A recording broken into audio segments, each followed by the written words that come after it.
please, about the way in which you and others within the Scottish Government used informal methods of communication in order to discuss matters connected to the pandemic.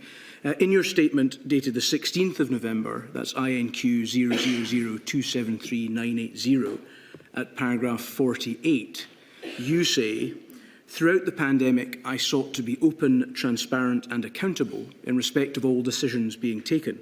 While acknowledging some of the issues presented by the sheer pace and magnitude of what we were facing in early 2020, I set out in my Module 2A statement the high degree of formality around Scottish Government decision-making. Decisions were informed, shaped and taken mainly through deep dive sessions, gold discussions and cabinet meetings.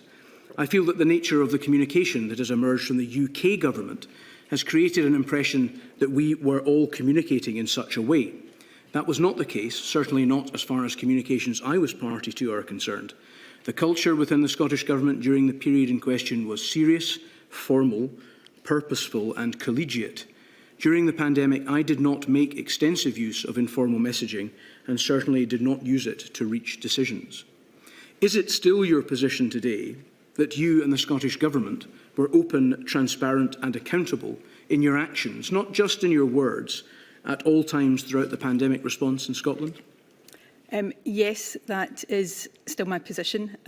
Openness and transparency with the Scottish public was very important to me from the outset of the pandemic. I communicated to the public on a daily basis for a lengthy period of time.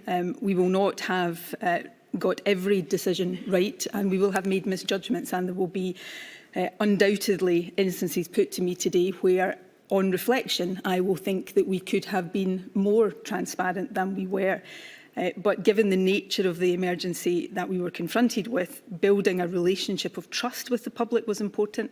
And in my view then, and in my view now, that had to be built on a spirit of openness. Openness and transparency are fundamental concepts in the way in which the Scottish Government seeks to represent the people of Scotland, isn't that right? Absolutely. One can see, as we've seen it in a number of documents, more general documents, but also one specifically related to the pandemic response. For example, the National Performance Framework, one sees those concepts repeated, I think, in that document. Is that correct? That is correct. And indeed, in documents which we have looked at, which set out the approach which the Scottish Government wished to take to the way in which it was dealing with the challenges of the pandemic. Again, one sees the concepts of openness, transparency, accountability at the very core. Is that correct? Yes. And as far as a very important role that you played was concerned, the public communications strategy, again, these concepts were very much the bedrock, I think, of the way in which you tried to communicate messages, information, decisions to the public in Scotland. That is what I sought to do. You say in the passage we've looked at that you did not use informal communications to reach decisions. What do you mean by that? Informal communications were not in any sense an extensive or a meaningful part of how I conducted government business in any way, but certainly not to reach decisions. And I would say that in relation not just to COVID, but to government generally. The number of individuals with whom I would have any informal communication through, I'm talking here about text messages or WhatsApp, yes, would be very limited. In the case of WhatsApp, probably no more than a handful of people. I was never a member of any WhatsApp groups.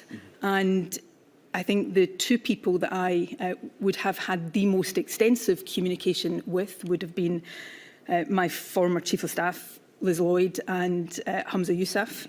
I believe the inquiry has some messages between me and those individuals, which I hadn't retained, but they had. And I think they will give a sense of the nature of that communication. The communication of that nature was not used by me for anything other than routine exchanges, logistics, passing on information. The exchanges with the individuals I've referred to will be littered with things like, there's a note coming to you through the system, I'm giving you a heads up about that. that's the nature of the communication. I understand the inquiry may want to explore some elements of that, and I will, of course, answer questions about specifics, but that is the overall nature of that communication, extremely limited. And I operated on the basis that I would ensure that anything in communications of that description were otherwise recorded on the Scottish Government system, if there was anything of that nature. We've heard others refer to recording salient information on the corporate record. Is that what you're talking about? Yes, so if there were, and this would be rare in my case because of what I've said, I did not do government business through informal messaging in relation to COVID or any other matter. But if there were salient points of substance, I would ask myself, is that reflected, recorded in the Scottish Government's record, either because I had put it in or it was referring to something that was already on the record. If somebody was, as I used as an illustration a moment ago, flagging up something that was coming to me through the system. Another example, in my exchanges with Humza Yousaf, he would, for a period when vaccination was such a focus of all of our efforts, he would send me on a daily basis the vaccination uptake figures, which would, within a very short space of time, come to me formally and be published. So I would check whether there was anything that required to be recorded on the Scottish Government system. And I am absolutely firmly of the view that there is nothing, and the inquiry has seen some of these messages, in any informal messaging that I would have been party to that could not have been seen and understood through the formal systems and indeed through the public communications that I was engaging in on a daily basis, where I went through in great detail, some people perhaps thought too much detail sometimes, the issues that we were confronted with and dealing with on a daily basis. So just to be clear, to reconcile two parts of your evidence there, you said you didn't use these informal messaging systems, but I think you suggested that there would rarely be occasions when you would have to transpose things onto the corporate record, which suggests that you at least rarely use them. Sorry, just to be very clear, I have not said, and I'm not saying today that I never used informal means of communication. What I am saying is that I did so very rarely, and not even more rarely to discuss issues of substance or anything that could be described as decision-making. I'm sure we'll come on to the formal ways in which the Scottish Government took decisions later on, but there was a high degree of formality around the decision-making of the Scottish Government. Thank you. You mentioned a moment ago that there would be routine exchanges undertaken via these media. Do you accept, based on at least the communications we have seen, that you did undertake discussions around what decisions might be taken through these media? There would be an element of reflecting on the decisions that we were having to make. But I was doing that openly in daily briefings with the public. So I would not be reflecting in any way where I was, I suppose, engaging in some secret course of discussion that I wouldn't be sharing openly during that. So yes, there would be, and I think there have been some exchanges discussed at the inquiry in previous evidence sessions where, I am saying about a particular decision, I'm not sure in my own mind, what the right way to go is.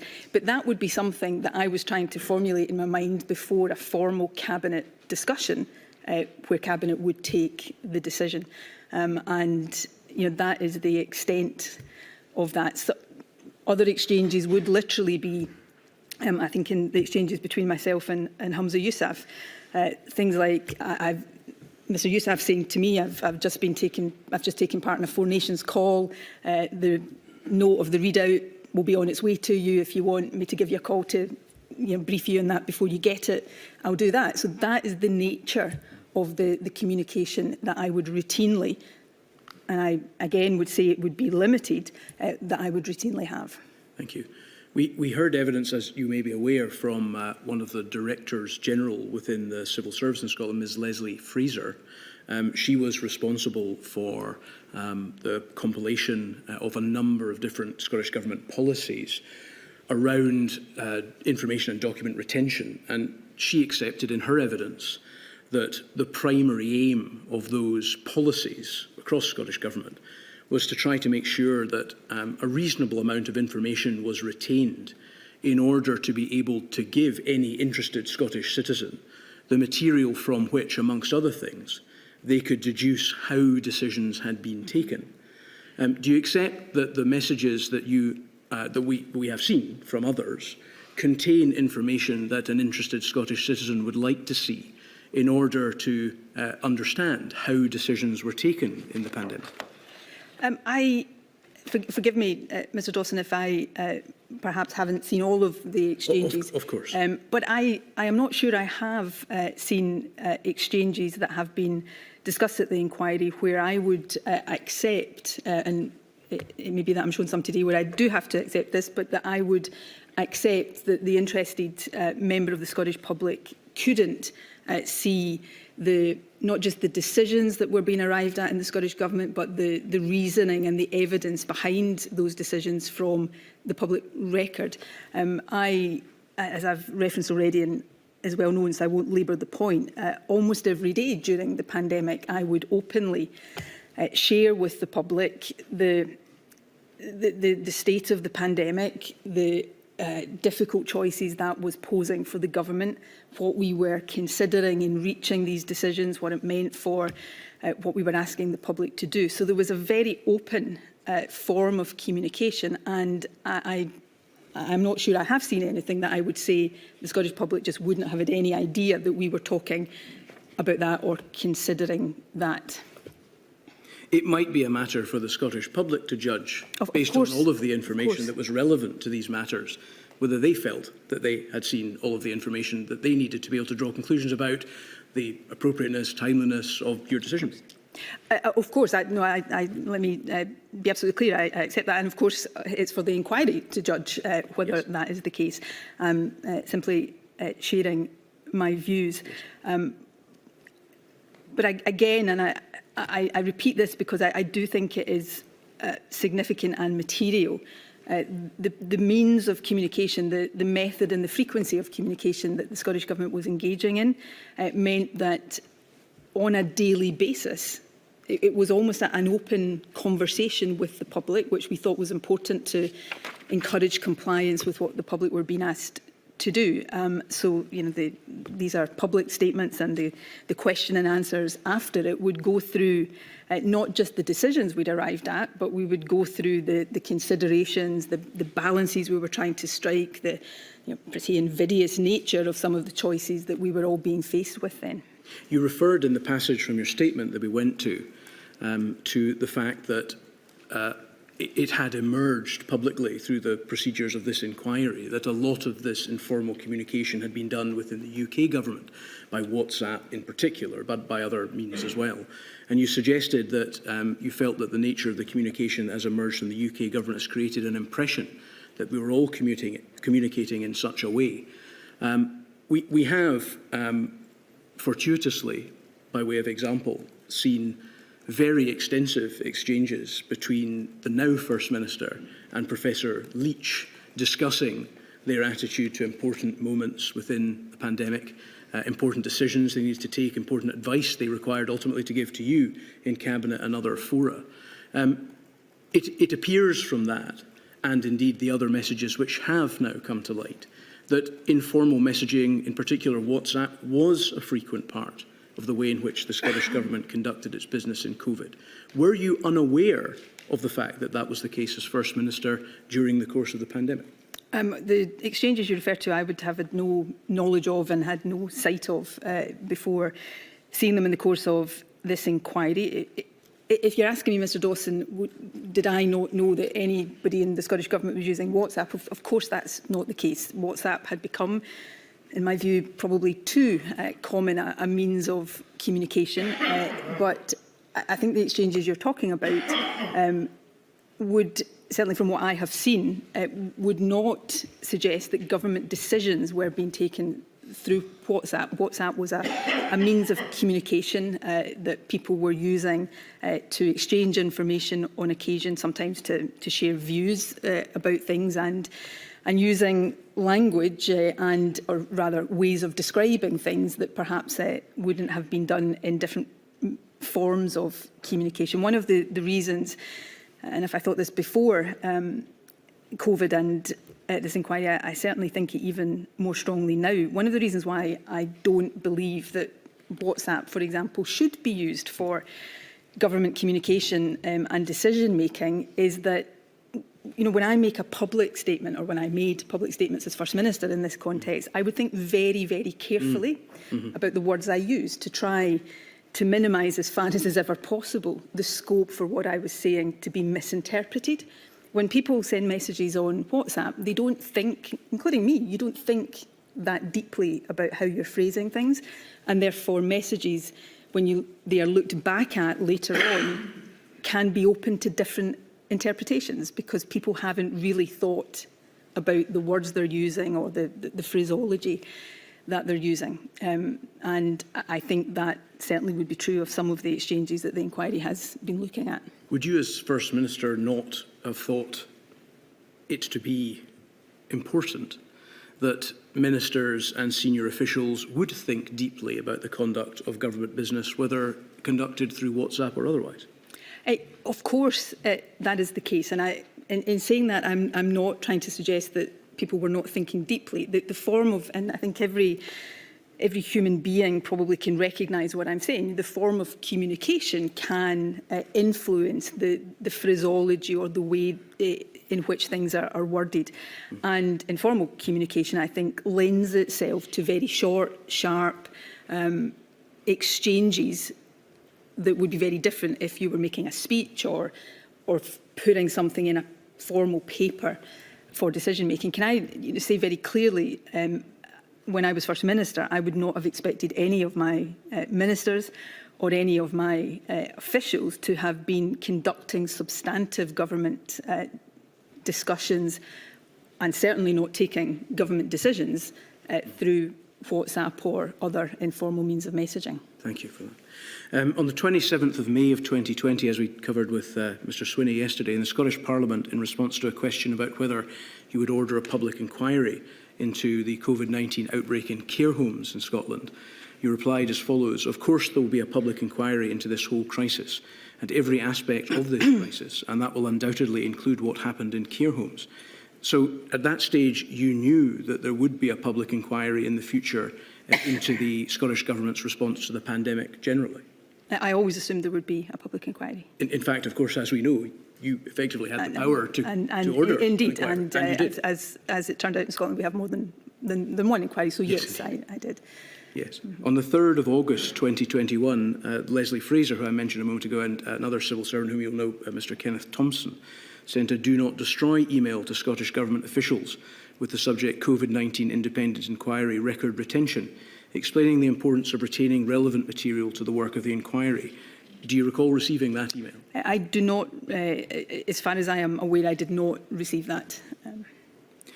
You recall, I would imagine in a general sense, that such a notification was sent out? I would say that I don't think I would have required to see that, to know that matters that were relevant to matters of substance, salient, relevant to the inquiry, should be retained, and that I had a duty, as all ministers and officials would have had a duty, to ensure that anything that they were exchanging in informal messaging, if they were not retaining those messages in line with the policies that were in place, then there would be a clear record of anything on the Scottish Government systems. You said on the 24th of August 2021 at a COVID media briefing given by you that the Scottish Government had started the process of setting up the Scottish COVID inquiry, which we mentioned a moment ago. You stated, "I believe that a full public inquiry has a very important role to play, both in scrutinising the decisions we took and indeed continue to take in the course of the pandemic, and also in identifying and learning lessons for the future." Do you agree that in order to scrutinise decisions and learn lessons, a public inquiry would need to see not just the decisions themselves, but the discussions that led to the decisions being made or not made, including discussion of information and advice? Yes, I do agree with that. And what I would add to that, and let me say this is obviously a matter for the inquiry to judge, in terms of any informal communications I had, which, as I have already said, were limited, both in terms of the number of people and the extent of the communication. There would be nothing in those communications that was not available to either the inquiry or the public through the record of the Scottish Government, or indeed in the very detailed public statements that were being made every day. I want to assure the inquiry of that I take and took very seriously the duty that was on the shoulders of me as First Minister and of the Scottish Government collectively to make sure that this inquiry and the corresponding Scottish inquiry would have at its disposal all of the evidence and material that would allow it to assess the decisions and the underpinning reasoning and evidence for those decisions. Over the course of the pandemic, and forgive me if I'm getting ahead of your line of questioning, we will no doubt talk about cabinet papers and minutes. Over the course of the pandemic, I think there would have been in the region of 100 cabinet meetings. For each of those, there would be detailed papers, detailed minutes that would not just record the decisions that cabinet reached, but that would look at the different options we assessed and discussed, that would narrate the evidence and the reasoning behind the decisions we arrived at, and in cabinet minutes would also have lengthy and comprehensive summaries of the points made in the discussion around the cabinet table. Now, obviously that is not all that the inquiry has at its disposal, but if it was all that this inquiry had, that would be a comprehensive and very detailed account of every decision that the Scottish Government took in the course of the pandemic. As at May, at least, I think you've indicated already, you were fully cognizant of the fact that there would be a public inquiry, yes? Yes. And in August 2021, you announced that there would be one. Yes. You knew at the time when you made the statement announcing the Scottish COVID inquiry that material which you had used to exchange messages, informal communications, would assist in the very important aims of the inquiry, scrutinising the decisions that you took. Yes. And you knew at that point that those messages had been destroyed. I knew, yes, that I had operated in line with a policy that I had operated in line with, and advice that I had had from the outset of my time as a minister to ensure that conversations with others in government with any impact or relationship to government business shouldn't be kept on a phone that could be lost or stolen, but properly recorded. And I was very cognizant of, and had been from the start of the pandemic, so not just at the points in time that you are referring to, from the start of the pandemic, of my duty to ensure that anything of salience, relevance, substance to the decision-making of the government would be properly recorded through the Scottish Government record. Thank you. You were asked a question by a journalist from Channel 4 where he asked you at that very press conference in August 2021, Scottish Government has a patchy record of disclosing evidence when asked to do so. Can you guarantee to the bereaved families that you will disclose emails, WhatsApps, private emails, if you've been using them, whatever, that nothing will be off limits to the inquiry? You responded, I think if you understand statutory public inquiries, you would know that even if I wasn't prepared to give that assurance, which for the avoidance of doubt I am, then I wouldn't have the ability. He asked specific questions about informal means of communication, including WhatsApps, but you knew by that stage that your WhatsApps had been destroyed. But I also knew that anything of any relevance or substance from any of that material would be properly recorded in the Scottish Government system, and indeed would have been communicated in all likelihood by me through the daily media briefings that I gave. The importance, in my view, is making sure that the inquiry has at its disposal all of the evidence underpinning the decisions as well as the decisions we were arriving at. I operated from 2007 based on advice, the policy that messages, business relating to government should not be kept on a phone that could be lost or stolen and insecure in that way, but properly recorded through the system. I would want to, again, underline that in my case, that communication was extremely limited, and I do not, would not relate to matters of substantive government decision making. But that wasn't the question you were asked. You were asked the question as to whether you would disclose emails, WhatsApps, private emails, if you've been using them, whatever. He didn't ask you the question as to whether the material that was contained within the discussions exchanged by those media was recorded on the corporate record. He asked whether the emails, WhatsApps, private emails, whatever, would be disclosed, and you gave an assurance that they would be. And I, as will have been the case in many occasions over the course of not just the COVID pandemic, but in my many years in politics, answering questions. When you're answering questions, you're trying to answer the substance of the question, and when you look back at the literal terms of the answer, it can be put to you in that way. So I accept that, and I apologise if that answer was not as clear. But I also want to be very clear and give the inquiry a personal assurance that I am certain that the inquiry has at its disposal anything and everything germane to my decision making during the process and the time period of the pandemic, and the factors underpinning those decisions. That has always been important to me, and it remains important to me, but more importantly than that, it's essential to the scrutiny of the decisions that I will carry the impact of these decisions with me forever, and I want to make sure that those who come after me in politics have the benefit of the learning, the things that my government did right and the things that my government did not, that were not right, or with hindsight that we wish we had done differently. I cannot say strongly enough how important that is to me.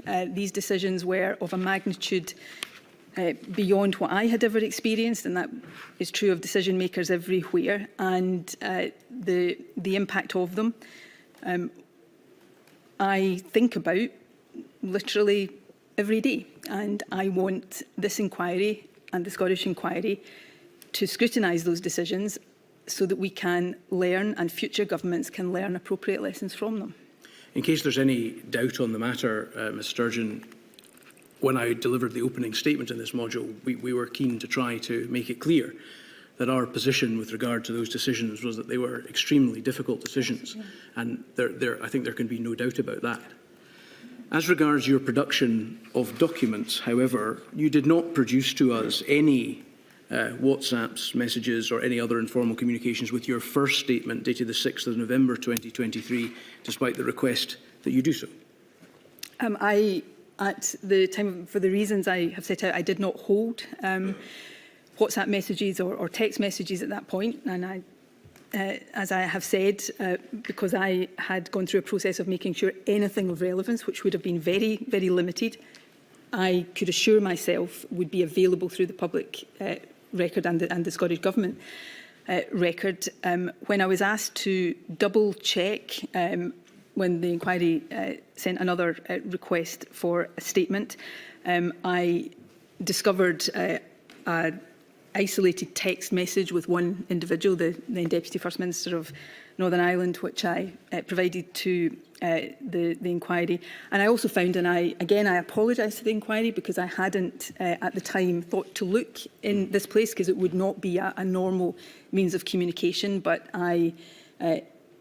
when I was racking my brains to see where I could find anything that might be relevant, I looked at the DM function of Twitter and found there some messages with Professor David Schridder and also some very limited messages with Professor Jason Leach, which I then provided to the inquiry.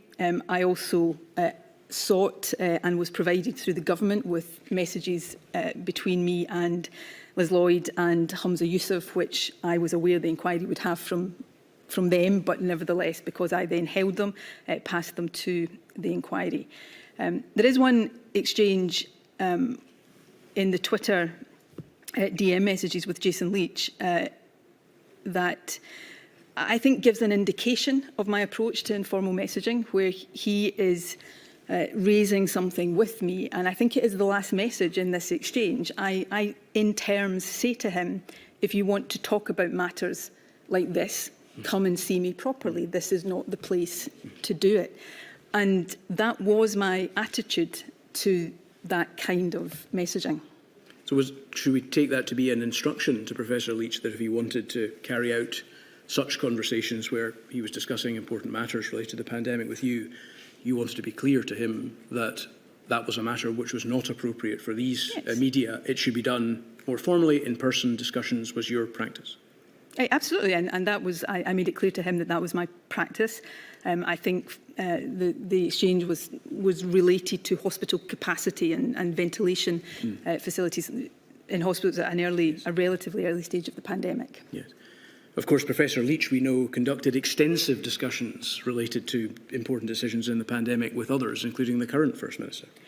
As I know you will appreciate, I have only seen exchanges that have been explored at previous evidence sessions, so I cannot talk in any way about the totality of those messages. Yes. I have not seen, to the best of my knowledge, anything that would suggest he was engaging in decision-making. There are exchanges, conversational exchanges.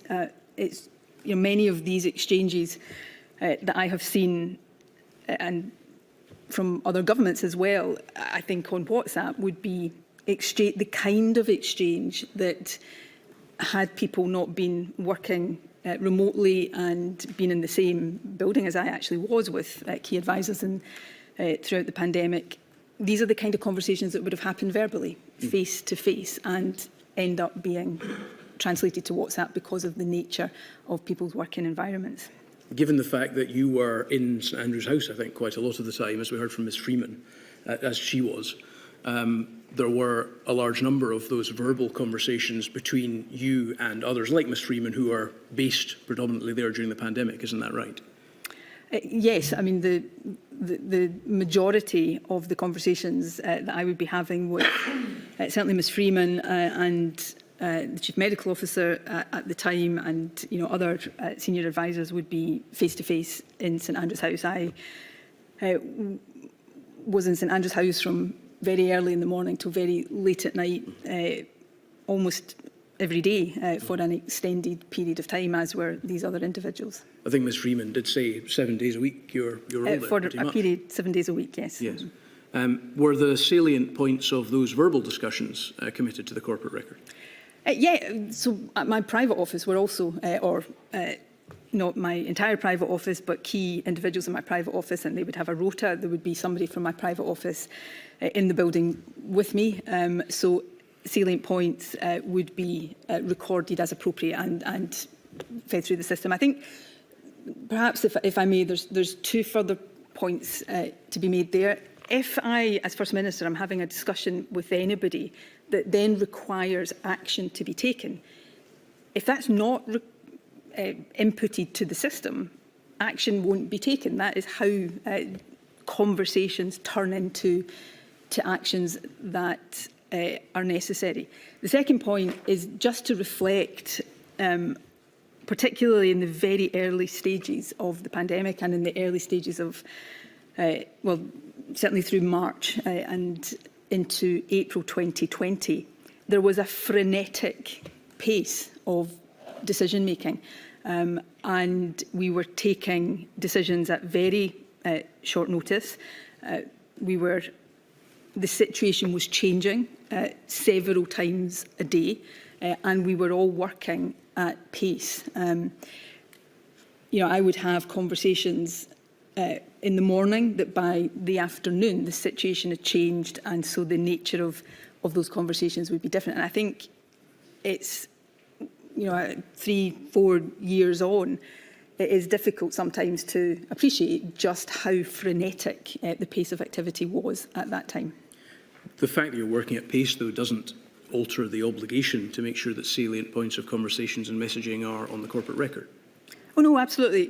But for example, I remember on the 23rd of March 2020, the day that we entered what became known as lockdown, having conversations because the advice that was coming at that point was that we required very strict measures to suppress the virus at that stage. The measures that had been introduced previously weren't bringing the R number down sufficiently. I remember having conversations with Ms Freeman, the Chief Medical Officer at the time. We then, of course, went into COBRA, and those decisions were formalised through the COBRA meeting, and they'd be recorded that way. So I suppose what I'm saying is the ways in which these conversations would become decisions and then be recorded was perhaps different in the environment we were in at that point than would be the case in normal times and normal government business. Whereas with these verbal conversations, it wouldn't be possible for us to work out whether the salient points of those had been transcribed to the corporate record, because although we might have the corporate record, we don't know what the conversations were. In contradistinction, we do now have some messages, so we could compare the corporate record to those messages and work out for ourselves whether the salient points had been transcribed. I am absolutely sure that you would be able to take messages and go to the corporate record, go to the public statements that were made at the time and see all of that reflected. It may not be the case that in every instance you will see, conversation between on this date and the reference on the corporate record tying those up, absolutely. But I am absolutely certain that the salient points that we were discussing then would be reflected on the corporate and indeed on the public record. These were, by their very nature, these were decisions that could not be kept secret, even if we had wanted to, which we didn't, because these were decisions that were asking the public to do things, or more regularly not to do things, that had to be communicated. They were also decisions that had very significant impacts for the private sector, for the public sector, for society as a whole. They had to be recorded in a way that they could be actioned and communicated clearly, quickly and effectively. That may apply to the decisions themselves, that they couldn't be kept secret because also ultimately the public found out about them, the restrictions and everything. However, the discussions relating to the decisions and how they had been reached could, it would appear, be kept secret. Well, I would like to give an assurance to the inquiry that contrary to there being any desire on the part of me or my government to keep things secret, I would suggest that the opposite was the case during the pandemic. We went to great lengths to communicate not just the decisions. I took a view very early on in the pandemic, it's for others to judge whether it was right or wrong, that if we were to achieve a level of compliance with the restrictions that we were placing the country under, then it was important that the public didn't just know what we were asking them to do, but why we were asking them to do it, and what the reasoning was that had taken us to those decisions. And that's what I sought to do, sometimes effectively, perhaps sometimes not so effectively, on a daily basis. So we were not having discussions that weren't then being communicated to the public openly. In the nature of not just government, but life generally, it is not possible to record, and I'm not even sure it's desirable to good governance, if I may say that, to record every single word that is uttered in a conversation in government. There needs to be, in government, and I think this is in the interest of good governance, the ability for ministers with each other or ministers with advisers to have an open, thinking out loud discussion before getting to the point of a proposal, let alone a decision. But salient points about why we were taking decisions and what those decisions were. Absolutely. To go back to, I think, the question you initially put to me, Mr Dawson, absolutely. I firmly am of the view that they will all be discernible from the corporate government record and, indeed, over and above that, the public record. We subsequently learned from your second statement that you had used various informal means of communication for some messaging with Mr Youssef, Ms Lloyd, Mr Swinney, Ms Freeman, Dr Calderwood, Dr Smith, Professor Leach, Ken Thompson, Leslie Evans, Professor Sridhar, the First Minister of Wales, Mark Drakeford, and the former Deputy First Minister of Northern Ireland, Michelle O'Neill. Is that correct? Yes. You produced no messages with any of these individuals with your first statement. Is that correct? Yes, but as I also say in the statement, those messages would have been extremely limited. If I take John Swinney, for example, it has never been our practice, not just during the pandemic, but generally to text. I don't think I've ever WhatsApped John Swinney, and certainly if I have, it would be the exception. But text messages would be very occasional, and the nature of the text messages that I would have with John Swinney would be, are you free to speak? Or can I pop in to see you? It's just never been in the nature of it. With some of the others, Catherine Calderwood was one of those who was in St Andrew's House with me. The number of people in the Scottish Government, however many thousands of people work in the Scottish Government that I hold a mobile phone number for, is extremely limited. It was not my method of communication with Mark Drakeford and Michelle O'Neill. These are discussions with other government leaders that would have been recorded through the normal systems. So I, again, want to be very clear that it was not my practice to not just not take decisions through informal messaging, but have substantial or lengthy or detailed discussions about government decisions through these means. It's not my style, it's not my practice, it's never been my practice, not least because I don't think it is a good or effective or helpful way of reaching decisions, not just taking decisions, but it's not a helpful process in reaching decisions either. WhatsApp messages between yourself and Mr Youssef and Ms Lloyd were produced by you with your second statement. Where did you get them? They were provided to me through the Scottish Government. You obviously didn't have those on your own devices because you deleted them, hadn't you? I didn't retain them in line with the procedure I've already talked about. Are you creating a distinction between deletion and retaining? No. You had deleted them, had you not? I think deletion, I think, forgive me, I think sounds as if it was a sort of, not bothering to check whether any information was being retained. I was very thorough, and not just in the pandemic, but in all my work in government, to ensure that things were appropriately recorded. But in line with the advice I'd always been given since my first day in government, probably was not to retain conversations like that on a phone that could be lost or stolen and therefore not secure. But did you delete them? Yes.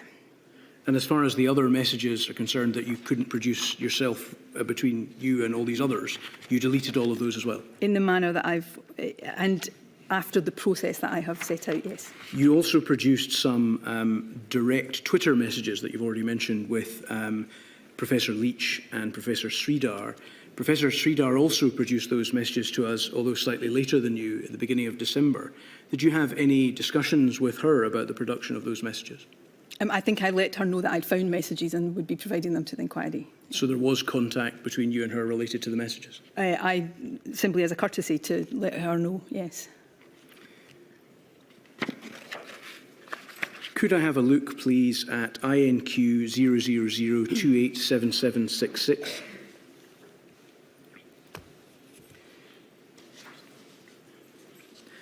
We're both being admonished, I think, Ms Sturgeon, for speaking too quickly for the stenographer. So if we can both try and speak a little more slowly, that would be very much appreciated. These are some extracts from messages between yourself and Ms Lloyd. I'm starting with the one on the 27th of October 2020, 7:10. So just reading through them, it says, I'm having a bit of a crisis, this is you speaking, I'm having a bit of a crisis of decision-making in hospitality, not helped by the fact I haven't slept. The public health argument says stick with 6 PM/NO alcohol, no alcohol for level 3, but I suspect industry will go mad, and I worry we could derail debate, though I suspect that won't happen, and we could commit to listening and changing if we felt necessary. To which Ms Loys replies, my instinct is 6 PM. That's the same as Central Belt now, but some more places open. They have offered further mitigation, so we work with them on delivering those extra mitigations and review at that point. She then follows up, the only alternative would be 8 PM, but no alcohol. Restaurants would like you for that. To which you say it's the same as non-Central Belt. Places can open, but only for food, non-alcohol. 8 PM would be better. I guess, but not sure we can make much of a public health argument for 8 PM alcohol at level 2 and 8 PM no alcohol at level 3. Ms Lloyd replies, that's why I would stick with 6 PM, but if you want to compromise, it would be about giving people regulated places to be in the winter rather than unregulated homes. But no alcohol because it changes behaviour. The difference from now would basically be it's colder and it's darker, so people will be less likely to be outside. You say, OK, we should prob stick with 6. It's also random, but I think we need to be prepared for a bit of backlash. I've also queried whether we really need the last entry times, and if we do, if we should give on 9:30/10:30 as it stands. There's nothing we can point to say we've listened to industry. Ms Lloyd replies, level 2, 8 PM is listening to them. And then she follows up, and the whole allowing restaurants and pubs to stay open, you say, I suppose, and then she says, there's quite a lot recently. I mean, they'll still be grumpy, but there it is, I think it's meant to say. This is an example of a messaging exchange that would be relevant to someone who would be interested in knowing how decisions in this regard had been arrived at. Yes, but in many respects, I think this exchange illustrates the answers I've been giving you for context, and I'll be corrected if I'm wrong, but I think this is 7:20 on the morning of the 27th of October 2020. I think I was on my way to a cabinet meeting. I would be in the car from Glasgow. These would be decisions that Cabinet was about to arrive at, and I am simply talking about the things that I would then go into Cabinet and we would talk about, and then would be recorded through the Cabinet minutes, and the decisions that we took. I was probably later that day standing on a public platform talking about some of the decisions that we'd faced, the options that we had, and why we had arrived at the decision that we have arrived at. I can't see it right now, there's a reference in there to I have queried. That's a reference, that's something I had obviously fed in as a question to the advisors who would have been preparing the cabinet minute papers. So in a sense, I look at this and I don't consider that there is anything in that wouldn't be reflected through the decision-making and the evidence of the decision-making of the government, and undoubtedly hospitality and the impact of hospitality, the different time limits, that was all very, very much to the fore in public discussion at the time. And I am certain that I would have been talking openly about some of these choices and the fine balances of the very difficult decisions that we were having to take. Will we find on the corporate record or some other public record that your position was we should probably stick with 6? It's all so random. That's the message exchange Mr Dawson starts with, and again I said earlier on, the reason I don't think WhatsApp messages should be used to have substantial government discussions is because we can look at them almost 4 years later and they're open to different interpretations. That message exchange that you read out started with me, perhaps this is the kind of thing I would prefer not to be on the public record, having a crisis of decision making. It, perhaps is not what I wanted people to know, and that I hadn't slept. At the 27th of October 2020, wouldn't have had a day off since much earlier that year, before March. and had been working. I'm not saying that for sympathy, that was my job and my duty. And there were moments in that where the decisions that we were taking felt almost impossible, that whatever we did, we would cause difficulty and harm to somebody somewhere. And so a phrase like "it's all so random," that probably simply reflects how I felt at 7:20 that morning when I hadn't had much sleep. But by the time I got to Cabinet, I'm sure that I would have collected my thoughts and that we then had a proper discussion and reached a decision that was properly recorded with a good and robust process around it. This is a discussion related to an important decision made during the course of the management of the pandemic. That would have then been discussed at Cabinet and recorded through, you've seen all the minutes of the Cabinet, but the minutes of all Cabinet meetings, they don't just record the decision we arrive at. They will record if there's a paper given different options, they will record that, and they record a summary, a précis of the discussion and the points made in these discussions. Does that record record that your position was, as it stands, there's nothing we can point to say we've listened to industry? I would so I don't have the Cabinet minute from that date in front of me, but I absolutely am certain that around this point in particular, I will have spoken not just in Cabinet meetings, but publicly about the need to listen to industry, to listen to different groups in Scottish society as we arrived at the decisions. We were trying to take decisions that none of us wanted to be taking, and we were trying to reach those decisions in a way that we thought struck the right balance. I'm sure we'll come on to talk later on about the four harms approach that the Scottish Government took. And in that, we were listening as much as we could to different viewpoints. We were not always able to take account of those viewpoints because of the nature of the decisions. So, you know, I am absolutely certain that it would have been not news to anybody that we were struggling with the impact on industry of some of these decisions, and that we were at pains to show that we, as far as we could, given the nature of the decisions that we were taking, we were listening to reasonable points that were being made. Do you think that an interested member of Scottish society, or indeed this inquiry, should take no interest at all in the process by which this decision is made and this discussion's role in it, including the fact that you say it's also random, there's nothing we can point to say we've listened to industry, Ms Lloyd's response, Ms Lloyd's involvement in the discussion, either generally or in relation to this specific issue? Oh, no, I am not saying the inquiry should have no interest in that. On the contrary, I think the inquiry does have an interest in this, and I think the wider Scottish public would. What I am saying is I do not accept that it would have been unknown to the public at the time that these were the issues we were grappling with. Every day I was taking the public through the different issues that we were grappling with, the balances we were trying to strike, the trade-offs that we were having to make, and the different viewpoints that we were trying as best we could to balance. So, you know, in a sense, this is an example of an exchange that, you know, we look at it now in a WhatsApp, but I don't consider that there is anything in that exchange that would not have been known, that was either on the record and through the Cabinet minutes or in public statements, that these were exactly the kind of issues we were trying to reach considered and balanced judgments on. Thank you. Could I take you to another document, please? This is INQ 000268017.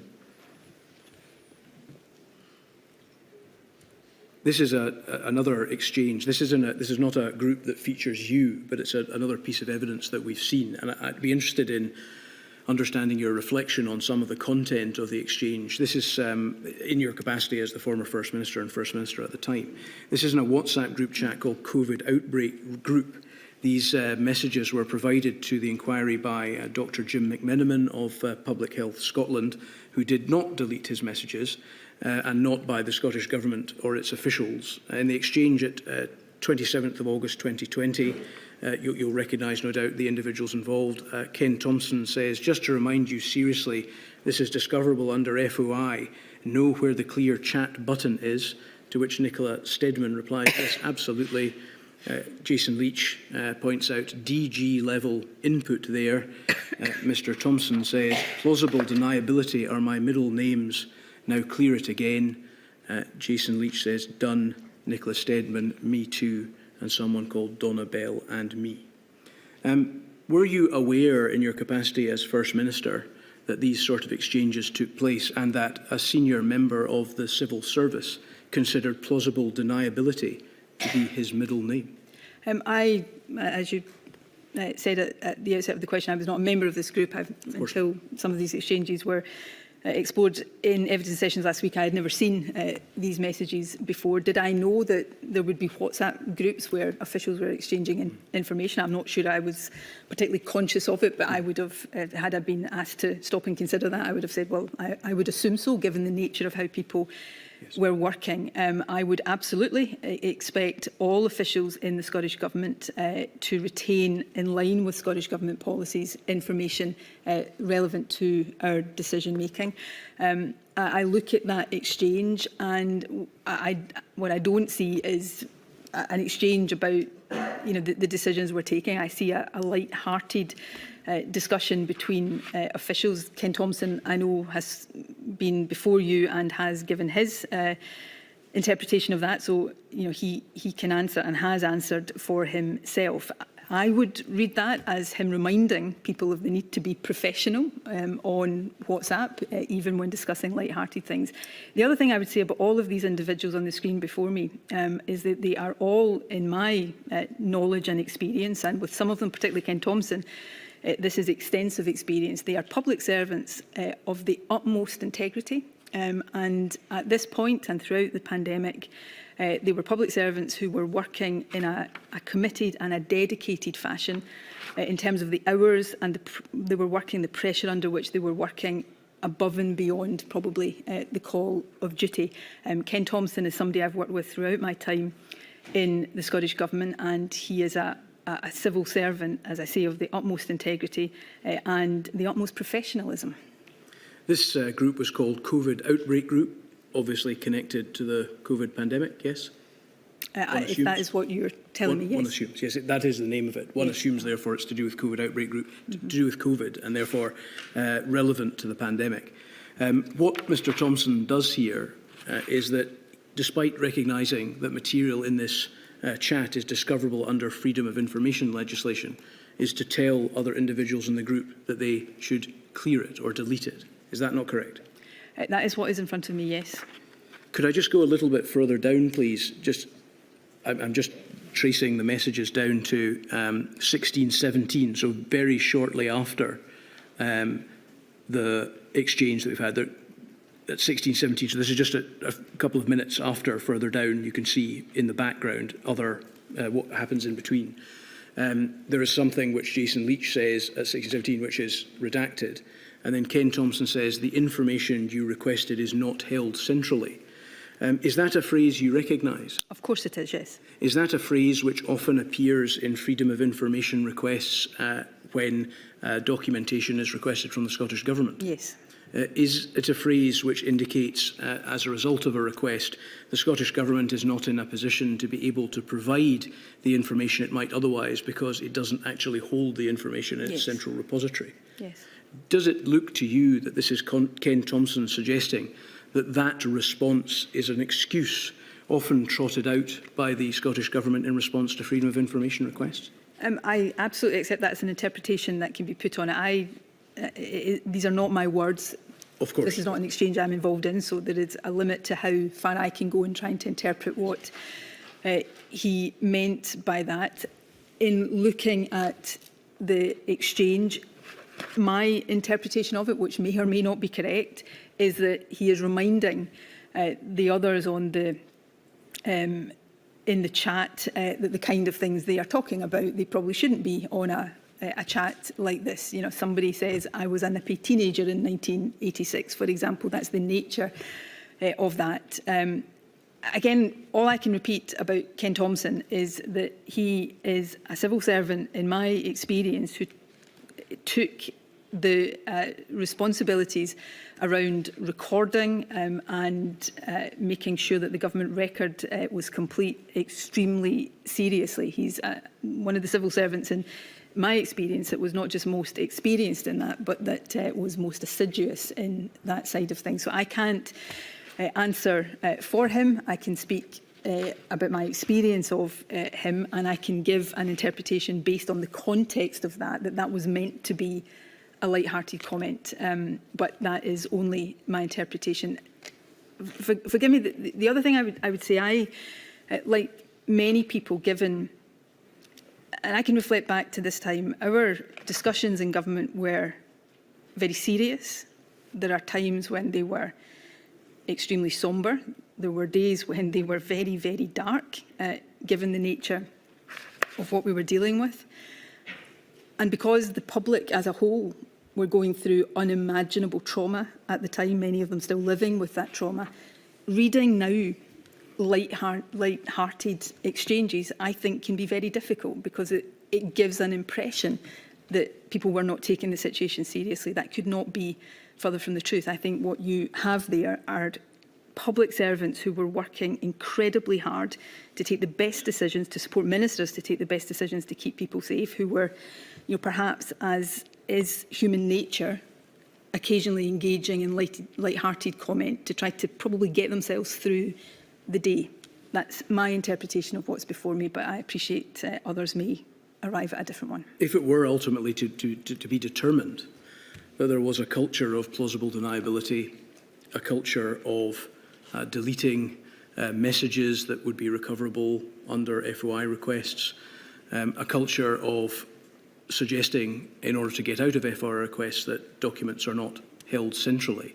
These would be abhorrent revelations, would they not? Absolutely, and to be very clear, that is not the culture that I believe existed in the Scottish Government during my time as First Minister, or indeed in my time as Deputy First Minister. And if those things were deemed to be the reality of your time, the culture in your time as First Minister, that would be a serious breach of the bond of trust between the government and the Scottish public, which we discussed as being very much at the cornerstone of your whole approach. If that was the case, and let me repeat, it is not my view that it was, then yes, what you're putting to me would be true. I would, again, and you will take me through, no doubt, lots of documentation later, but that single page, and I'm sure there will be other pages of WhatsApp messages that you could put in front of me, I would counterpose to the, in the region of 100 cabinet papers and minutes that properly, seriously recorded the decision-making and the underpinning rationale for the decision-making of the government. The bond of trust between any government and the public at any time is of paramount importance, but this was particularly the case during the extraordinary and unprecedented situation we faced in the pandemic, and it was something I felt to my core every single day of that. We saw in messages that we looked at in some detail with Professor Sridhar that you had suggested to her that she might contact you via either your SNP email address or your government email address. Was the suggestion that she might use your SNP email address an appropriate thing to have done in the conduct of your government business? In reflection, perhaps I shouldn't have done that, but if I had been trying to direct her to a personal email, SNP or otherwise, to keep something off the government system, then I would suggest I wouldn't also have given her my government email address. I wasn't, and obviously the inquiry has looked at that message, I wasn't pushing her in one direction or the other. What I was saying this was, I think from memory, in June 2020 or thereabouts, still a very, very tough, critical phase of the pandemic. Effectively, what I was saying to her is, if there are things you think I should know, don't stand on ceremony. I'd rather know. And at that point, I was, as I think any responsible decision maker should have been, I was trying to deepen my knowledge. I was trying to learn as much as I could about the virus and how to combat the virus. I was desperate to understand different perspectives. I was desperate to understand as much as I could from the experiences and the responses of other countries. Now, let me be very clear, the bulk of that was coming to me through Scottish Government advisers. But I had a thirst to understand as much as possible, and I simply wanted her. She was somebody who had been appearing in the media a lot. I was periodically asked about views that she had been expressing in the media, and I wanted to have an understanding, a deeper understanding of what they were. But if I'd been in any way trying to direct her to a private email address, I doubt if I would have put my government email address in there as well. And of course, the context of what we were talking about was, I think, a paper that she was sharing with the wider advisory group. At no point did Professor Sridhar send me anything that was, for my eyes only, that wasn't either publicly available information or information that was being shared with the advisory group she was a member of. I think we have seen some emails now that were very recently produced to us by the Scottish Government between yourself and Professor Sridhar, which do, I think, as the direct message exchanges suggest, indicate that she was forwarding on to you policy papers, which I think your position is that those would otherwise have been made available to you. Is that right?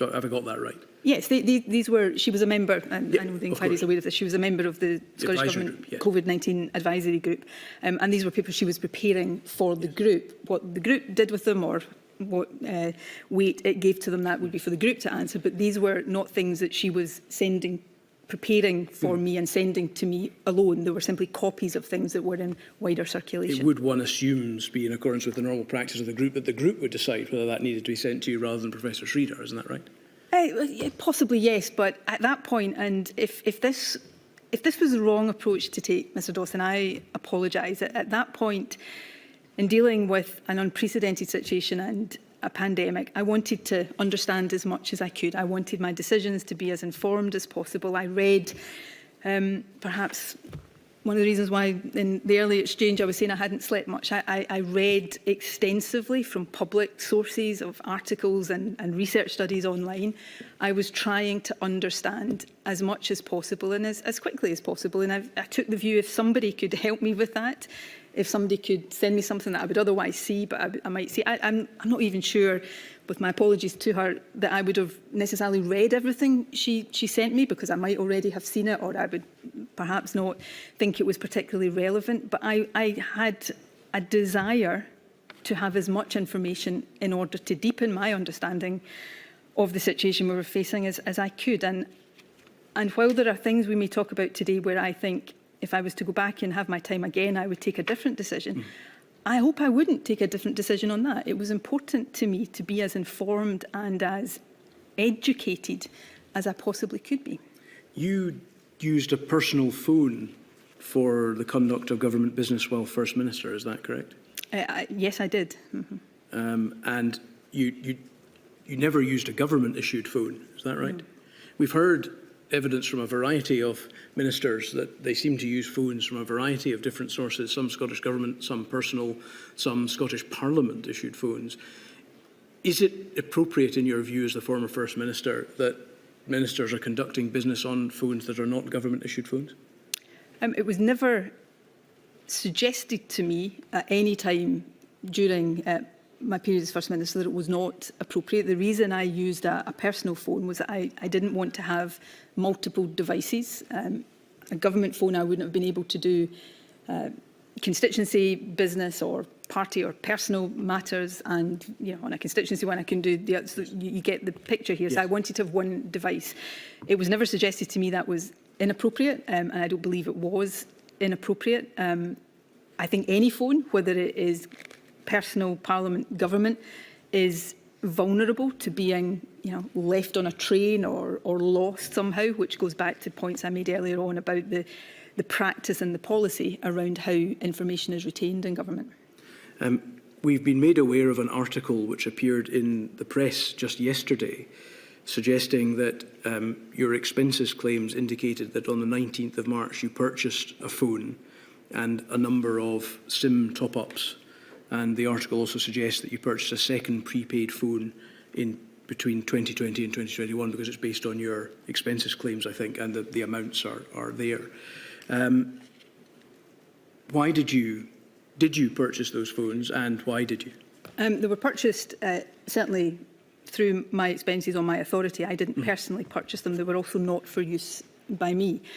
Many MSPs, I believe, did the same when the pandemic started, and my constituency office staff could no longer work. Sorry to interrupt, Mr. Sturgeon. Just to be clear, we're obviously keen on understanding whether they were used for your business related to the COVID pandemic in the conduct of your role as First Minister. They were not used if they're used for some other purpose, we have no interest. They were the phones that my constituency office landline were diverted to in the homes of my constituency office staff. I have never, to the best of my knowledge, seen, held and certainly not used any of these phones. Thank you for clarifying that. My lady, as I'm about to move on to a different topic, if that's an appropriate moment. Certainly. I suspect we may be getting messages that the stenographer is struggling. I appreciate it's very difficult to change one's pattern of speech, but maybe if you paused before asking the next question, Mr Dawson, so the stenographer can catch up. I'll try my very best, my lady, yes. Thank you. 11:30.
So this is an exchange in which they are discussing a cabinet meeting. The reference to she is you, I think. I assume so. Yes. Do you recall this period just broadly, and we'll get into some of the details? I recall the period, not just broadly, I recall it in detail. I recall the cabinet meeting in detail too. Excellent.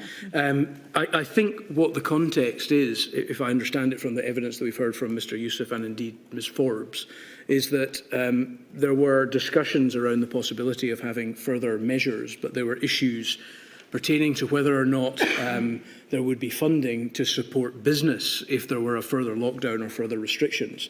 And that at the Cabinet meeting, Mr Youssef, Cabinet Secretary for Health and Social Care, had suggested somewhat out of the blue, I think Ms Forbes told us, that he, despite efforts made to try to find funding to assist for that purpose, he had managed to find within his budget £100 million, which wasn't previously known about. Is that correct? Please correct me if I've got that wrong. I think it's broadly correct. If I may, I can go into... Well, what I'm really interested in is the possibility, well, is the suggestion that I'll make to you, that this is indicative of a culture in which you did not take kindly to people bringing up at cabinet meetings things that you had not already had brought to your attention and on which you had not already made a decision. No, that is absolutely not the case. There was no such culture within the government I led. I think, if I may, in order to answer that question properly, I need to set out the circumstances of that cabinet meeting. I had, in advance of that cabinet meeting, asked Ms Forbes, as the Finance Secretary, to undertake an exercise across government to ascertain, we were finding it difficult with the UK government in the financial discussions at that point, to ascertain if there was money we could redirect, free up, make available from within the Scottish Government budget to give additional support to businesses should we require to impose additional restrictions. Ms Forbes had done that exercise. She had done it rigorously and robustly, and she had reported at Cabinet that the outcome of this, having gone round all of the portfolios, was that there wasn't really any money of any significant scale to have. At which point, Mr Youssef, and let me say, Mr Youssef was doing this for the best of intentions, I'm not questioning his motives, said, well, actually, and I'm paraphrasing here, obviously, I can make £100 million available. In that moment, I felt he was doing a real disservice to the Finance Secretary, because she had just reported that she had done a job and it had resulted in no money being available, and then he, seemed to take the feet from her in that. I supported and believe is important that there were robust discussions around the Cabinet table. There were robust discussions around the Cabinet table, but I expected all my ministers to operate on a basis of mutual respect and of making sure that they were operating collegiately. And in that moment, I didn't think that was the case, and I was not particularly happy about it. I have to concede that. I think that was probably exacerbated by the fact that, and I can't recall the date, you perhaps will be able to show it to me.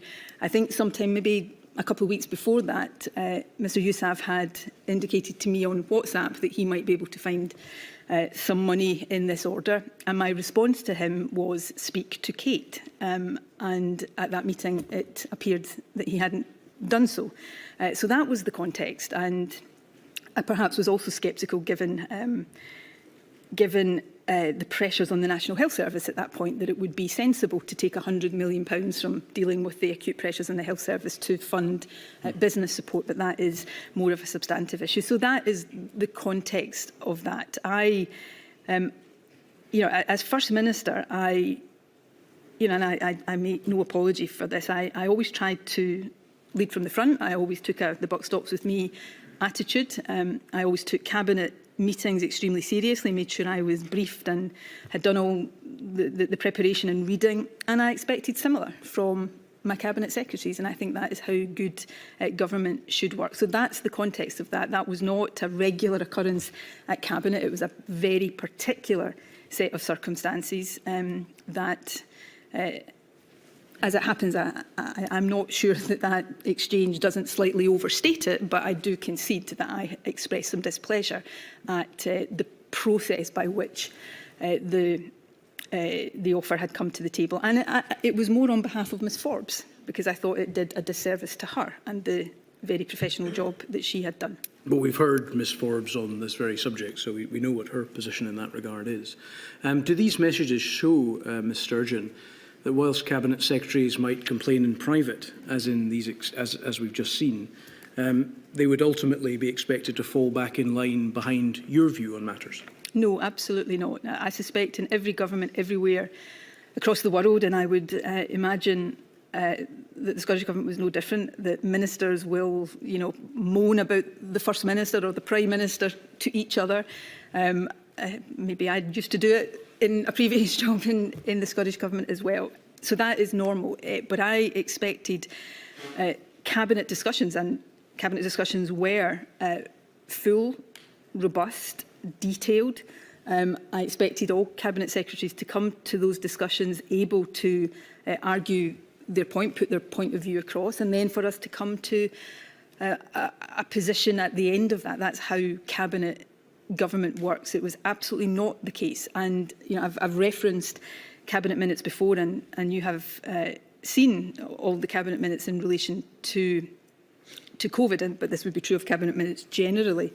There is usually, 2-3 pages in a Cabinet minute that in detail summarises the discussion, the points that were raised. It doesn't attribute those points to individuals. That's not how Cabinets are minuted, but it goes into detail about the points raised. So you can look across all of these minutes and see the nature and the detail of the discussion that has been had. And that is how I operated within government, and it's how I would have expected all my Cabinet Secretaries to operate. You can't see these views in the Cabinet minutes? Possibly not, but that I think certainly not. You would see, for example, the discussion about money. You would see the discussion about the fact that there had been an exercise to try to find additional resources. Could I ask you to go, please, to INQ 000214734, please?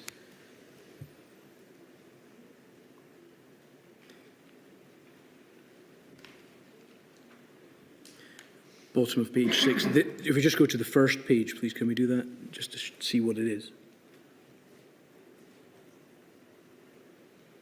These are conclusions, as we've come to understand. They're called minutes of the Cabinet meeting held on the 22nd of June 2021. Does that appear correct? Yes. And if we could go to page 7, please. Just again to try to contextualise this, our understanding is that this is around the time either at or shortly before cases started to rise again as a result of the Delta wave hitting Scotland. Would that be broadly your recollection? Of that time period, yes. Thank you. I'm looking at the decisions taken under subparagraph P and Q, maybe over the P. Yes, thank you. These are the matters decided by Cabinet. It says, for the purposes of COVID-19 decision-making during the summer recess, to delegate to the First Minister decisions that were broadly consistent with the strategic framework and timetable, noting that the First Minister will be supported as required by the gold group structure of key ministers, including Mr Swinney, Mr Youssef, Ms Forbes and any other ministers with an interest with input from, name redacted, chief advisers and senior lead officials. And under Q, over the page, in the event that the First Minister and Gold Group were to reach a decision that differed materially from the strategic framework, that Cabinet should be advised through correspondence, and if the First Minister requested it at a meeting of the Cabinet, which she could convene at any time, should circumstances require. Is the reference there to the Gold Group, a group which is sometimes called Gold or Gold Command? It is indeed, and it's an example, and I mean this in the nicest possible way, of the civil service often attaching names, grand names, yes, to meetings that are otherwise routine. Yes. Our understanding, Ms Sturgeon, is that this was a group which, please correct me if I've got this wrong, but our understanding is that it was a group which tended to meet. It didn't always have the same people in it. It was almost certainly always you. I think it was always you. But it would tend to meet in the days before a cabinet meeting, which would, if regularly scheduled, would take place on a Tuesday. Is that right? So sometimes over the weekend, for example, I think we've seen. Yes, so cabinets routinely met on a Tuesday. I'm sure there were periods during COVID when we met on other days, but Yes. routinely a Tuesday. The Gold Group, which was a name I didn't ascribe to, it came to be known as that, was initially an opportunity for me and for other ministers as appropriate to interrogate the data, to ask questions of advisers, and before we even got to the point of shaping the proposals that would go to Cabinet for decision, to start to, in our own minds, firm up the direction we thought we were going in. I should be very clear that the Gold Group, Gold Command, whatever terminology we want to use, was not a decision-making or a formal governance body. The Gold Group would not have reached a decision, and actually I think the rest of that paragraph makes that quite clear, that had the Gold Group wanted to propose a decision, that would have had to have gone through a proper Cabinet process. And just to be clear, Cabinet correspondence, I think in the UK Government as well as the Scottish Government, it's not the preferred way of reaching Cabinet decisions, but it is a way in which Cabinet decisions can be reached short of a meeting. I don't think that happened in this case, but so that paragraph there makes very clear that the previous paragraph, which is not before me right now. If we just put the previous one back up, please. Thank you. Again, it is, it's making, so this was in the summer of 2021. People are aware of how far into the pandemic that was. I suspect this was an attempt to give ministers some time off over the summer period. Everybody had obviously been working in some periods round the clock on this. But it's very clear that I am not being given, through a delegation, a carte blanche to take decisions I want to take. It is talking there about any decisions that are broadly consistent with the strategic framework and timetable. So we had already set out at that point the milestones that we wanted to reach. And as sometimes was the case, Cabinet would delegate to me. So Cabinet would say, we want to do this, assuming the data on such and such a date supports it. And when we got that data, I would make a judgment, well, does the data support it? And so formally, I would have delegated power to make the final decision. But the process of decision-making was through Cabinet, and I think that makes that clear. Well, might I suggest to you, Ms Sturgeon, that contrary to your interpretation, this in fact gives you an incredibly wide discretion as to what you might wish to do in the management of the pandemic, saying that all you need to do is to make decisions, and it is making decisions, which were broadly consistent with the strategic framework and timetable. That would mean you could do virtually anything.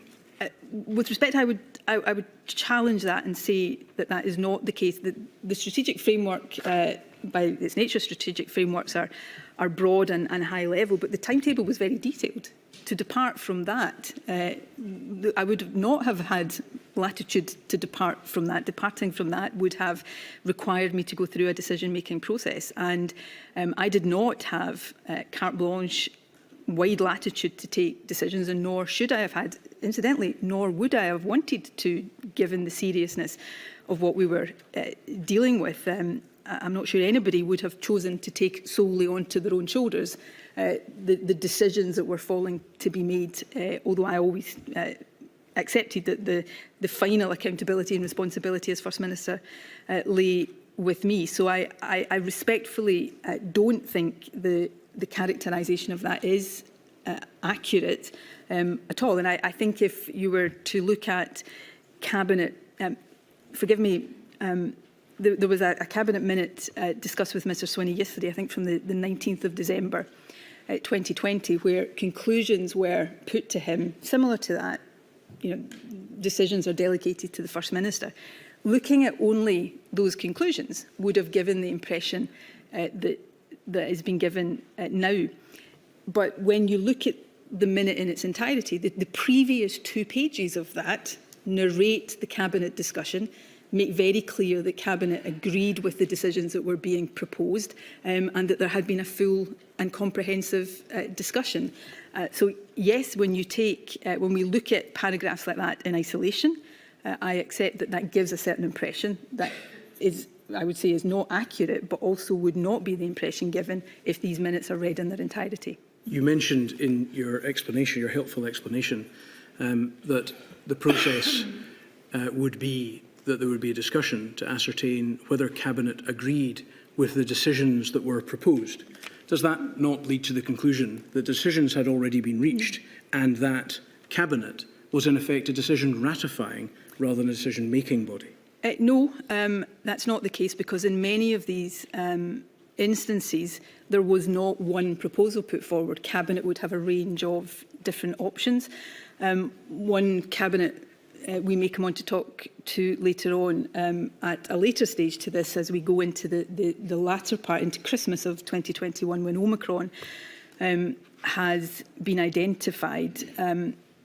That Cabinet has, and I'm using this just as an illustrative example, there will be many others, it has three options. Effectively stick with the measures we have in place just now, enhance them in some way, or have a circuit breaker. Cabinet has a full discussion and then it reaches a decision. So it was not always the case that Cabinet simply had a proposal put to it that it could take or leave. Cabinet would have a range of options. The exchange that we talked about before the break between Liz Lloyd and I is reflective of that. There were options that Cabinet would have been chewing over and coming to a balanced view of. We can judge that ourselves, as you said earlier, from the Cabinet conclusions. Absolutely, yes. The gold or gold command meetings, accepting that you don't like the term, that seems to be what they were at least colloquially referred to as. They are somewhat mysterious to us in the sense that they weren't minuted, were they? There were not minutes taken of them in the way that you have Cabinet minutes. That is certainly the case, because they were not decision-making meetings in the way Cabinet meetings were.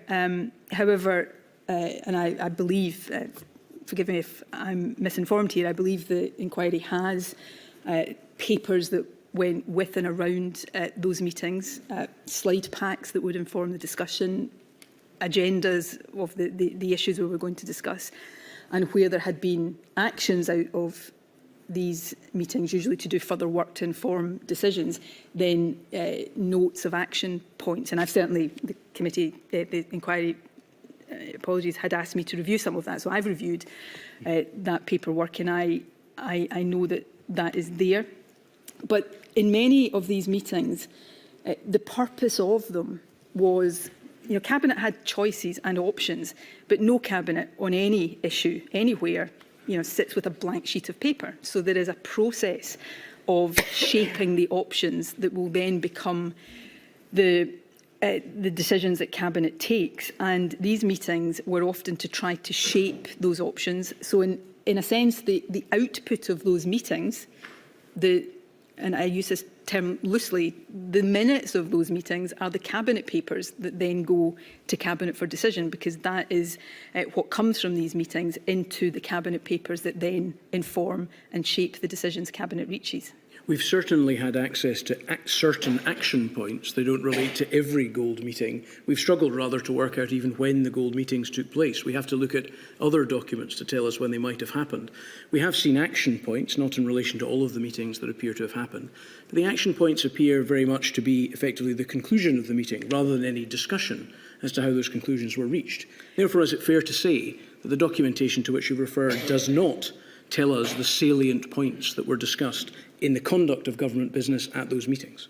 So I think, yes, I think that would be fair, and there is undoubtedly a learning point for government here, and it's not any longer for me, but I'm sure the Scottish Government will be reflecting on this. I think around, the impression that can be created when you give, grand names to fairly routine meetings, and I've already made that point, but more substantively, to make sure that there is a clearer record of these discursive, non-decision-making meetings that are discursive and there for the purpose of shaping the decisions that have to be taken by Cabinet. So, yes, I would accept that can, to somebody outside the process, it would be helpful if that was clearer. I can look at Cabinet papers, not minutes, but Cabinet papers, putting the proposals for decision or the options for decision to Cabinet, and I know that that effectively reflects the discussion that we would have had in these meetings, because that was how we shaped the options and decisions that were coming to Cabinet. Is there a theme developing in the areas we've already looked at, Ms Sturgeon, that the Scottish Government does not like light to be shined on the way in which discussions leading to decisions have taken place? No, I would very, very strongly refute that. And this is a point I've made a number of times already this morning, and forgive me for repeating it, but I do think it is extremely important. I have, in preparation for coming here today, and some of these the committees specifically drawn my attention to, I have looked at all of the Cabinet papers and minutes over that whole period. It runs to thousands of pages, and that paperwork doesn't simply record the decision that was reached. It records the options that Cabinet considered, the pros and cons of each of these options, the reasoning and the evidence that underpinned both the presentation of the options and the decision that was reached. And then the Cabinet minutes, often over several pages, records a very detailed summary of the discussion around the Cabinet table. And I do believe that not only gives a comprehensive record of the decisions that the Scottish Cabinet reached in relation to COVID, but also the thought processes, the reasoning, the rationale, and the factors that were considered in the process of reaching these decisions. The gold meetings, as we're calling them, were often attended by Mr Youssef, is that right? I don't have the attendance list in front of me, but yes, broadly, that would have been the case when he was Health Secretary, yes. And often attended by Ms Lloyd? There would have been a special advisor in them and officials there and somebody from my private office. If their position at this inquiry were that the gold meetings were a decision-making body, would they be wrong about that? Yes, the gold meetings were not. Cabinet was the decision-making body.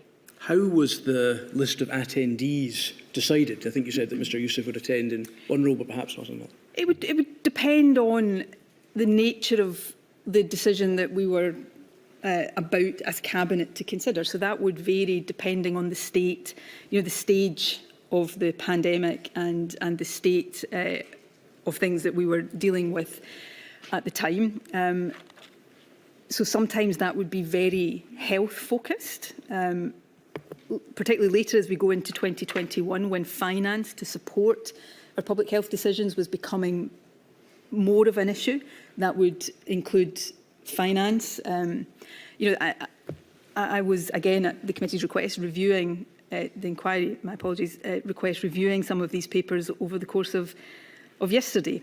So, for example, at late 2020, there were meetings that Ms Forbes, as I think she said yesterday, wasn't at, but her office was copied in to the notice of the meeting and the papers. The Economy Secretary, Fiona Hislop at the time, was at these meetings.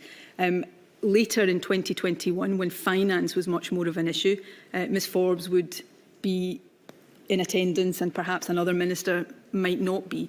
These were discursive opportunities for us to throw around issues. Well, firstly, to look at the state of the pandemic, the data, what we were dealing with, the choices and the decisions that we were having to take, what the implications of those decisions were, what factors we had to take account of in order that all of the proper work could be done to then shape and inform the decisions that Cabinet would take. To be clear about Ms Forbes' evidence, her position was that she did not attend any meetings in 2020. In fact, she didn't even know of the existence of the Gold Group in 2020.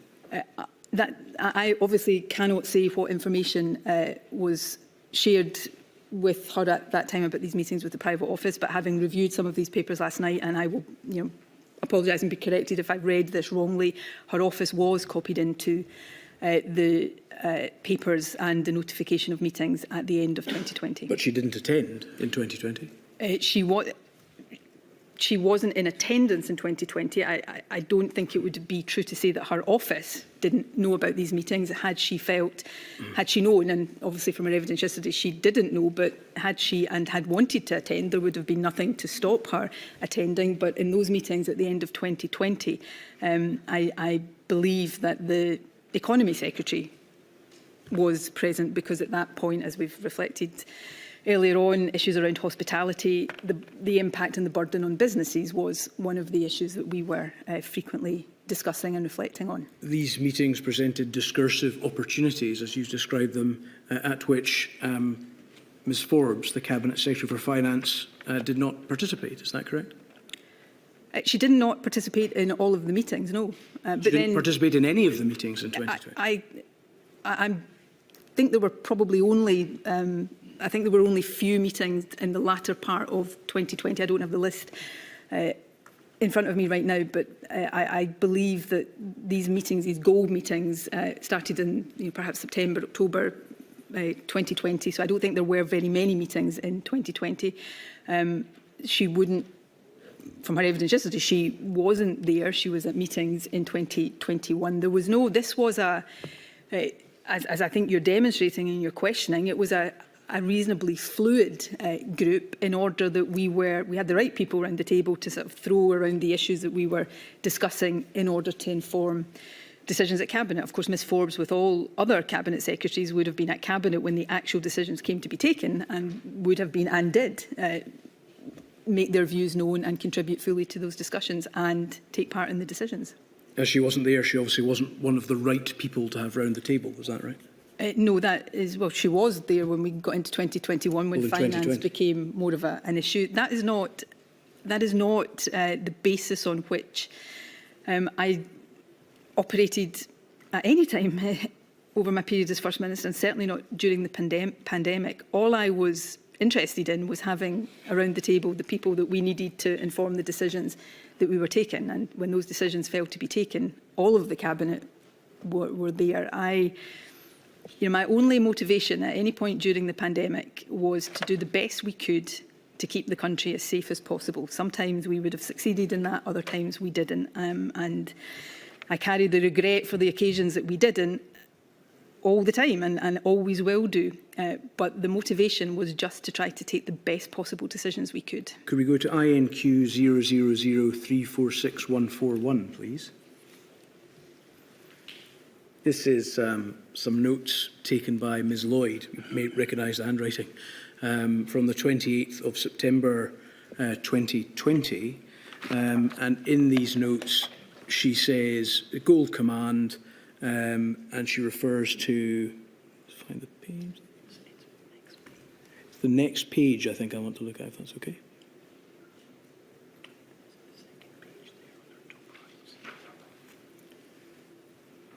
Yeah, just the passage at the top, which is obviously in that context. Navigate economy, avoid blunt instrument.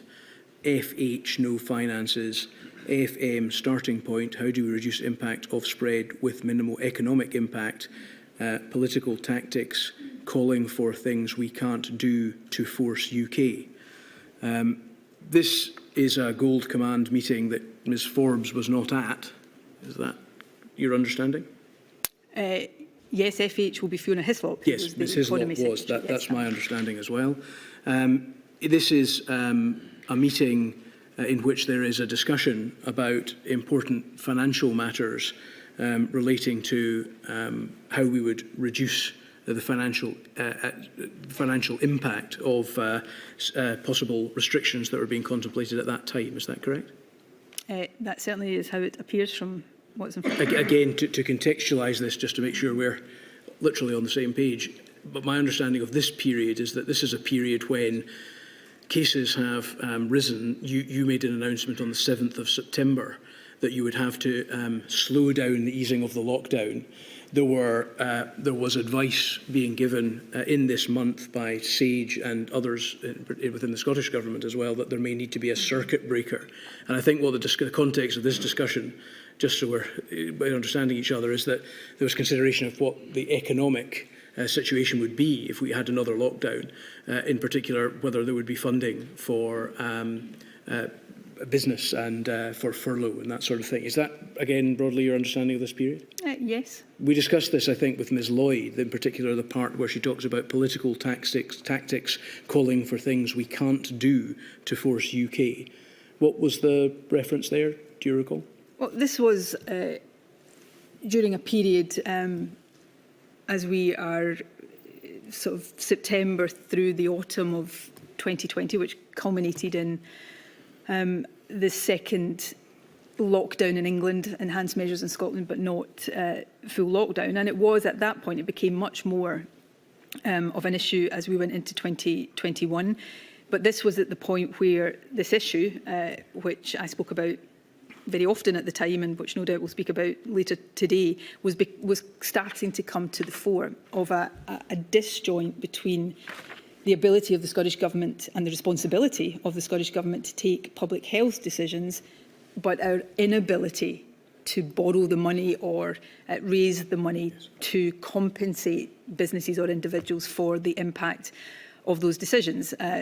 When such decisions were taken by the UK Government for England, they could provide the financial support. And this was a frustration that was expressed by us regularly, and also by the First Ministers of Wales and the First Minister and Deputy First Minister of Northern Ireland. That is, again, these are not my words, they're not my notes, but we often, not often, that would be putting it too strongly, but this was the start at which we were experiencing a situation where we were not managing to persuade the UK Government privately, and therefore we were having to contemplate airing some of these issues publicly. I think that did happen, Ms Sturgeon. I think you made an announcement in this regard about what the situation was on, in fact, the 1st of November, just a few days after this, which then, on the very same day, led the then Prime Minister, Boris Johnson, to respond saying that furlough would be available in the event of a further Scottish and indeed Welsh or Northern Irish lockdown. I don't think we ever, in fact, I'm not sure to this day we ever got the actual pinned down detail of what that meant, whether it would be 80% furlough for as long as a Scottish lockdown lasted, or whether it was just a sweeping statement to... To be clear, that this wasn't, in fact, it was slightly late. It was the 1st of November, this was earlier than that. Yes, this was September. I'm just trying to illustrate what this was. It was a time when these frustrations were beginning to surface, which hadn't been there in terms of the financial aspect of this up until now, where, I mean, this was, to be blunt, this was about making sure, the Scottish Government seeking to make sure that if we had to apply tougher restrictions or impose another lockdown, Scottish workers would get their wages paid, Scottish businesses would be compensated for that in the same way that the UK Government would be able to make possible for individuals and businesses in England. And that's what that is, I believe that is what that is referring to. Ms Forbes told us that prior to and around this time, she had been involved in considerable discussions with the Chief Secretary of the Treasury around this and other financial issues. This was a discussion in which she should have participated, is it not?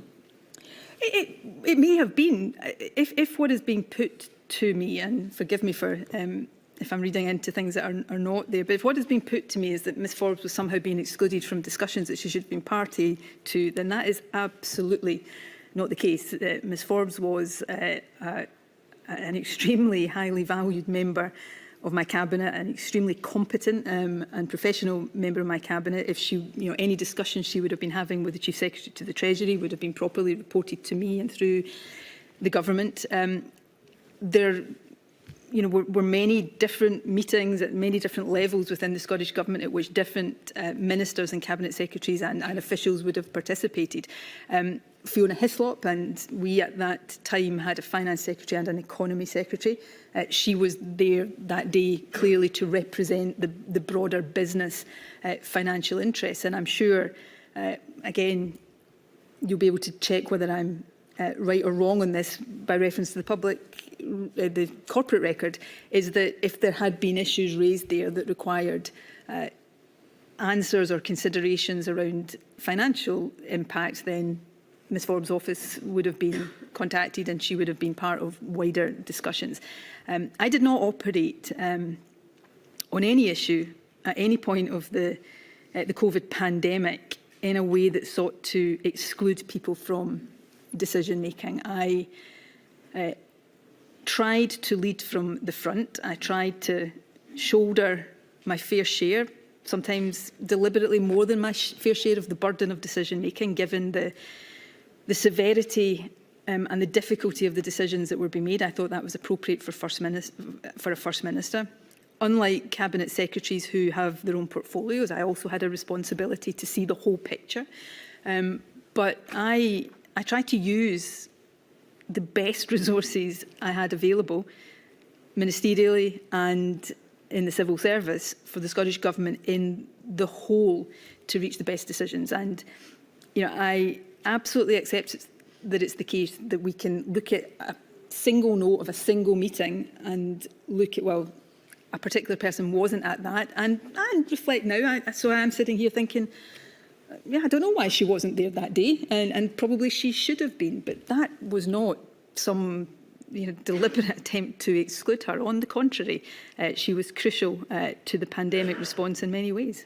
Well, we have her evidence on that matter. We've looked at another exchange between Mr Youssef and Professor Leach, actually around the time that Mr Youssef took the role after the election of Cabinet Secretary for Health and Social Care, in which they start to discuss the exposure of Mr Youssef to all the information that he needs to take on board to try to make decisions in his new role. Professor Leach refers, they discussed the possibility or the imminent deep dive meeting that's about to take place, at which they're both going to attend. And Professor Leach suggests, as regards that meeting, that there was some FM keep it small shenanigans, as always. She actually wants none of us. Is that an accurate reflection of the way in which you manage the pandemic in Scotland? No, it's not, and it couldn't be further from that. Perhaps you have to know Jason Leach as well as I do to fully appreciate his, sometimes turn of phrase. I should say I have got the highest opinion of Professor Leach, and he was crucial in a very, very positive way to our handling of the pandemic. This probably refers to, if it's not, and this wasn't particular to the pandemic, it was probably particular to my First Ministership overall, a bit of a sort of, I don't know how to describe it, almost joke within the government. In government there is a tendency, and again I say this respectfully, I've got the highest regard for the civil service and deep gratitude to the civil service for everything they do, and particularly did during COVID. But when you have any meeting involving ministers, particularly the First Minister and the Deputy First Minister, there is a tendency kicks in, everybody wants to be in the room, whether they, strictly speaking, need to be there or not. And you could end up with meetings where there would be literally a cast of thousands of people, many of whom just wanted to be in the room to hear what was said and didn't need to be there. I didn't have a great deal of patience with that. I wanted the right people. By that I don't mean people, whether I liked them or not. I meant with the right expertise and ability to, and experience to and knowledge to offer round the table. So that's, I suspect, again, Professor Leach would have to answer what he meant there. I suspect that's a reference to that thing that was said about me in the Scottish Government, that I didn't like casts of unnecessary thousands in meetings. I absolutely wanted the people who were critical to making decisions around the table when either decisions were being discussed and shaped, and certainly when they were being taken. And she actually wants none of us. Don't get me wrong, there are days during the pandemic I would gladly not have had to see Jason or Gregor or Hamza or all of these people. This was an incredibly stressful period for all of us, but I wanted all of the people with the right expertise in the room so that we could take the best decisions we possibly could. The word shenanigans has the words "as always." I think I've set out what I think that means. I think it probably shows Professor Leach was not discriminating in the comments, who he chose to make comments about in these discussions.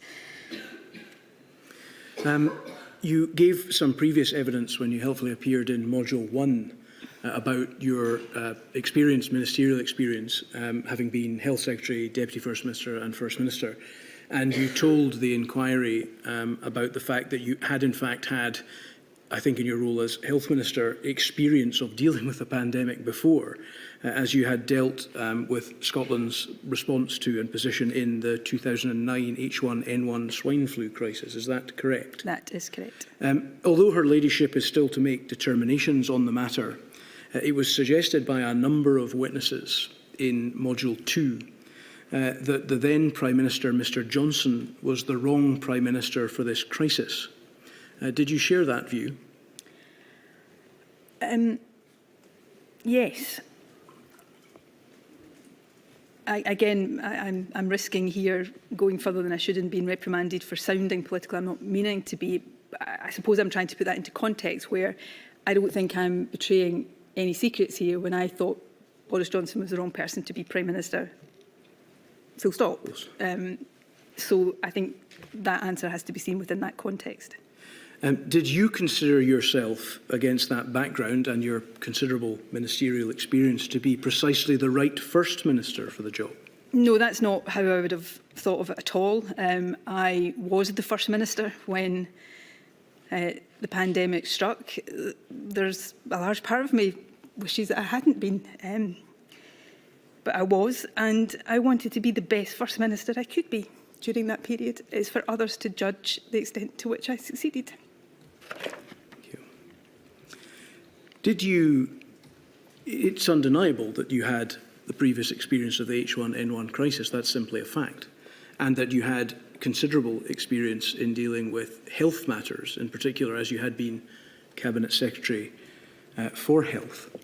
I'd be interested to know, Ms Sturgeon, whether in the juxtaposition between that simple state of affairs and your opinions shared by some others of Mr Johnson, that you saw a political opportunity in the fact that you were well equipped in your mind to deal with the response and he was not?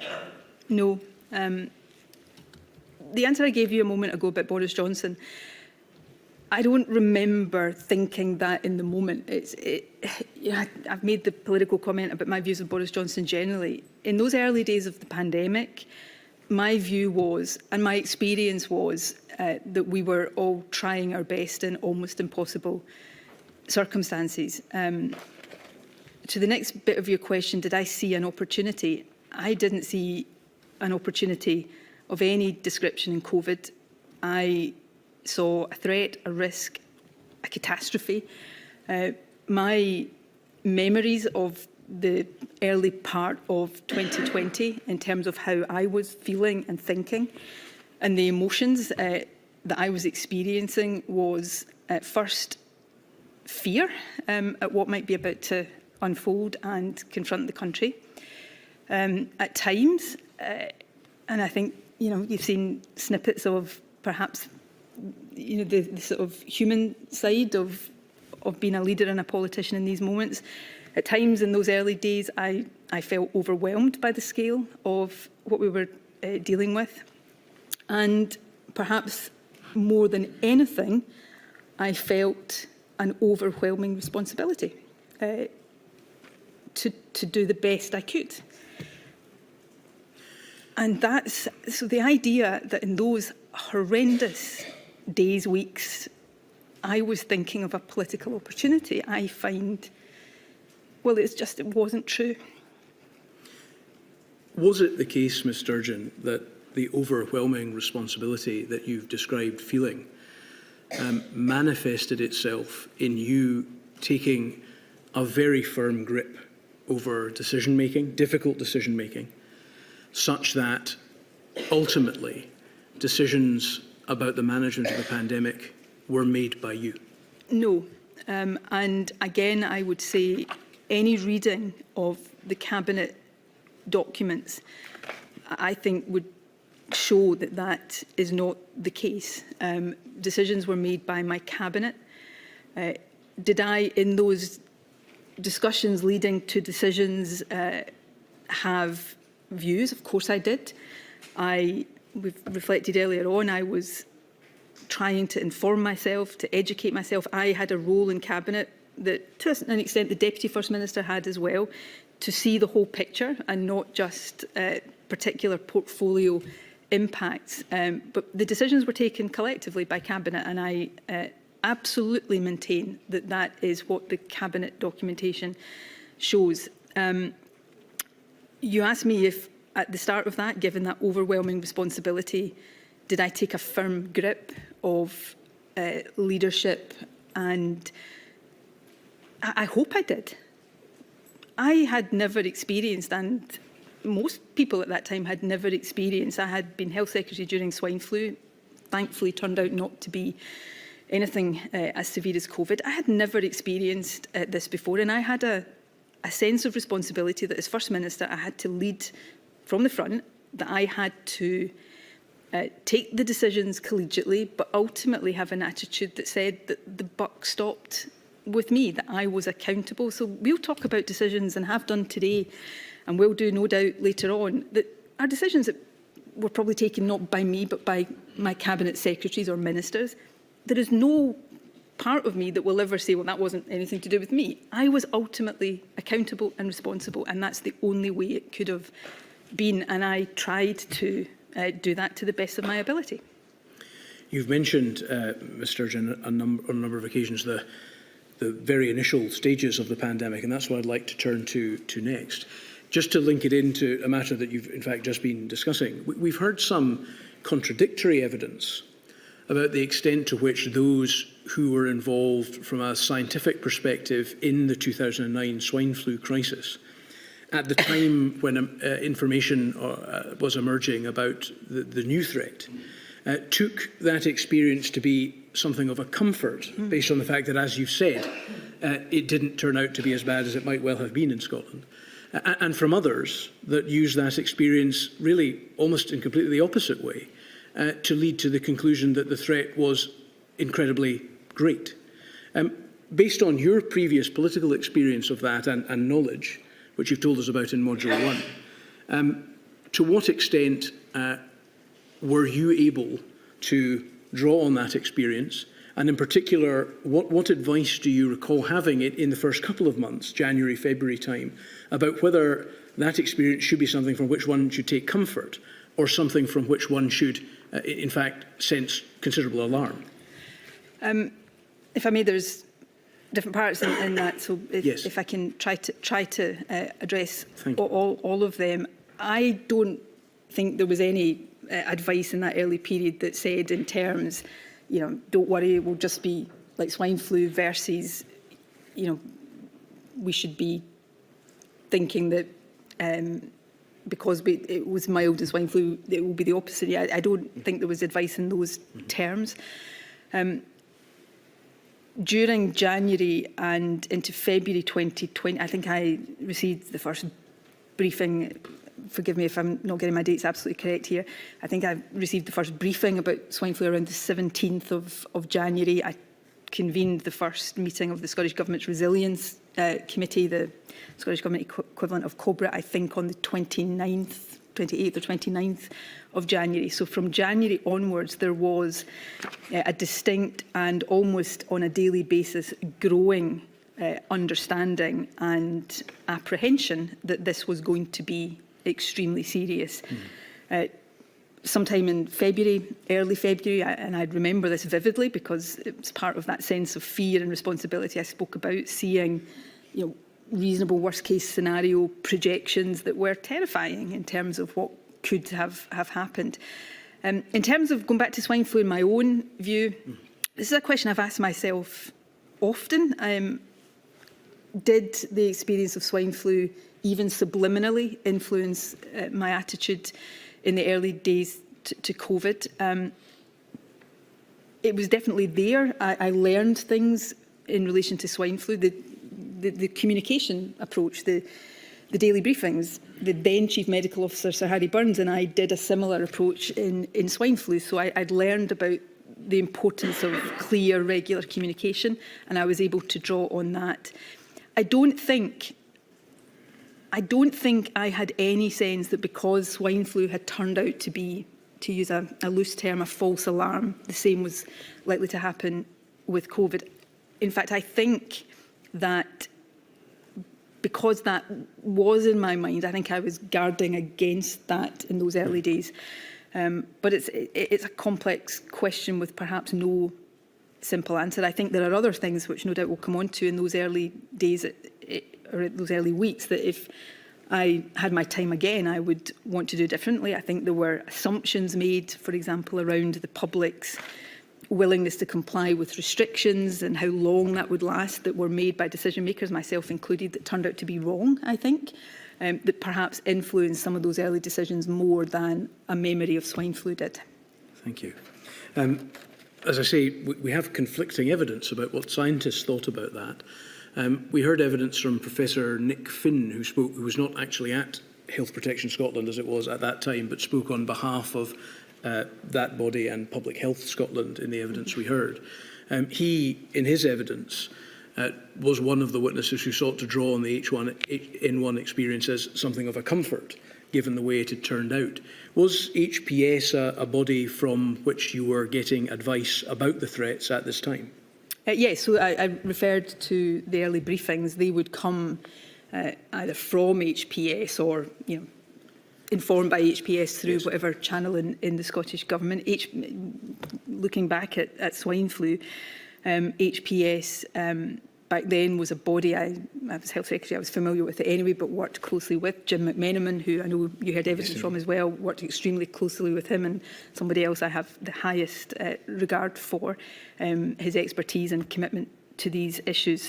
So HPS was, obviously Public Health Scotland was established at the start of the pandemic, but HPS was a valuable and valued source of advice to me and to the government more widely. We know that HPS stood up its national incident management team on the 13th of January. So we understand that that was a body that was providing advice at that time to the government. Is that correct as far as you recall?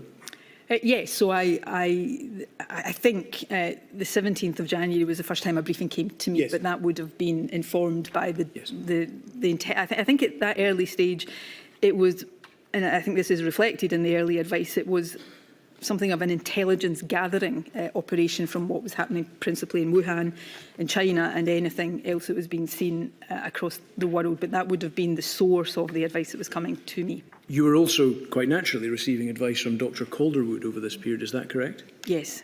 Were you aware of a series of emails exchanged in late January from the 21st of January, which were sent by Professor Mark Woolhouse, a consultant epidemiologist at Edinburgh University, to Dr. Calderwood, and the contents of those emails? No, I wasn't aware of them at the time, either of their existence or of their content. I should say my direct contact with Dr. Calderwood in this context would probably have started around the time of the first SCORE, Scottish Government Resilience meeting at the end of January. So I wasn't aware of the existence or the content of those emails, but having now had the opportunity to read them, certainly as we went from January into February, the tenor and the general content of those emails was certainly percolating through in the information that was coming to government ministers. So I don't read them now and say I had no idea that this was perhaps not in all of the detail of that, but in the general sense. So would Professor Woolhouse, the general tenor of Professor Woolhouse, obviously Professor Woolhouse is very much in the camp of, based on previous experience, in particular his experience in dealing with the swine flu crisis and the emerging information, he was very much in the camp of hitting the serious alarm button at that stage. You say that was percolating through? Yes, in the sense that as we went through the latter part of January into February, I think Cabinet first discussed this on, if I'm remembering the dates correctly, here on the 4th of February. Now, just to give a sort of accurate picture here, the concern was increasing and mounting as we went through late January into February, and certainly as we got to the end of February into March, it was ever higher. But we had a very strong sense from the latter part of January that this was something to be very worried about. We've been through the emails from Professor Woolhouse and with Dr. Calderwood on a number of occasions to look at the detail. I think you've seen those, as you indicated. I don't intend to go to the details, but what I'm interested in is ascertaining what your understanding was of the practical steps which Professor Woolhouse over and above his detailed epidemiological analysis of things like the R0 and that sort of thing, the practical steps that he was indicating ought to be taken at that stage in order to try to deal with the threat which he had identified. These include the requirement for an integrated surveillance system, various different types of surveillance, including genomic sequencing, isolation, infection control, contact tracing, public messaging and social distancing. These are, and I'm not sitting here notwithstanding having been a minister through 2 pandemics to claim to be an expert on these technical matters, but all of these are things that were built up and developed in Scotland. It will be a matter of judgment for the inquiry as to whether all of these things happened as quickly as they should or could have happened, and we can go into any of these in individual aspects in more detail if you wish me to. But if I take, so we had, and I remember this well from my time as Health Secretary, we had a system of surveillance, the Sentinel surveillance system, which was based on sample testing of respiratory infections across certain GP practices. Some not initially in January or February, but later that was scaled up to cover, I think, more than 1 million of the Scottish population. We very quickly established, from having no ability to carry out COVID tests in Scotland, I think by the 10th of February, we had established COVID test processing facilities in Edinburgh and Glasgow. I think at that early stage, positive tests still had to go to Colindale in London for confirmation, but so over a very short period of time, we had established from no testing capacity to having that, and then that scaled up ever more. Genomic testing, again, an issue we might or might not come on to talk about. The Nike conference, there was genomic study done around the lineage of COVID in that. There was a very substantial study done later on involving genomic sequencing of the importation of COVID to Scotland. So whether we did it quickly enough will be for others to judge, but certainly as we go into the later part of 2020, these capacities are there in Scotland and have been developed and possibly in some cases still developing. Social distancing, of course, came later through the early COBRA decisions. We, started to give advice, I think, sometime in March about people being careful about contacts, but the formal COBRA decisions around isolation and distancing came later on in March. When Ms Freeman gave evidence to the inquiry, she was of the view that Scotland's Public Health Service lacked in staff, facilities and kit to introduce a testing system of the kind that was being introduced, and that the capacity of tests remained at only 350 per day until April. Does this, in your view, based on your involvement and recollection, indicate a lack of urgency in Scotland's response? So, specifically on testing, I would say I don't think it reflected a lack of urgency. I think it reflected the capacity we had in place, and that determined the speed at which we could scale from the very limited capacity to the much greater capacity we had. So if you take testing, for example, the testing facilities that were available pre-pandemic, diagnostic testing facilities, tended to be, not just for COVID, but generally in multiple small-scale labs. While there were expert staff working in these, there was a need to recruit, which is not easy to do with people of the expertise we needed. There was also at that point, and there are different conclusions that can be drawn from this, I appreciate, but at that point there was intense supply chain pressure on swabs and reagents for testing. So I don't think it was a sense of a lack of urgency, but it by necessity, there was a certain limit to how quickly we could go from where we were at the start of the pandemic in testing to where we wanted to do. It took time to put the larger scale labs. That said, the Glasgow Lighthouse Lab, which was done through the UK Lighthouse system, I think was open by sometime in April. So things moved relatively quickly. Were they as quick as I would have wanted? Even at the time, and certainly with hindsight, no. But there were practical constraints that we were dealing with at that point. Had your H1N1 experience of 2009 taught you that early, decisive action to contain a viral pandemic would be necessary, and that it would require a testing and tracing capacity? Yes, and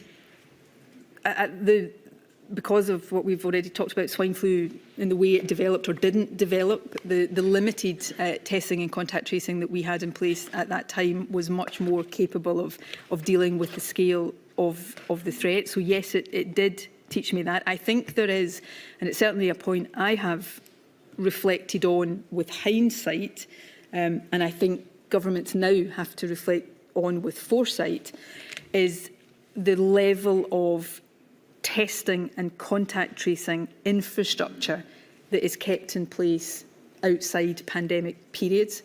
It is very costly to do that, but we certainly suffered from not having a greater baseline capacity at the start of 2020 than we had, and we scaled up as quickly as we could. My own view, I'm no longer in a position of responsibility around this. My own view is there should be a greater baseline capacity infrastructure in future, but that comes with costs and it comes with opportunity costs, and there are obviously issues that governments have to grapple with in that. The maintenance of that baseline capacity may well be costly, Ms Sturgeon, but I rather suspect that the pandemic itself has shown that Absolutely. It is even more costly not to. So let me be clear, yes, and I want to be clear that I was not suggesting that the financial cost should take priority over the human cost. There were many costs of the COVID pandemic. The human one was the worst of all. So I absolutely agree with that. And Scotland and the UK was not alone in this internationally. Some countries had or appeared to have a greater baseline capacity of testing. I should also say for completeness at this stage, although you'll stop me if it's an area you're going to come on to, testing had limitations. It is absolutely the case that I think it would have been desirable to have been able to do more testing at an earlier stage. But particularly in people without symptoms, there was not a degree of confidence then. I'm not sure what the degree of confidence is now that the test would pick up the virus in everybody. So we talk about testing. I think it is really important that we understand how central testing is. My personal view is we've also, in doing that, got to be careful we don't blind ourselves to the limitations of testing. Although there might be limitations related to false negativity in testing, you would have found, would you not, that you would have got more positive tests than the actual situation of not carrying out tests at all? Oh, self-evidently, yes. The point I'm making is that if I'm at risk of sounding as if I'm arguing against the importance of testing, and I am not, but some of the clinical which were expressed in some of our decision-making around putting too much reliance on testing is because of the potential for false negatives. So if somebody does a test one day, it's negative, and then they think, well, I don't have to worry about social distancing or face covering or all of the other protections, then that could, at least hypothetically, have a negative effect. So I think that's more what I was talking about. I am not arguing against the importance of testing, nor am I suggesting that it would not have been advantageous for Scotland in a whole range of ways to have had greater testing capacity at an earlier stage of the pandemic. One other aspect of the plan, the practical plan that Professor Woolhouse suggested, taps into an area that you've already mentioned. He suggested that there would be a need, it would be extremely important, in fact, in his correspondence, that there would be public messaging. And of course, that was something later on that a strategy was developed for. Were you aware at around this time that there had been a recommendation by a consultant epidemiologist that public messaging, keeping the public informed even at this early stage, was a very important part of the strategy, rather than simply later? No, I wasn't aware of the content of those emails, so I wouldn't have been aware that that had been a specific recommendation. Although the regular, which became daily public messaging in the form of the daily briefings, didn't start until March, sometime in March 2020. And I'd have to check exactly what the dates were here. I recall, understandably, given that this was becoming a dominant global story, I recall, certainly in advance of that, more regularly being asked questions about it in interviews, so that the public messaging was something that we were aware of and were starting to seek to do, although not in that formal, very structured sense that you refer to, which kicked in later. We've seen some evidence related to various matters around this period, really up to the first lockdown, where there are matters that are not communicated to the public, and that appears to be broadly on the advice of Dr. Calderwood. I'm thinking in particular around the emergence of the threat and the matters raised by Professor Woolhouse, the threats from the Nike conference and the genomic efforts to try and trace individuals who had been infected as a result of that, the identity of the first person in Scotland to die from COVID in the middle of March, concerns that had been expressed around the rugby international which took place at Murrayfield between Scotland and France on the 8th of March. None of these matters were communicated at that time to the Scottish public with any degree of detail. Is it correct in the first instance that it was on Dr. Calderwood's advice that those matters were not communicated at that time? I mean, there were different considerations in each. Yes. Understandably, these have been grouped together. Yes. They all stand individually, and I would have to go. Of course. Certainly but the simple question was, did Dr. Calderwood provide it? In the case of Nike and the rugby, yes, I took advice from Dr. Calderwood and discussed that advice with her. I don't think her advice, whatever I might think now with hindsight, that if I was to go back, would I take the same judgment? I may take a different judgment, but I don't think her advice was unreasonable. If I can take Nike perhaps as the instance to illustrate this with, Nike was an event that the Scottish Government hadn't known about before it happened or until after it happened. So it wasn't an event that we had been asked to approve or not approve going ahead. In the first few cases that were associated with that conference, there was an incident management team put in place, led by Health Protection Scotland. It wasn't genomic sequencing that traced individuals. That came later to trace the sublineage and yes. could show what happened with or didn't happen with the spread of the infection. But there was an incident management team that kicked in to do contact tracing, to do everything. And we now know they were very successful in halting any further spread from the, I think, 38 primary and secondary cases that were identified with that conference. The issue it's the publication became whether we put into the public domain at that time that I think it was the second case had been associated with that conference. That was a fine judgment. This was a conference, I think I heard in evidence last week that there was a couple of hundred people at that conference. There wasn't. There were 71 people at that conference. Only 10 of them were from Scotland. And there was a concern that was put to me in the advice from Dr. Calderwood that to say that the case was somebody from that conference would have risked identifying that person because of the small numbers involved. I got that advice. I think I spoke to Dr. Calderwood and I accepted that advice. I don't think it was unreasonable. I heard Dr. Smith say to the inquiry, and I thought this was a reasonable way of putting it, that a different clinician might have had a different risk appetite for patient confidentiality and given different advice. That's not to say that Dr. Calderwood's advice was wrong or unreasonable, but a different clinician might have given different advice, and a different politician might have decided not to accept that advice. And the same politician, going back again, might have decided not to accept it, because even although I don't think, when that did surface, I don't think it did undermine confidence in public messaging, I can see now that it had the potential to do that, and I would not have wanted to take that risk. We, of course, know that it didn't lead to any further spread. The final point I want to make about this is, this was in early March. On every given day, there were judgments falling to be made, decisions falling to be made, often very fine judgments that could have gone one way or the other.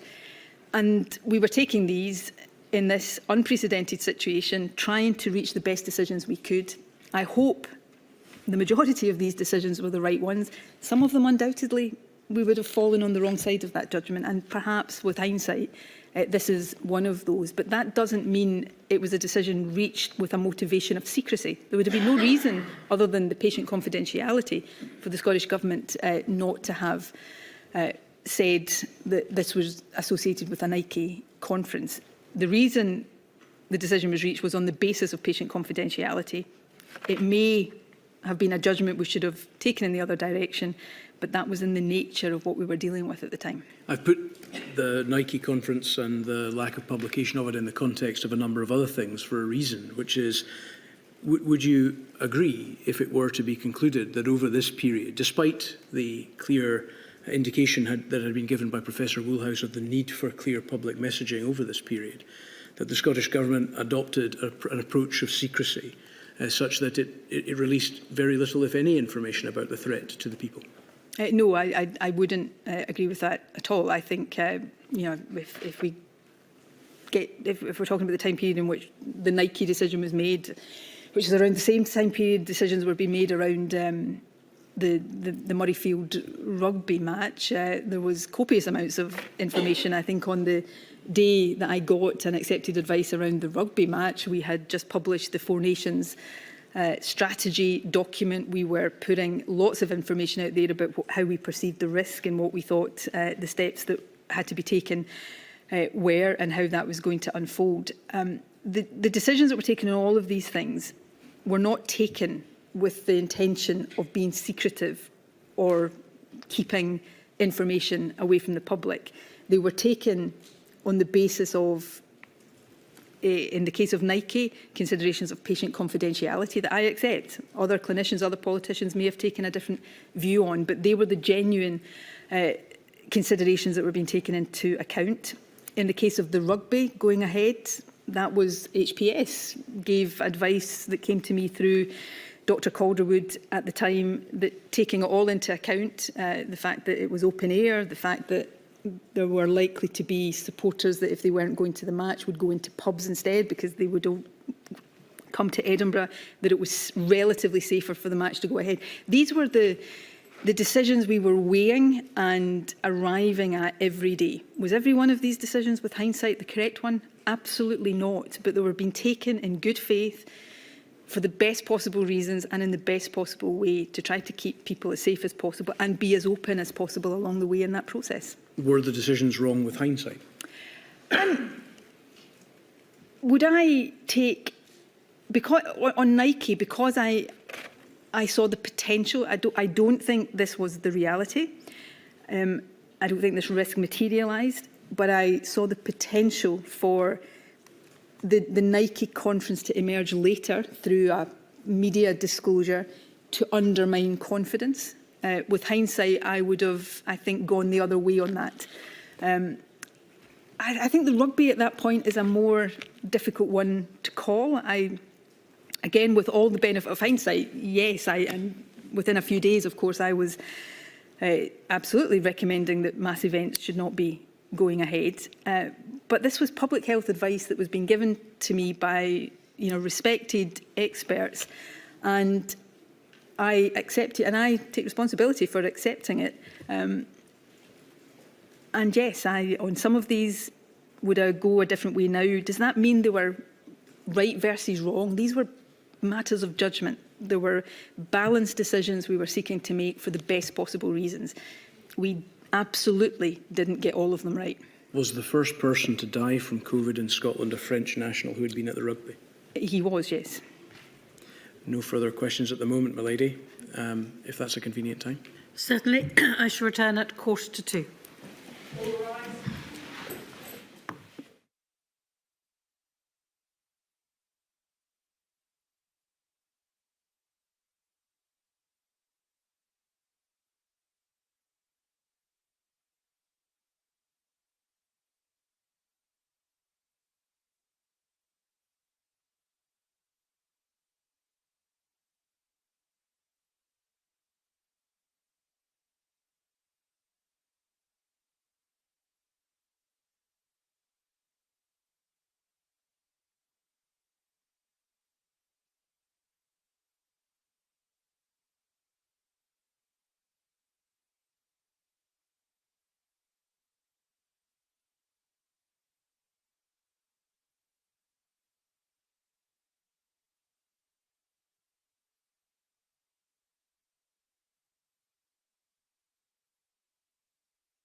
Thank you, Lady.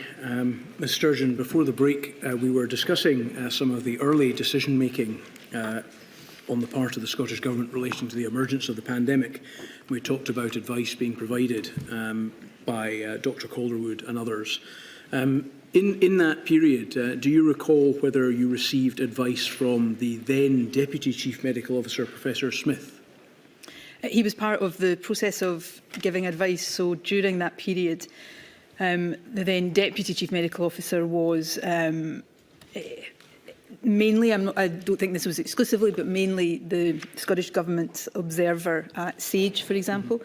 So he would be the conduit of readouts, feedback from SAGE. They would come to me in written form, but he was frequently there in person around the table when I was discussing the matters with Dr Calderwood. Thank you.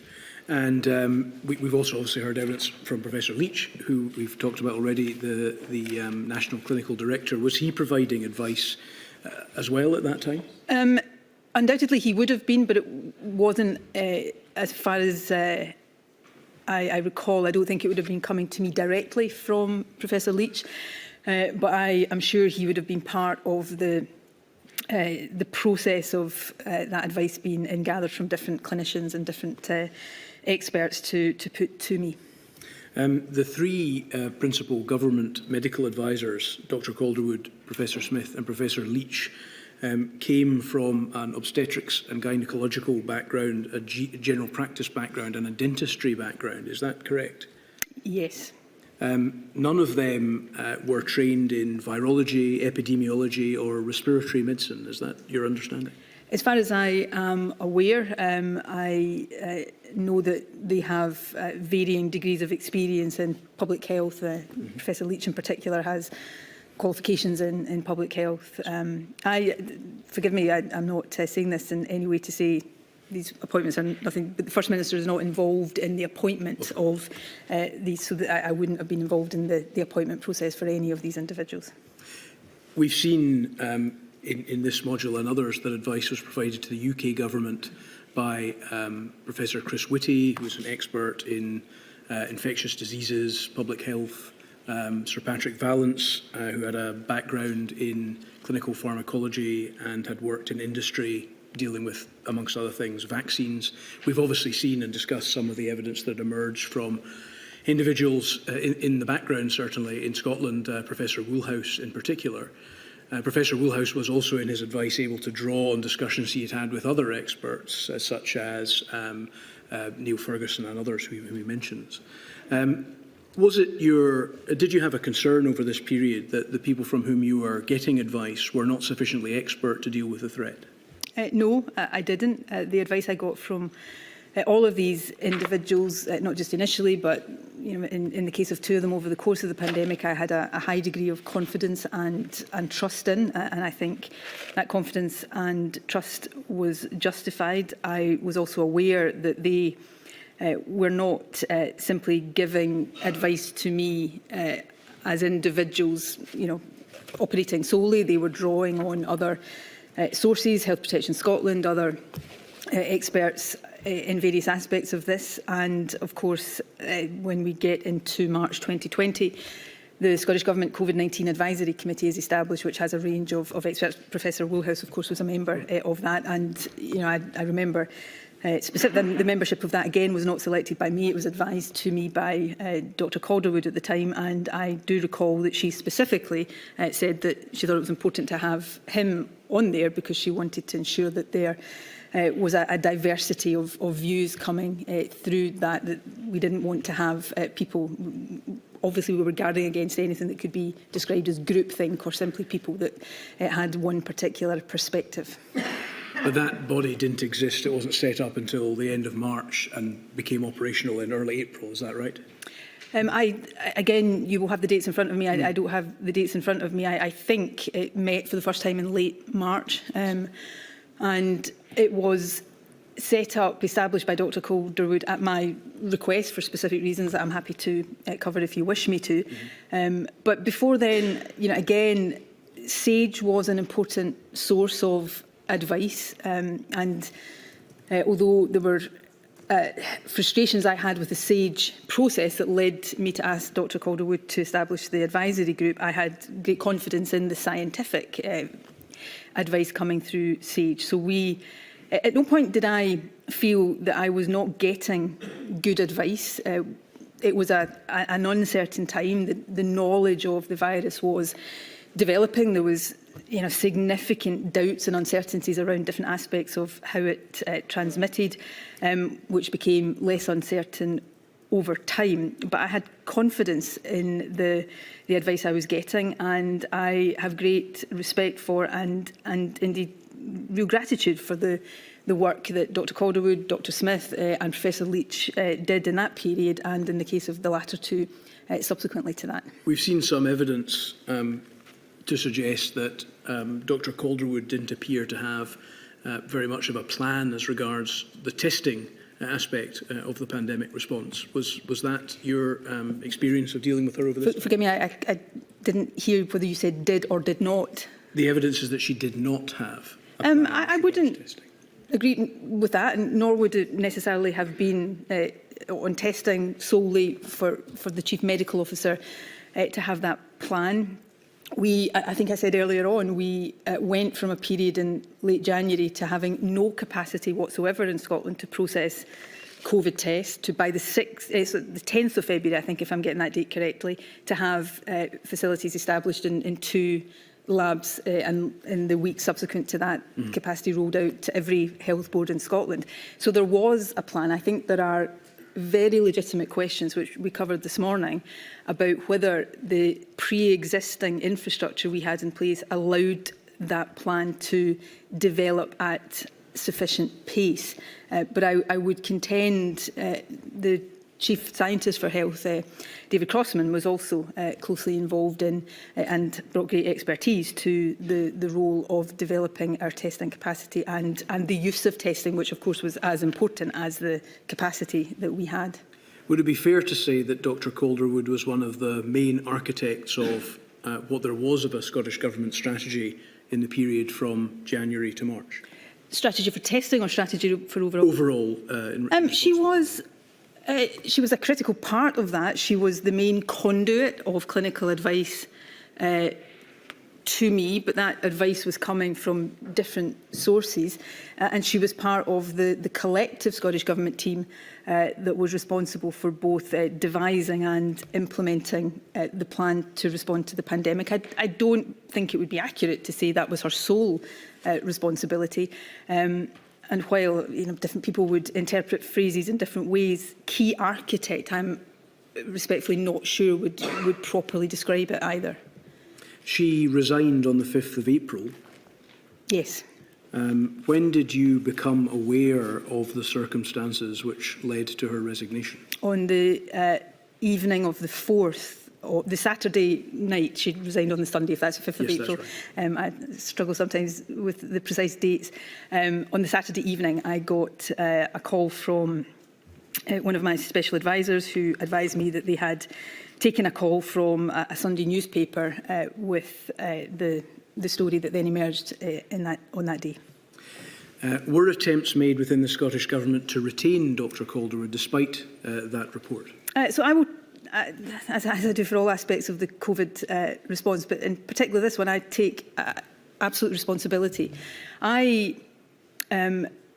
In the immediate moment, and remember we're in the very early stages of an unprecedented situation, I had 2 considerations in my mind, and I'll end by saying what I think I got wrong in this.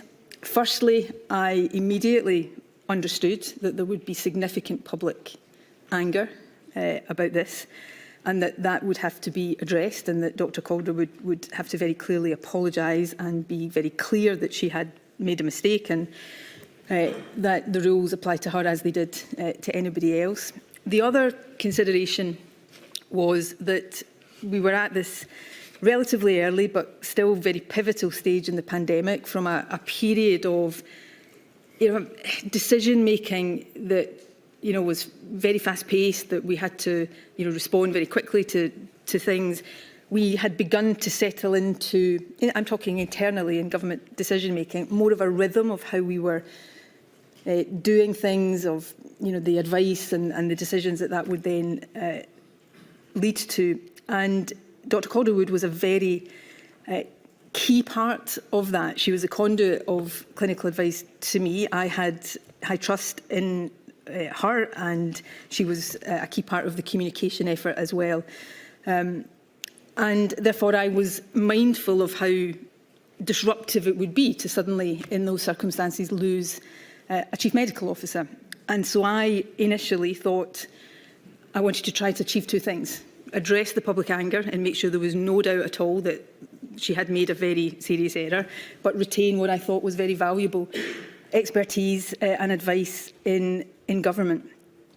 I think as the Sunday progressed, I began to realise I couldn't achieve both of those things, and that if I continued to try to achieve the latter of those, I would seriously compromise trust in the government's message, and that the internal ways of working, that was something for the government to deal with, and I had to prioritise the confidence in public messaging. So that led on the Sunday evening to me having a conversation with Dr Calderwood that led to her resigning. I should say, and I want to say this on the record, she had already reached that conclusion herself and made no attempt then to avoid her resignation.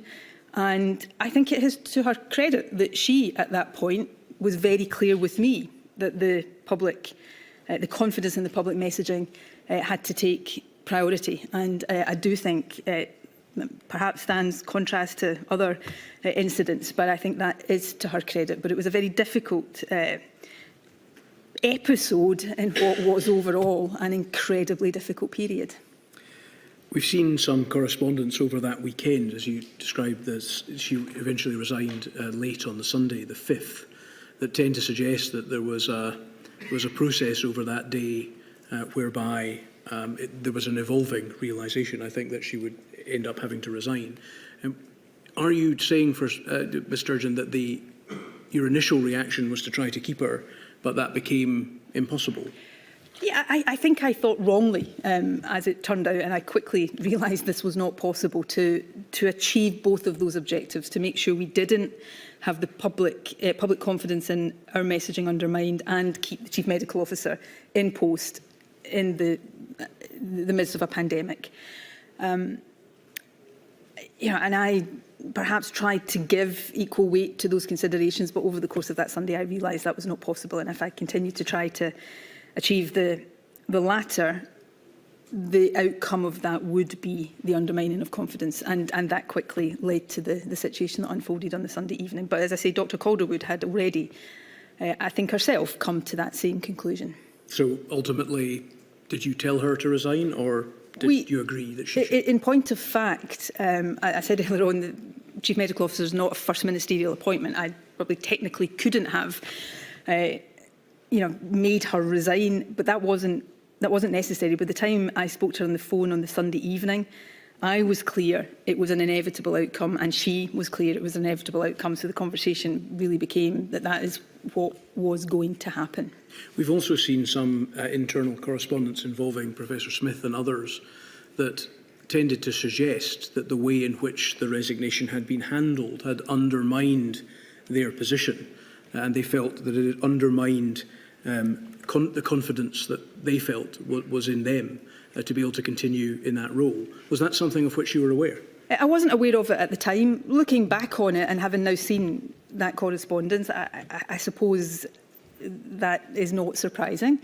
It was as I say, in the midst of a really tough, difficult time for everybody. This was an episode that, I hadn't known Dr Calderwood or worked with her for as long as others had. It was, it was upsetting, the whole circumstance.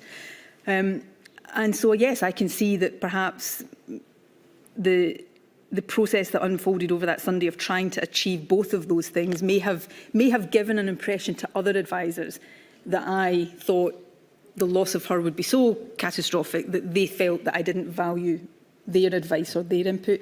That wasn't the case. I can perhaps see why they might have thought that, but that wasn't the case. I highly value the contribution of all of the individuals who were advising me. Did that experience to any extent undermine the ongoing relationships of the team that remained in place with you? It's certainly not in my experience, and I genuinely don't think that was the case. We very quickly, moved to an adapted way of working. Dr. Smith became at that time, acting Chief Medical Officer, and later became Chief Medical Officer in his own right. And yes, there were difficulties over the next few days. We had to adapt to the loss of somebody who had been very central to our response going forward. But I don't think it damaged relationships at all. I think something else I read into that correspondence was that there had been a sense of, because Dr. Calderwood with me had been the key clinical communicator, had Dr. Calderwood not resigned that weekend, we decided to try to establish a very firm point of contact between the public and the government. But that position of her doing the daily briefings with me every day would not have been sustainable, because it would have taken up too much of the timesheet. So we were already planning to move to a situation, which we did anyway, where the clinicians would share that responsibility. I might, on that particular aspect of that correspondence, it might be read slightly differently, I think, to suggest that the remaining medical and clinical advisory team, if we can put it that way, were of the view that too much reliance had been placed on Dr. Calderwood as an individual and not on the team more widely, and indeed other sources of expert advice. Was that, if that is the correct interpretation of that documentation, is that a fair representation of the way in which advice was taken from medical sources by the government? I don't think so. I can absolutely see why that would be an interpretation that could be put on that, and it may indeed be what the author of that correspondence meant by it. Dr. Calderwood was the principal conduit of advice to me. She was not the sole author of that advice. I said earlier on, I interacted regularly with Dr. Smith in the period before Dr. Calderwood resigned, so it wasn't as if he wasn't a key part of the response. He was, and a very valued part of the response. And you asked me earlier on about my experience as Health Secretary when we were confronted by swine flu, and I've had, albeit as Health Secretary at the time, although if swine flu had developed differently, no doubt the First Minister would have adopted this role. But I developed at that point a very key working relationship with the Chief Medical Officer, who at that time was Sir Harry Burns. And so again, that was part of the lesson I'd taken from that, the importance of that relationship, of having a clear conduit for advice was important. But of course, she wasn't giving me advice that she was the sole author of. She was drawing on multiple other sources in giving it to me. But in translating, if you like, those sources of information to you, and her being the person that you're speaking to, there was a risk, was there not, that in that translation the right information might not be getting to you? There was a risk. If I've given an impression, so, Dr. Smith would not always be, but equally not infrequently be in the room at the same time. It wasn't that she was the only person that I was speaking to. Frequently in the very early days, she would take part, as Dr. Smith did it later, in the calls between the 4 UK CMOs, and come straight off that call and give me information that she had got from the other 3 CMOs. So it was a situation where she may have been the principal conduit of information to me. She wasn't the only person in the room during these discussions, and I was absolutely aware that she was bringing to me information that came from different sources. Her resignation was it not, Ms Sturgeon, a cataclysmic event for the ability of the Scottish Government to react appropriately to the threat, and also had an enormous effect on public confidence in the government strategy? On both of those, it had the potential to do both of those things. I don't believe it did either. Had Dr. Calderwood not resigned on that Sunday evening, I believe, in terms of confidence in the public messaging, it may well have had that impact. I would suggest that the evidence through public attitudes and public polling after that suggests that it didn't have that effect. I think her resignation stemmed the potential for that. And on the first, it did have a disruptive effect, but it was one that we were able to overcome reasonably quickly and establish ways of working. And, you know, I think I know Dr. Smith stepped up and did a very good job in those circumstances. So I absolutely accept the potential for both of those things to happen. I wouldn't necessarily agree that either of them were the outcome. Thank you. Sorry to jump around a little in the timeline. I'm going to go a little bit earlier than that, beginning of April. On the 12th of February 2020, there was a ministerial tabletop exercise called Exercise Nimbus, which took place involving representatives of the UK Government, Scottish Government, Welsh Government and Northern Irish Executive. Was this something you were aware of at the time? I undoubtedly would have been aware of it at a certain level at the time, but I don't think it was something at that point that was particularly high up my awareness scale, if I can put it that way. You didn't attend it? I didn't attend it, unless you're about to tell me that I did, and I haven't recalled, you didn't, but as we I'm pretty certain understand. I didn't attend it.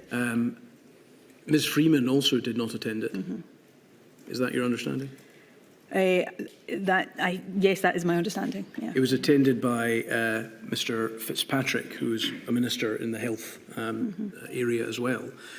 Should either you or Ms Freeman have attended such an event, which was, we heard from Ms Freeman, an event which sought to update pandemic planning in order to apply more specifically to the circumstances of the emerging threat?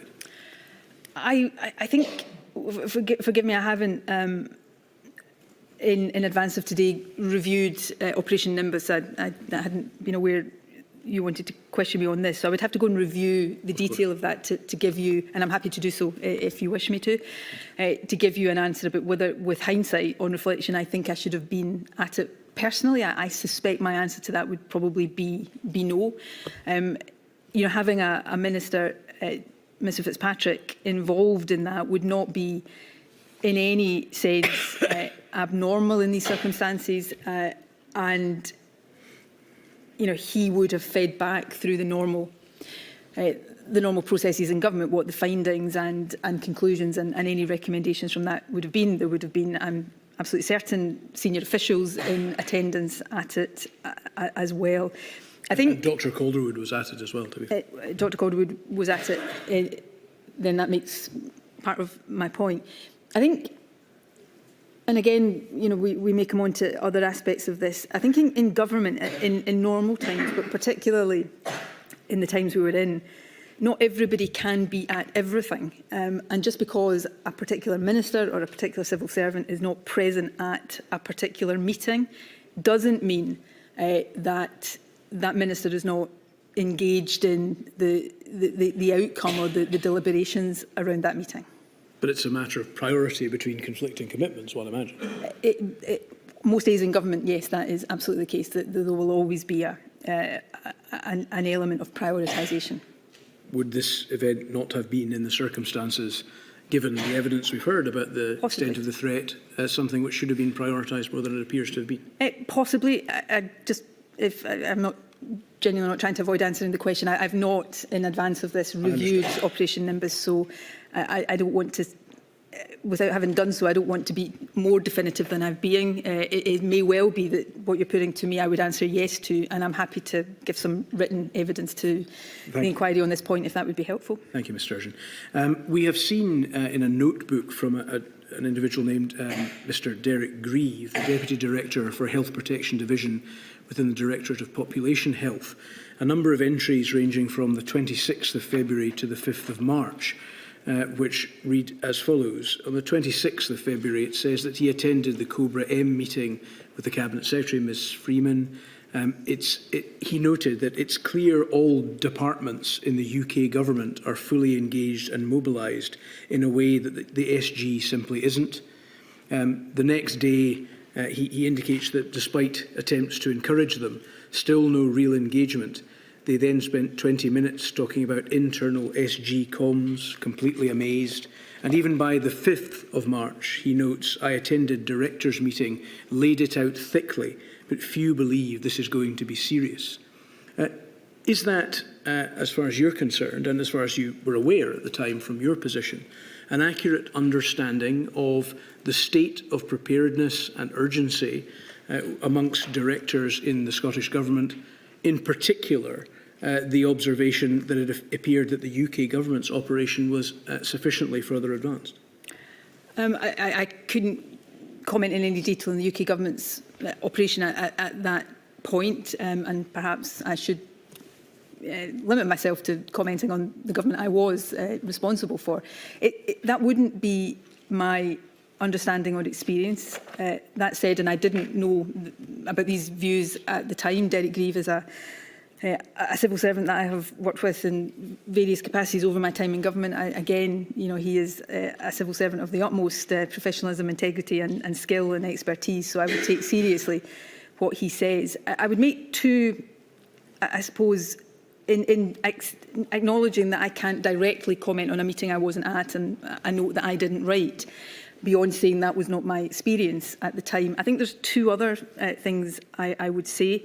In preparing for today, it struck me that at a cabinet on, I think, the 10th of March 2020, I make some quite extensive comments about the fact that this is going to be a whole government, whole society challenge and not just a health, I'm paraphrasing.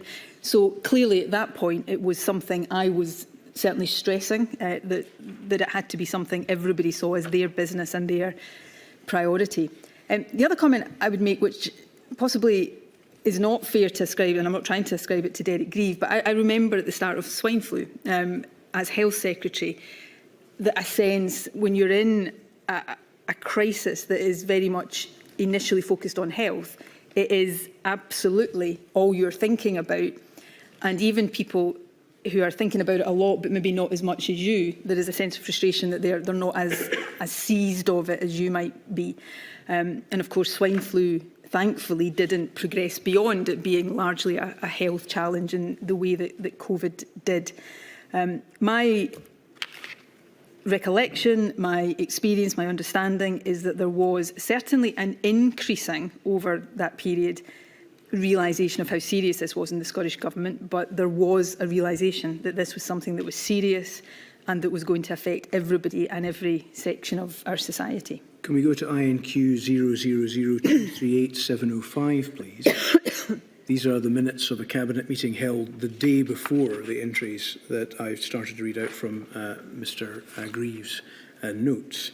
On the 25th of February 2020, you're noted as being in attendance. Can we go to paragraph 44, please? It says, under any other business, novel coronavirus, the First Minister informed Cabinet that later that day she will be chairing a further ministerial meeting in the Scottish Government Resilience Room to discuss Scotland's response to the global outbreak of the novel coronavirus, COVID-19, about which there will be a fuller discussion at the following week's meeting of the Cabinet. It would be particularly important to ensure that messages to the general public were as informative as possible and couched in appropriate language. Was it appropriate, given the information we've looked at emerging from Professor Woolhouse in particular, that as at the 25th of February, novel coronavirus was being dealt with under any other business with no substantive discussion of what might be done to prevent its spread? I think if that had been all that note was communicating, I would agree with you. But I was communicating the fact that later that day I was chairing a meeting of the Scottish Government Resilience Room. That was, forgive me, what date? The 25th of February. I started chairing those meetings in 28th, 29th, I think, of January, with one exception. When I'd been visiting flooded areas elsewhere in the Deputy First Minister chaired, I chaired all of these meetings. This was a period where there was significant work ongoing.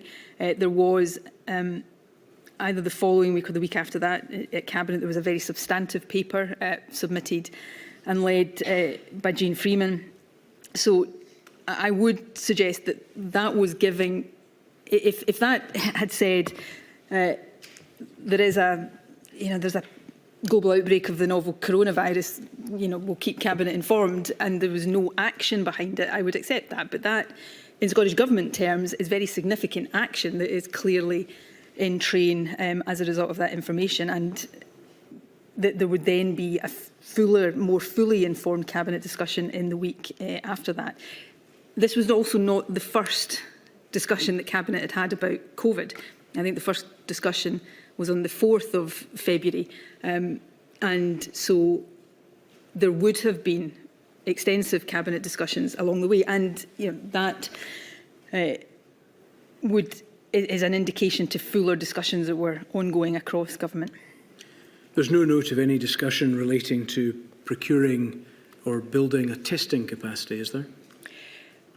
Because that one note doesn't describe it, it doesn't. So this is the 25th of February. By the time this note is written, we have already taken the first steps to build testing capacity.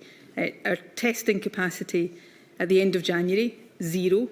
By the 10th of February, two weeks before this note, we had established testing facilities in Glasgow and Edinburgh. I think we very quickly after that established a facility in Tayside in Dundee as well. I don't know whether that would have been before or slightly after this note. So clearly, evidently from the reality of what was happening, there was work to build up testing underway by the time this note was written. There's no note of any discussion of the current state of building testing capacity, though, is there? I would, but no, that note suggests there wasn't, but that doesn't mean that work wasn't underway. The Health Secretary would have been leading that work.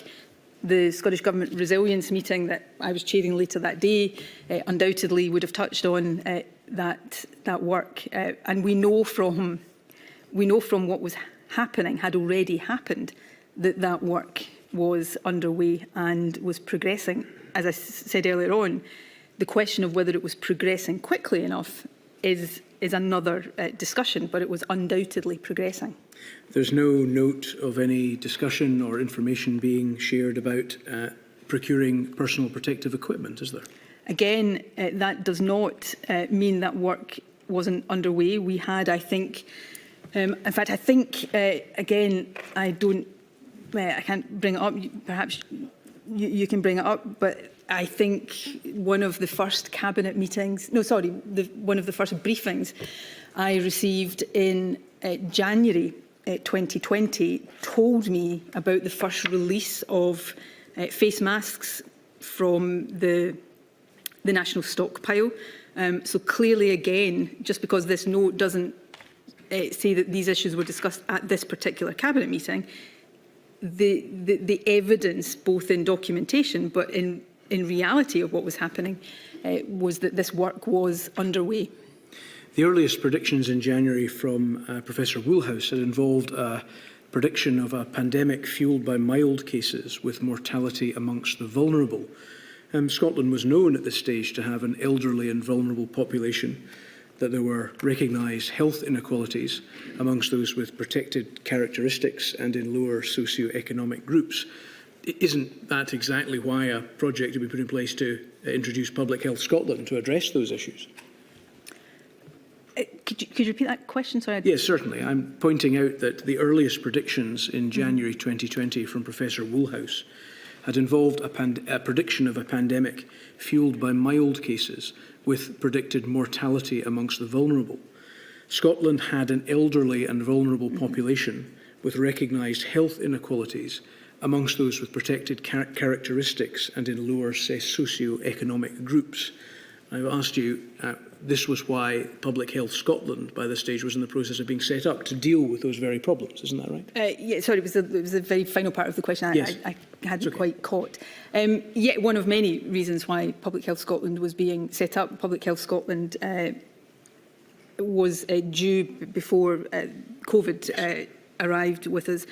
Public Health Scotland was due to be formally established, I think, on the 1st of April 2020, and that was a long-standing programme of work. I think it's important to say that it is not the case that the Scottish Government only started dealing with these issues when Public Health Scotland was established. The Scottish Government, through many of its pre-existing bodies and processes were acutely and intensely focused on health inequalities and the needs of older people. Public Health Scotland was established because it was thought that having a body of that nature, particularly one that brought the health service and local government more closely together, would be better able to do that, amongst other things. There's no discussion here, no mention here of any discussion or any information being provided about any steps to try to protect that vulnerable part of Scotland's population. I know from the work that was underway in the government at that time that all of these issues were being progressed, all of these issues were being worked on. I suspect that, because I know that because not all of that is encapsulated there doesn't mean that wasn't happening. Okay, well, what steps were being taken to protect the vulnerable part of Scotland's population? All of the work we were doing to understand COVID, to make sure we were preparing and scaling up facilities like testing, making sure that we were in a position to supply PPE. And I know there were many concerns raised about all of these things. I'm not suggesting all of that worked perfectly. All of that was designed to protect, as far as it was possible to do in the face of a pandemic, the entire population, and within that those who we were beginning to understand were going to be more vulnerable to a virus of this nature. It was part and parcel of all of the work we were doing. At this stage, the Scottish Government was asleep at the wheel, wasn't it, Ms Sturgeon? No.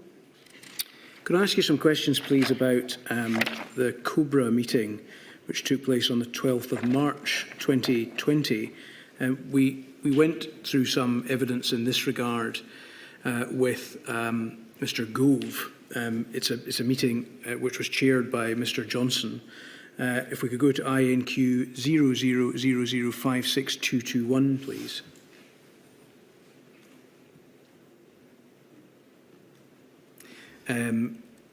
Could we go to page 8? Thank you.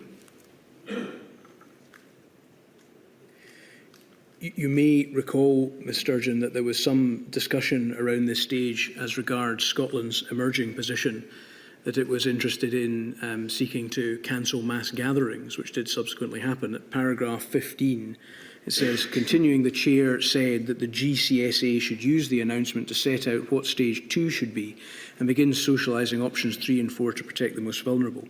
The general public would not be asked to do options 2, 3 or 4 immediately, but these policies would come in the next few weeks. He respected the Scottish Government's decision to cancel mass gatherings to manage pressure on emergency responders, noting that as the pandemic progresses, this approach may need to be taken by the whole of the UK to protect public services. However, it was crucial for the Government to stick to the sage advice as far as possible. The four nations should try to stick together as one united kingdom. And at page 10, there's a list of actions where it states Chief Medical Officers for all four nations, Department for Health and Social Care and Department for Digital, Culture, Media and Sport to prepare advice for consideration by COBRA on approach to mass gatherings. And then the decision reached underneath at number 5, COBRA will keep under review the policy towards mass gatherings with particular reference to their impact on public and emergency services. We can see from the first page of this document that this meeting, chaired by Mr Johnson, took place at 1:15 p.m. Do you read that, as I do, to the effect that there was an agreement that COBRA would keep the issue of cancelling mass gatherings under review, and that further advice in that regard would be provided by, amongst others, the Chief Medical Officers for all four nations? I accept the reading that you have put on the minute. I was at the meeting, and yes, there was no doubt in that meeting that the Scottish Government was going to confirm a decision to advise that that day. It was later, before we had legal powers to enforce it, but that we were going to advise the cancellation of gatherings of over 500 people. You rightly point to the time of that meeting, 1:15. Just before that meeting, I had taken part in the weekly session of First Minister's Questions in the Scottish Parliament, and I advised Parliament that that is what the Scottish Government was minded to do. We would obviously listen to other views at COBRA, but this was a Scottish Government decision to take. I was in no doubt in that meeting that that is the decision the Scottish Government was going to take. By this time, I was increasingly concerned that we were not moving fast enough to deal with the rate of transmission of COVID. I heard it referred to, I think, perhaps by Mr Gove in evidence to you, that I jumped the gun on mass gatherings. I would counter. I think by this point, none of us were jumping the gun. We were arguably all going more slowly than we should have been. I think the public was ahead of governments at this point and the action they thought was appropriate. My view on mass gatherings, which I set out to COBRA, was that for three reasons I thought it important to take this action at this time. Firstly, that while the medical advice was that open-air events were relatively less risky than others, it was not the case that there was no risk of transmission. And I thought at that stage, given the state of the pandemic, we had to do whatever we could to reduce the risk of transmission. Secondly, I was increasingly concerned at that point about the pressure on emergency services, having to police large events when they were dealing with other pressures associated with COVID. And thirdly, I thought there was emerging a serious disjoint in the messaging of governments, that we were seeking to communicate that this was a very serious threat, but yet saying it was okay for them to continue to go and gather together in big crowded events. And if people saw that it was okay to do that, would they be less likely to follow the other advice we were giving them in the day-to-day business of their lives? Before lunch, you asked me about the rugby match at Murrayfield, and I think there is, as you put to me, an argument that should not have gone ahead. So that was my position. I set it out at COBRA, and I indicated that the government would confirm that decision. Jean Freeman went back to the Scottish Parliament that afternoon to announce, to confirm what I had said at First Minister's questions. And I announced a decision that the Scottish Government had taken, and I would assert very strongly then, and I would now, that having taken that decision, we were perfectly within our rights to take that decision, and I was perfectly not just within my rights to announce it. It was important that I announced it, alongside, which we may come on to, the other important decisions that were taken at COBRA that day, that it was essential the public were given quick and effective information about. Are the minutes wrong then? If what you're saying, if what the reading of that minute is, forgive me, if your reading of that minute is putting a question to me that says I somehow breached good faith and that I did something that was against the agreement in COBRA, there was no doubt in that COBRA meeting. I mean, I think it's not on the page that's in front of me just now, where it says the Prime Minister respected the Scottish Government's decision, or words to... I think it was the passage that I referred to earlier at page 8. Yeah, yes. Which... Yeah, he respected the Scottish Government's decision. I mean, it's clear that he understood we had taken a decision. Well, to be fair, Ms Sturgeon, if one reads that passage in isolation without looking at the subsequent actions, one might conclude that. But one obviously needs to see what's reached by the end of the meeting in the actions, which involved further advice being taken on the issue. All I can say is I was in that meeting. I recall it very clearly. And there was no doubt that that was the decision that I communicated. I tried to persuade the other governments to follow suit.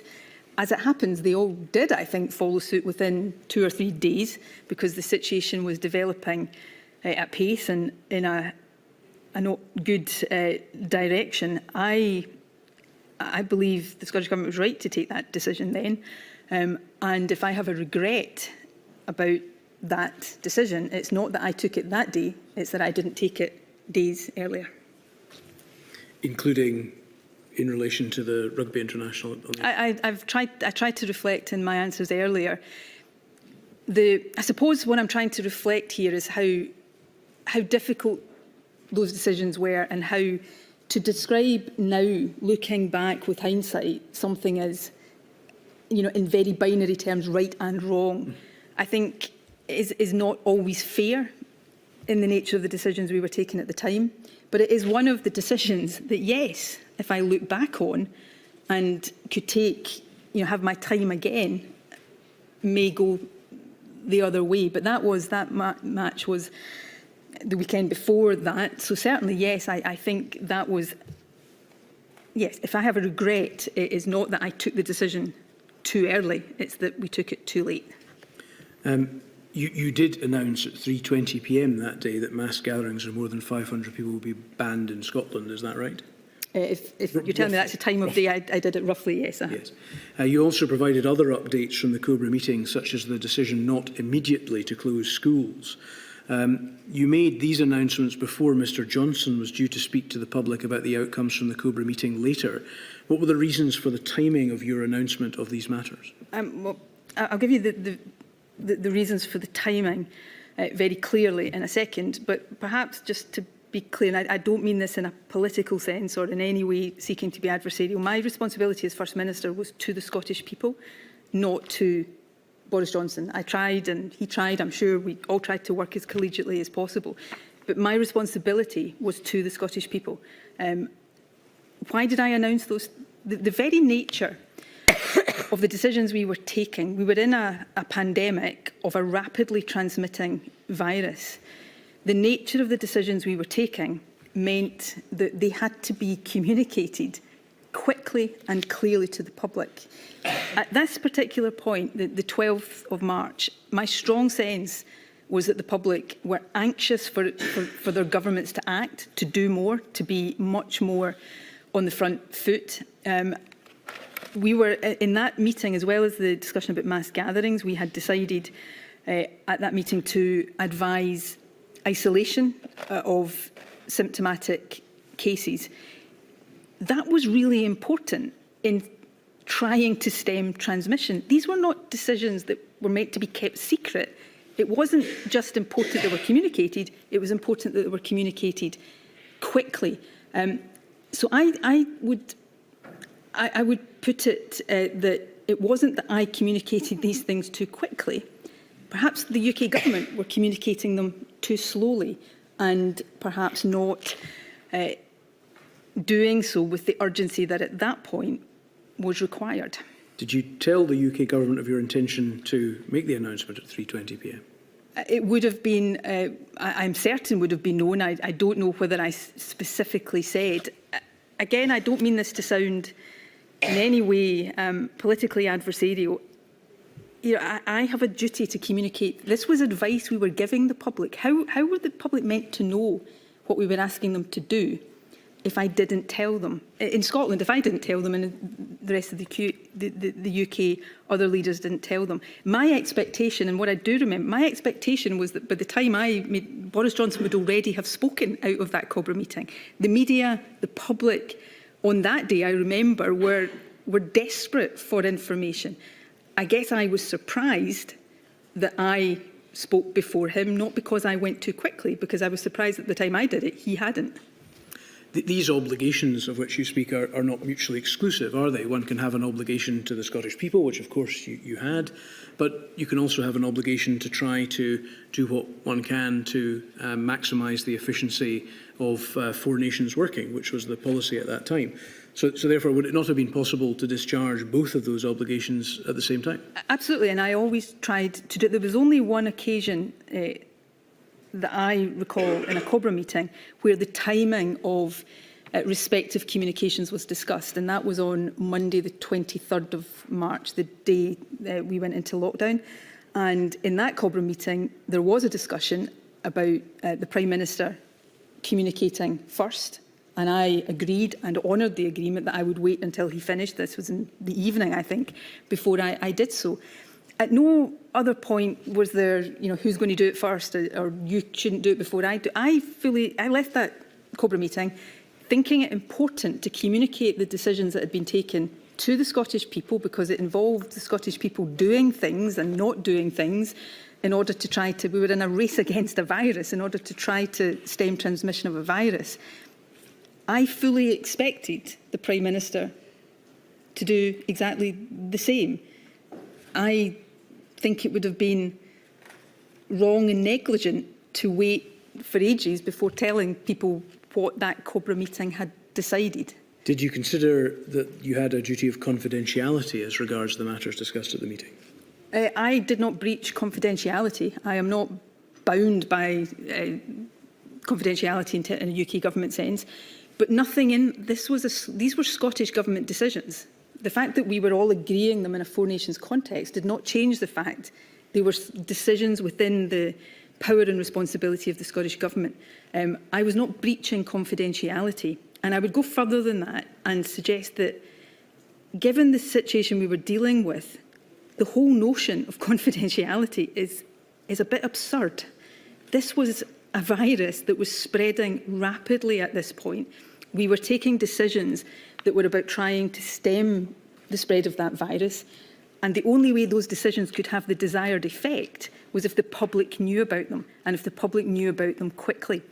And therefore, in my view, the responsibility on all of us, I can't speak for Boris Johnson, but the responsibility on all of us was to get out there and tell the people of Scotland, tell people across the UK what we were asking them to do and not to do in order to, if we'd operated on the basis of these decisions being confidential, then I think self-evidently that would have been a very, very mistaken position to be in. There was a commitment at this stage by the Scottish Government to seek to promote Four Nations working in light of the fact that the virus was no respecter of man-made boundaries or responsibilities.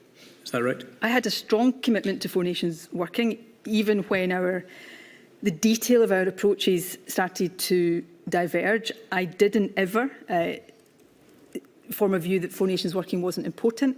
My understanding of Four Nations working is we aligned our approaches where we could and where we were, for legitimate reasons, taking different approaches. We tried to nevertheless work together, understand each other's position and coordinate where we could. But I had a duty as First Minister of Scotland to the people of Scotland. If I had simply, in order to keep a notion of Four Nations working that I know some people hold to, which is that it should mean we all do this exactly the same at all times and that should be decided by the UK government, I would have ended up, and the Scottish Government would have ended up, acquiescing in decisions that we thought were wrong and not in the interests of keeping people as safe as possible.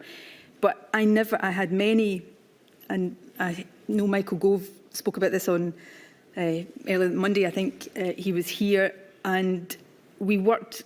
I would pay tribute to Michael Gove in particular on these matters. We had didn't always agree, but we had very constructive discussions. I always sought to work as collaboratively as possible within the Four Nations framework, but I couldn't allow that to usurp my duty as leader of a government with particular responsibilities to take the decisions we thought were best in the circumstances. It would be necessary in order to try and promote the likely success of Four Nations working to work with respect for the other participants in that process. Do you think that's a correct principle? I do.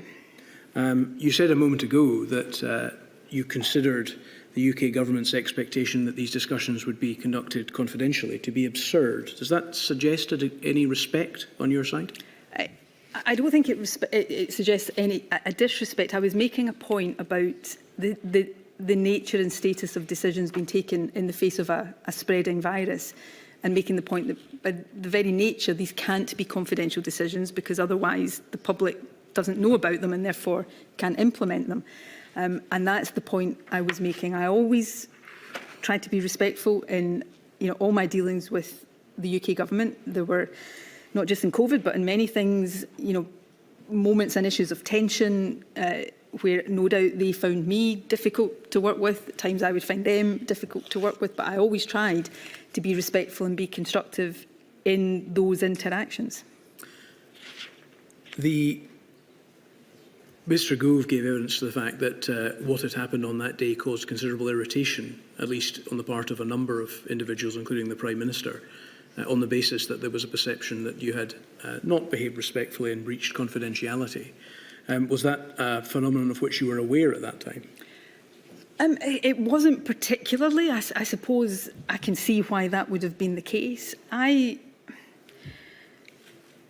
that point, the last thing in my mind was I wasn't setting out to irritate anybody, but equally I wasn't you know, I had reached a view, the Scottish Government had reached a view that to try to stem transmission of the virus, we should advise the cancellation of mass gatherings. COBRA had taken a decision that was asking people with symptoms of COVID to isolate and not leave their homes. I took the view that it was vital to communicate these decisions and to communicate them quickly and effectively. I wasn't doing it to irritate anybody, and I'm sorry if that was the effect, but my overriding, yeah, I got lots of things wrong in the whole process of this. I don't suggest otherwise for a second, but my overriding motivation and priority was to try to reach the best decisions, communicate those decisions so that the public could comply with those decisions and we could collectively try to stem the spread of a virus that was already doing significant harm. The phenomenon of you making announcements about matters before the UK government would go on to become something of an issue between the governments. Were you aware of that? Yes, I was. I didn't think then, and I don't think now, it was fair or rational. Fairly early on, I can't remember exactly when, my daily briefings became set at a time of day, I think 12:15, slightly later in the day, when I gave statements to Parliament, because that was determined by parliamentary sitting times. So my public announcements were at a fixed point in the day. The UK government decided to have theirs, and I'm not making any criticism, but they decided to have theirs at 5 p.m. or thereabouts. That was their choice. If they had wanted to speak before me every day, they had the choice of doing that earlier. I was simply trying to communicate decisions to the public that we were relying on the public to comply with. I was trying to do that openly. I was trying to do that as clearly and as effectively as I could. At no point in my thinking was I trying to steal a march on anybody else or trying to get ahead of it. I was simply trying to do my job to the best of my ability. Your job, however, as we've identified, involved a responsibility to the Scottish people, of course, but also a responsibility to try to promote four nations working. Why was it that those two obligations were not able to coexist? I don't believe it is the case that they didn't coexist, but in order for me, I have to choose my words carefully here, in order for me not to use the phrase that's been put to me, irritate Boris Johnson, I think I would just have had to adopt a position of doing whatever Boris Johnson wanted me to do. Now, as First Minister, if I thought look, you know, we will focus here on areas of disagreement or divergence. There was a huge amount of good joint working and alignment and you know, the different governments working together effectively. But where I thought the UK government was taking a decision for England that was not the right one, I would have been negligent in my responsibilities just to go along with that in order to avoid bizarrely irritating people. I suppose another point in this is it's been described, it's often described as if the UK government's position on these things was the orthodox one, and any of the devolved administrations that diverged were stepping out of that orthodox position.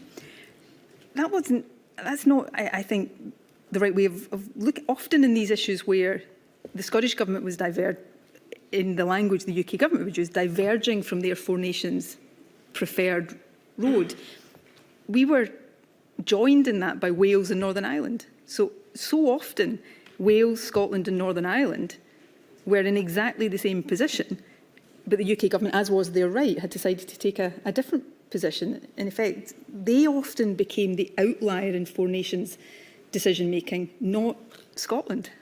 Surely that can't have been the UK government's position, Ms Sturgeon, because in the schedules to the Coronavirus Act 2020, the UK Parliament had granted power to Scotland, we'll avoid the word to diverge, to differ, to take a different path.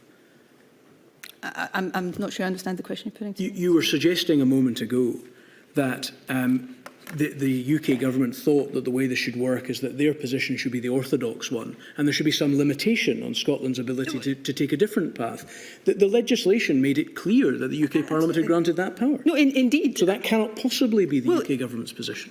What I'm saying is often that some of the comments you're putting to me about me being, or others being irritated at things I did. Those aren't my words. No, putting those words forgive me, Mr. I know they're not your words.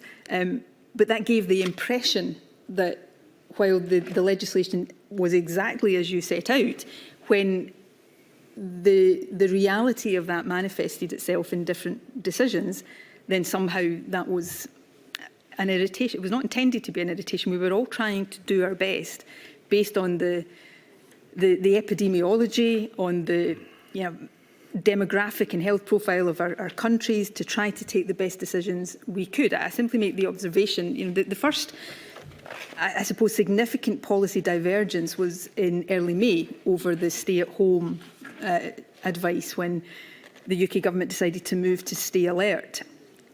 It's often been suggested that that was the point at which the Scottish Government diverged from Four Nations decisions.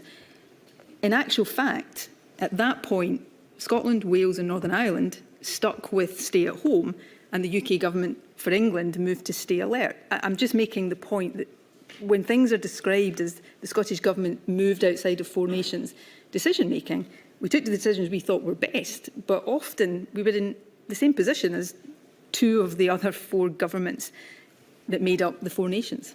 On the subject of the legislation, was it your understanding, or had you received advice about whether the Scottish Government considered that the Scottish Parliament had power to impose restrictions before the enactment of the Coronavirus Act 2020, which came into force on the 26th of March? I know, I was aware, and we were always very clear that until that Act came into force on the 26th of March, 25th, 26th of March, as you say, that you take mass gatherings, until that point, it was advice that we were giving. It was not enforceable until that point.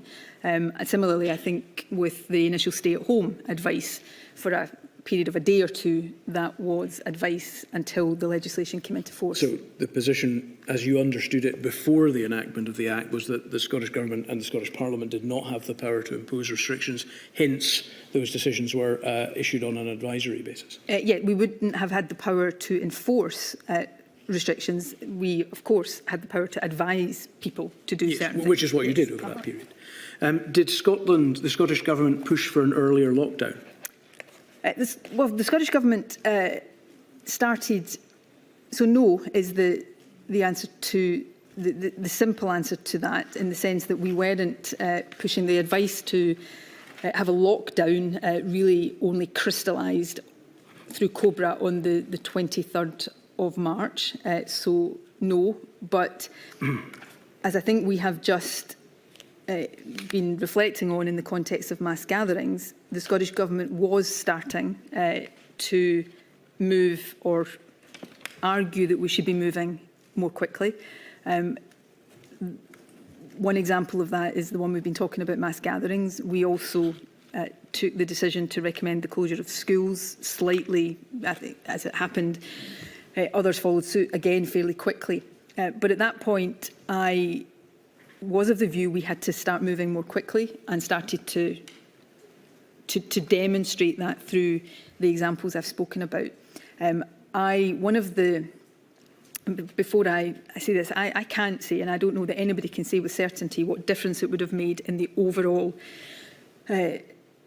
trajectory of the pandemic and the outcomes of the pandemic.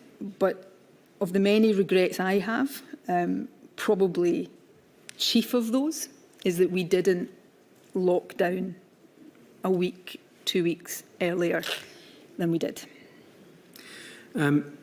You are a staunch supporter of Scottish independence. I believe that the record will show that to be true, yes. Yes. It runs through you to your very core, does it not? It does.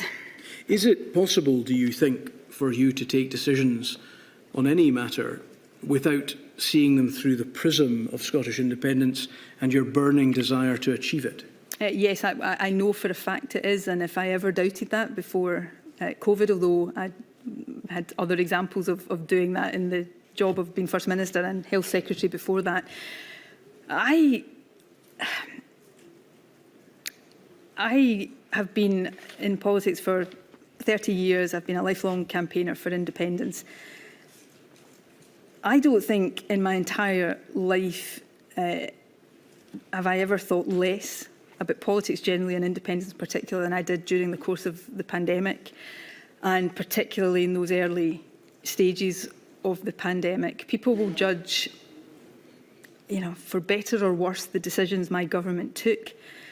I want to say to people and give this inquiry an assurance that none of those decisions were influenced in any way by political considerations or by trying to gain an advantage for the cause of independence. I was motivated solely by trying to do the best we could to keep people as safe as possible. And we did that to some extent, but not to, and perhaps we never could have done it to the extent I would have wished we could have done. And I carry the regret for the loss of life, the loss of opportunity, the loss of education of our young people. I carry the regret of that with me every single day. But in all of the mistakes I made, that I will concede some I may argue weren't mistakes, I will absolutely assert very strongly that I did not take decisions for political reasons, and I certainly did not take decisions influenced in some way by considerations around the constitutional argument. On the 18th of March 2020, my Constitution Secretary, Mike Russell at the time, wrote to Michael Gove saying that we were suspending all work on an independence referendum. That didn't recommence, apart from reactive work and a particular very focused thing in before the Scottish election in 2021. That didn't recommence until much later in 2021. The government I led focused entirely on trying to do the best we could through COVID. It's a matter of instinct for you, isn't it, to seek to promote the cause of Scottish independence? Yes, it is, but perhaps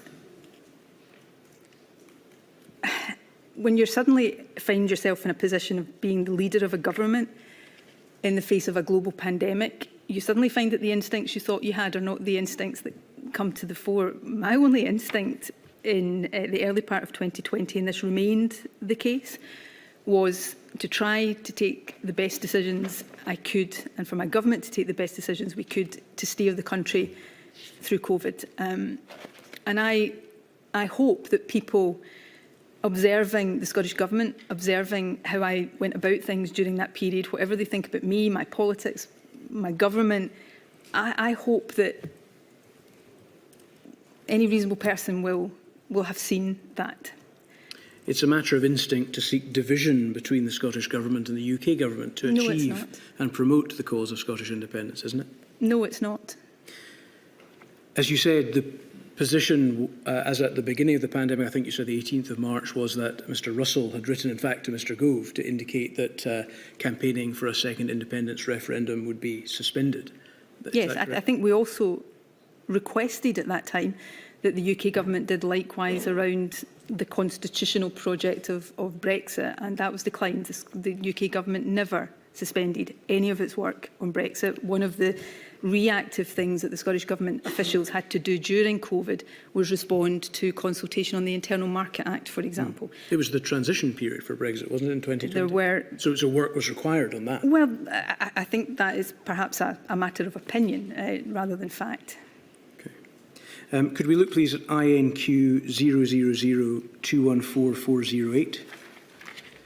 Page 13, paragraph 56E. This is the 30th of June Cabinet minutes.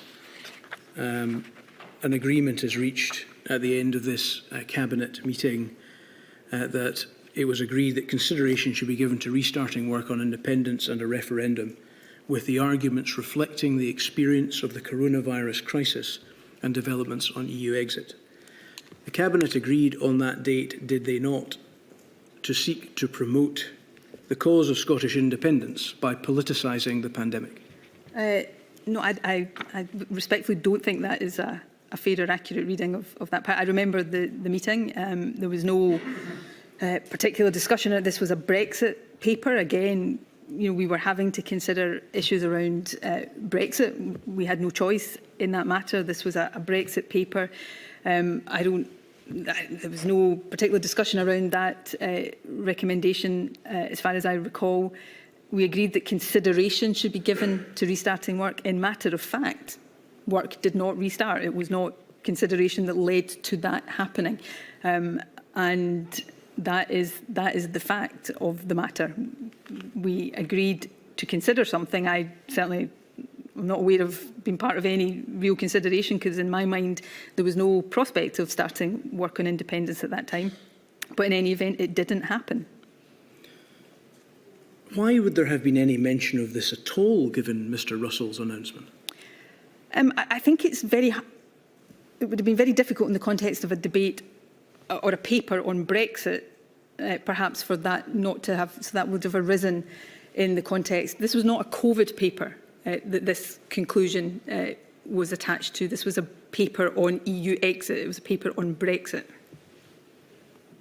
The words say what they say, Ms Sturgeon. Consideration should be given to restarting work on independence in a referendum, with the arguments reflecting the experience of the coronavirus crisis. I appreciate the words say what they say. I'm not arguing with that, but the facts also say what they say, which was that whatever consideration may or may not have been given, I certainly wasn't part of it at that point. And if somebody had come to me after that and said, right, OK, should we consider this and restart work, I'd have said absolutely not.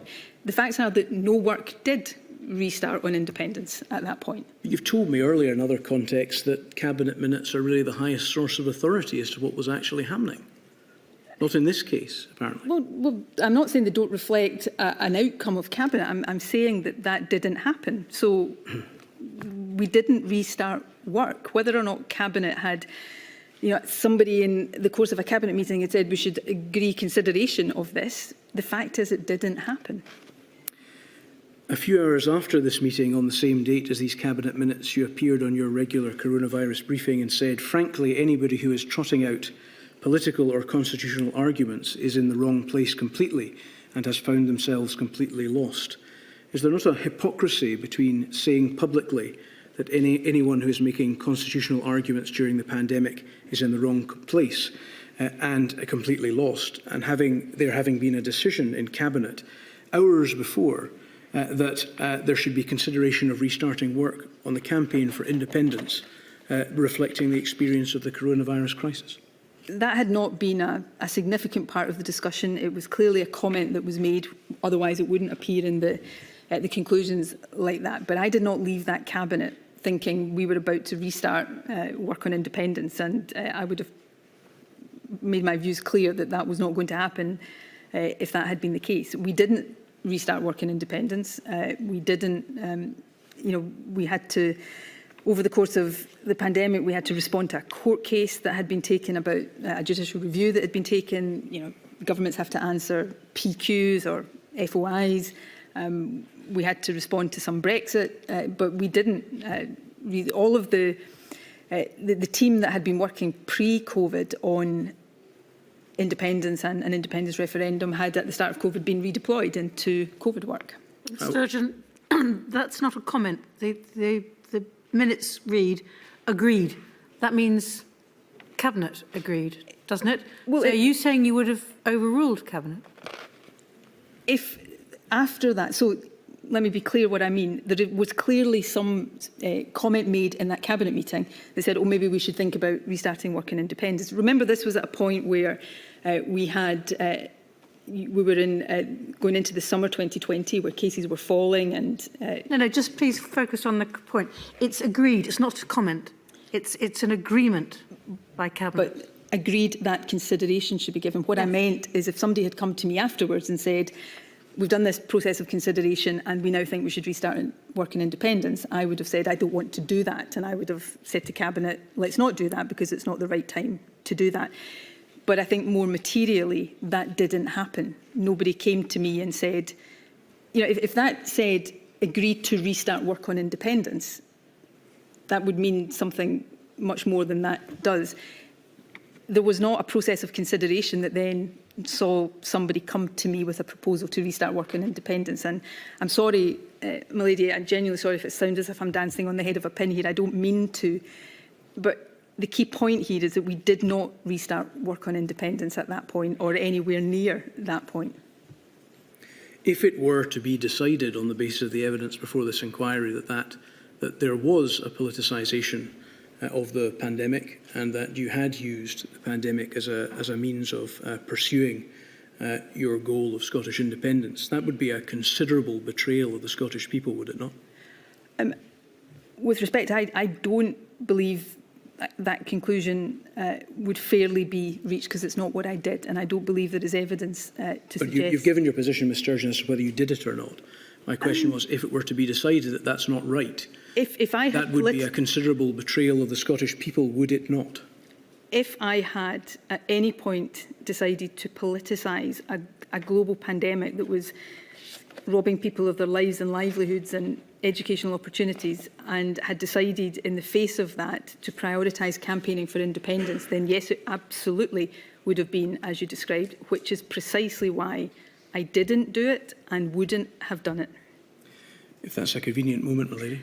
Certainly. I shall return at 3:15.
think I beat most of the public gallery, so we'll just wait a second. Of course.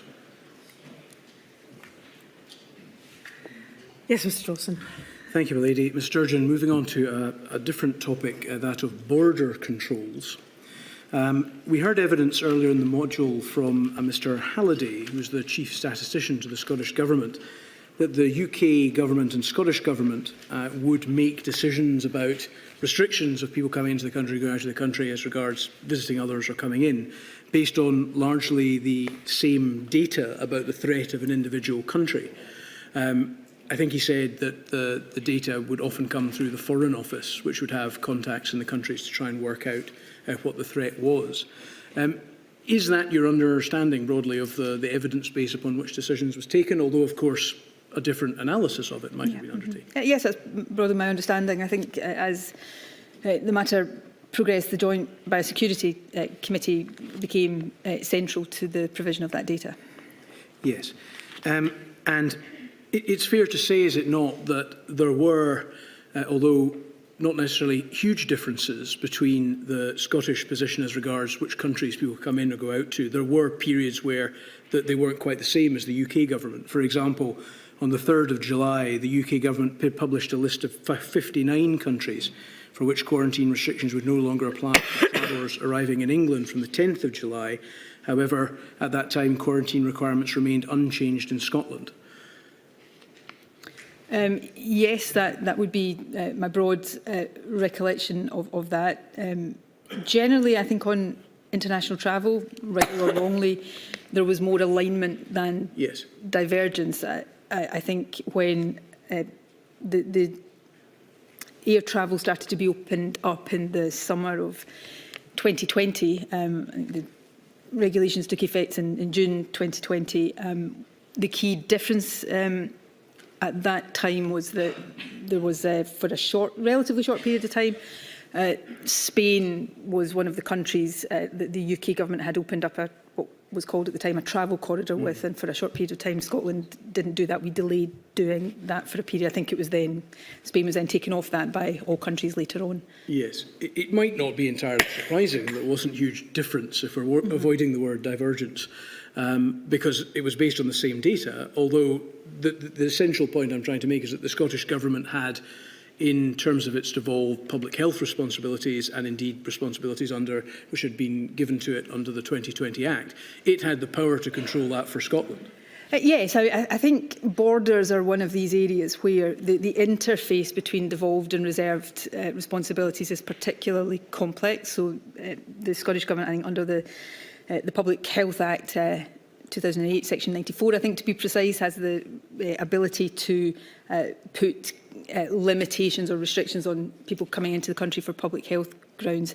So that's a statutory position. I think practically we rely on Border Force, which is a reserved organisation to deliver that in a practical sense. There's then obviously the case that, as we encountered later on, that if there were differences between the two, one of the things that made it difficult for the Scottish Government, whether or not we thought it was desirable to take a different position, is if we may have had a different set of rules at, say, Glasgow Airport, but people, if they wanted to avoid those restrictions, could fly into London and travel up by rail or road. So it was an area where the differences in power and responsibility were often complicated by just the practical realities. Yes, I think we've seen some documentation that suggests that particular issue, going to Glasgow via Manchester or something like that, was an issue early on when travel was a big part of the decision making, and it came back later on under Mr Yousaf's period as Cabinet Secretary for Health.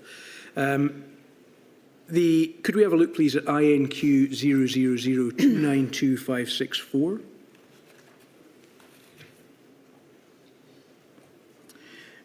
This is an exchange of emails which shows, we're going to page 6, please.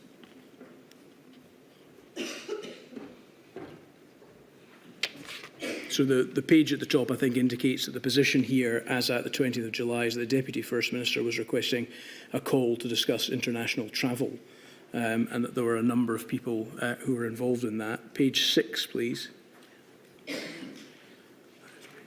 Well, where's the passage?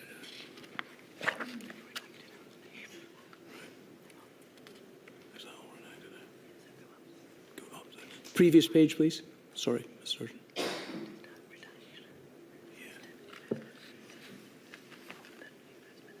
Yeah, this is, we can see here that it's an email from the Deputy First Minister, Mr Swinney, to a number of people, including yourself. Is that right? Are we on the same page here? Yes, the 19th of July, Deputy First Minister and Cabinet Secretary Education Skills 2, and there's a number of people listed there. Oh yes, First one Minister, of whom is First Minister, and a number of others, some of whom actually we've heard from, Audrey McDougall, Roger Halliday, etc. And this is an email in which some details around the discussion which the Deputy First Minister had been interested in having on international travel, where it says, Ken, I'm extremely concerned about this. Spain is now being held to a much higher level of scrutiny and performance than other countries. If it is not added to the exemptions list, ministers will have to explain why not, when it has an estimated point prevalence rate of 0.015 compared to 0.33 when the decision not include was originally taken. 0.015 is verging on green. And there is visible action from the Spanish authorities to do whatever it takes to suppress outbreaks, compare and contrast with outbreaks in England. It won't matter how much ministers might justify it on health grounds. The Spanish government will conclude it is entirely political. They won't forget there is a real possibility they will never approve EU membership for an independent Scotland as a result. This is an email copied to you. To what extent were concerns about the possibility in the future that Spain would block an application for EU membership by an independent Scotland a factor in the decision-making around the Spanish travel corridor? They weren't. For me, this email is copied to me. I assume I would have seen it at the time, but I remember very well the decision-making around this. I think it was around the 10th of July that travel corridors were introduced, and we had significant doubts about adding Spain to that because the prevalence of the virus at that time was higher in Spain than it was in Scotland, but that was moving, and over the next couple of weeks, I think, if my memory is serving me correctly, that changed. Prevalence was reducing in Scotland, and actually was in Spain and rising in Scotland.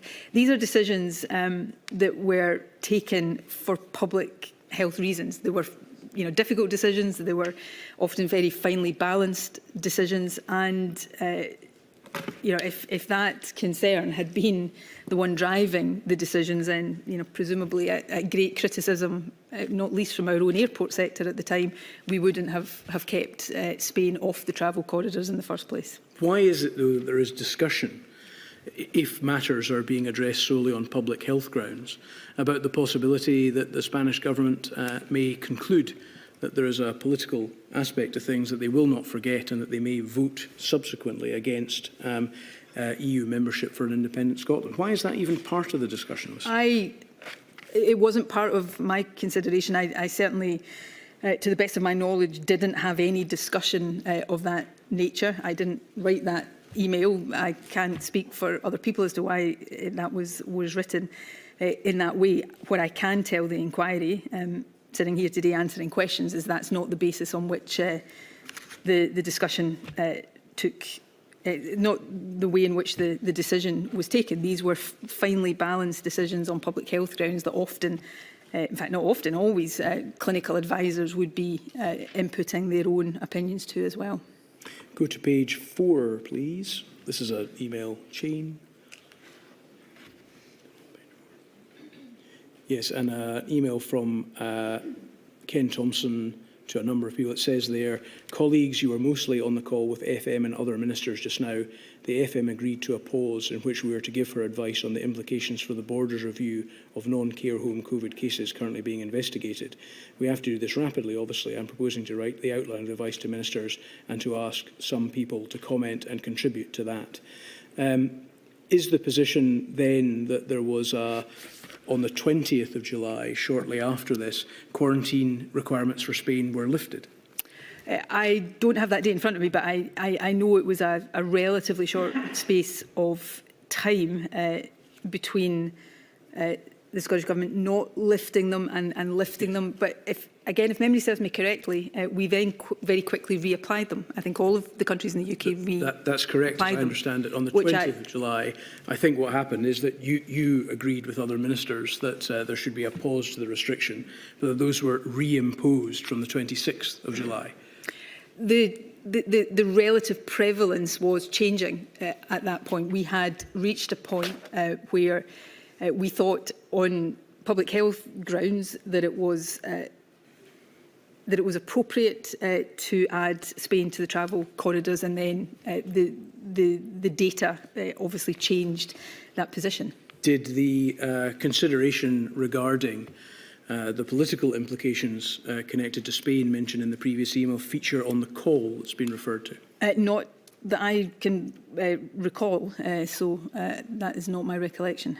But you were the one that made the decision to pause the restrictions, despite the fact that there was concerns about the data upon which such a public health decision might be made? Well, at that point, the data had reached a position where we felt we could make that decision. I mean, I would suggest that had the consideration that appears in the previous email that was shown to me been guiding the decisions around this, we would not have taken the decision, which was extremely controversial at the time and attracted criticism, I think, from many people, and including very hefty criticism from airports in Scotland and airport in the city.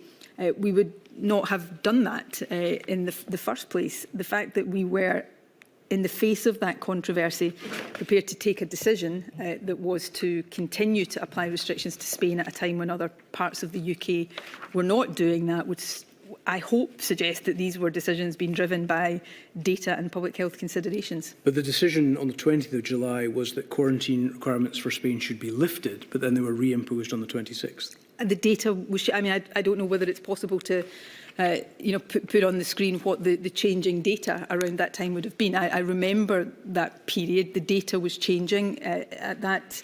This is July 2020. We were, sadly, it was relatively short-lived, but we had reached a low point in cases in Scotland. At that point, Spain had been particularly high.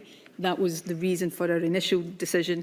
Spain had taken, I think, further steps to suppress the virus. It was coming down there. I'm not sure whether at this point there was even the indication yet of cases starting to rise in Scotland. These were decisions that involved changing data, data that was often changing on a daily basis.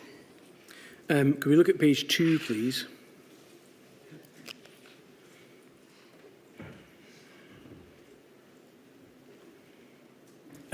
And in this regard, again, Dr. Smith says that he asked for a view on the robustness of this data for Spain.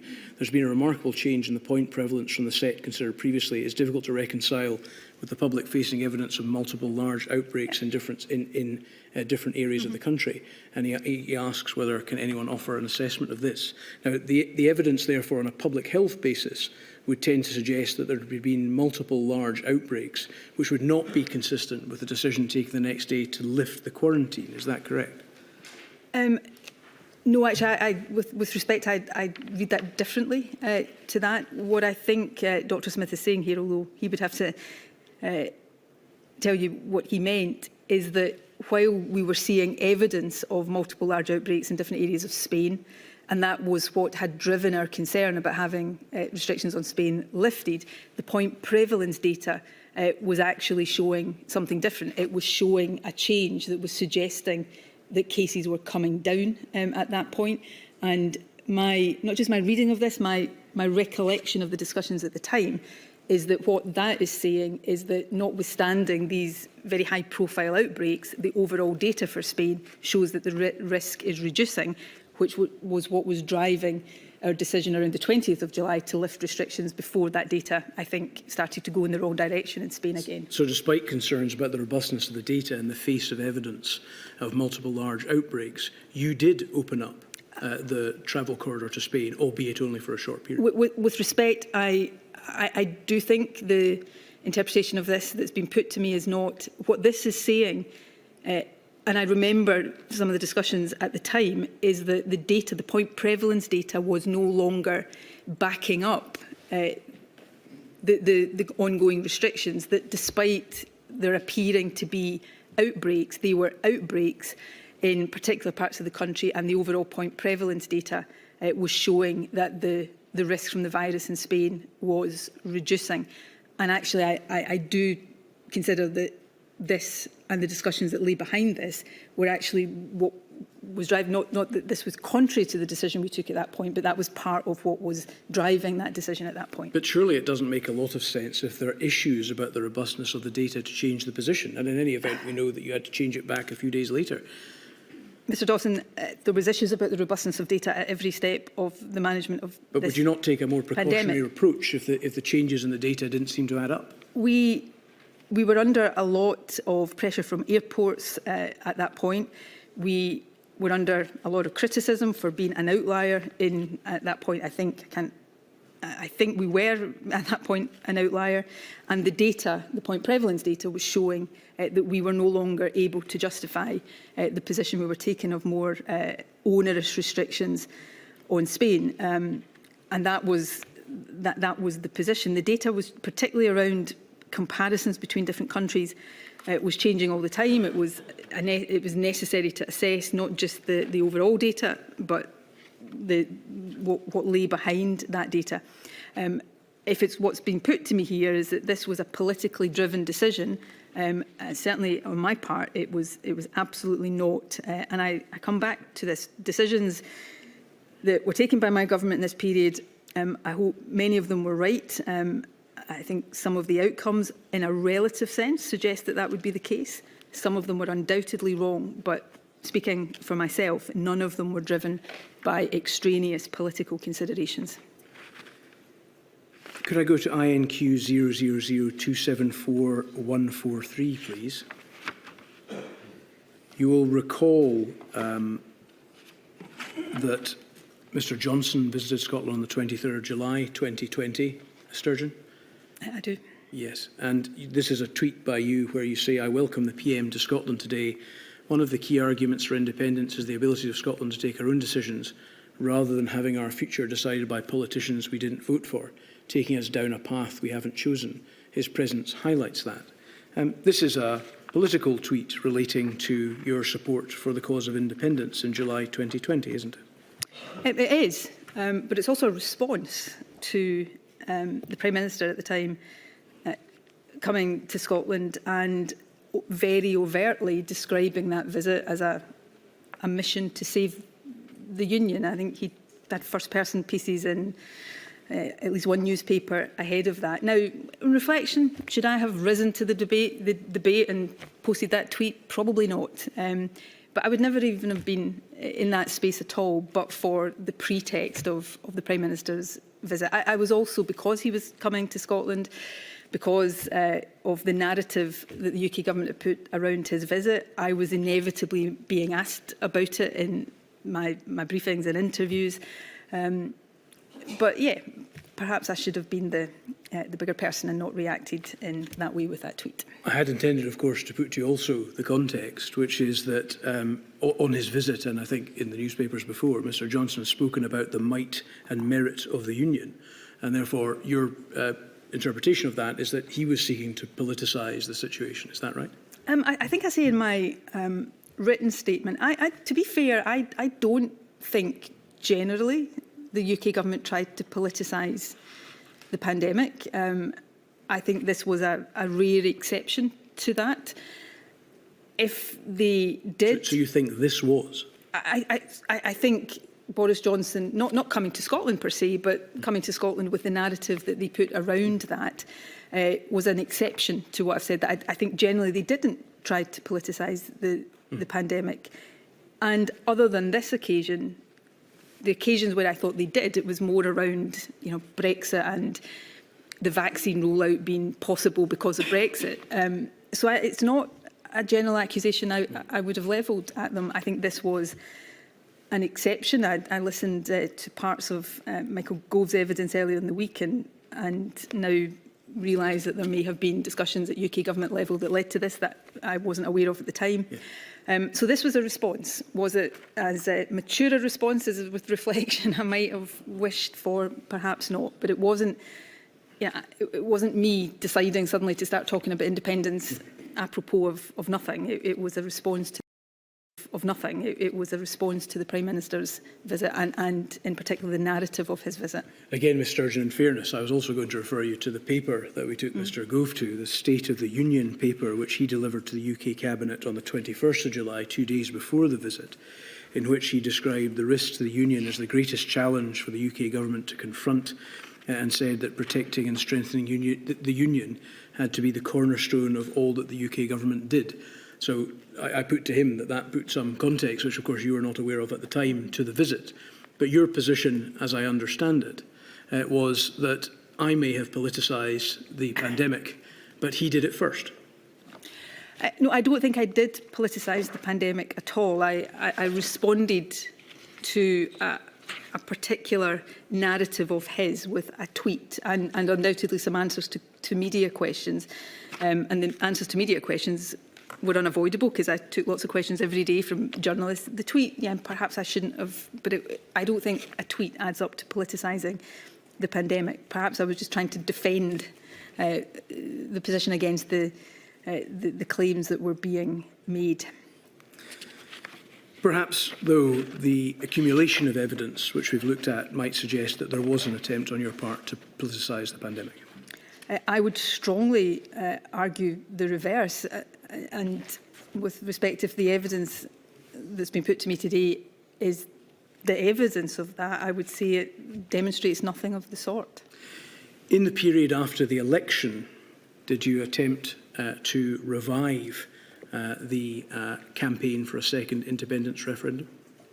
I think the work that on a second independence referendum did not restart in government until much later in 2021. There was an announcement that you made in September 2021? Which is some 6 months or more after the Scottish election. What I'm interested in exploring is whether, in fact, there was within the Scottish Government an attempt to seek to do so before that. We went with Mr Thompson to an entry in his diary from a period in May 2021, shortly after the election, in which, amongst some reflections about his position and his future role within the Scottish Government, he wrote the words, "Indy back."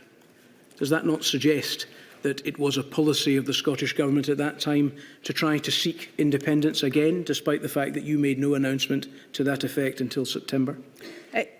As a matter of fact, it was not the case that work on independence restarted at that point. We were still in a very challenging situation with COVID through the summer of 2021. So I heard Ken Thompson's answer to what that meant, that he was looking ahead to things that might be on the horizon for civil servants and the varying degrees of challenges they might be facing. As a matter of fact, independence work did not restart at that point. So at risk of contradicting somebody I've got the highest regard for, at that point, Indy was not back.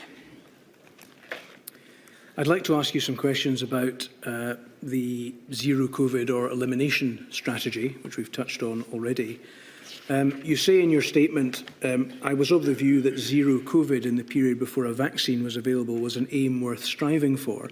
I knew that our circumstances, particularly if the rest of the UK was not following suit, meant it was unlikely to be completely achievable for any sustained period of time. Was there a zero COVID policy in the Scottish Government in the summer of 2020? There was a maximum suppression strategy. I think the phraseology that was used, and it was in, if not our first strategic framework, then later iterations of that was suppressed to the lowest possible level and keep it there. It is undoubtedly the case that we would have colloquially used terms like zero COVID and elimination, although emphatically not eradication, which was a very different concept, to describe that strategy in shorthand. Basically, what we and I was articulating, I on many occasions explained this at briefings and in response to questions. At no point was my belief that we would get COVID to a level where it was eliminated and went away. That would take a vaccine.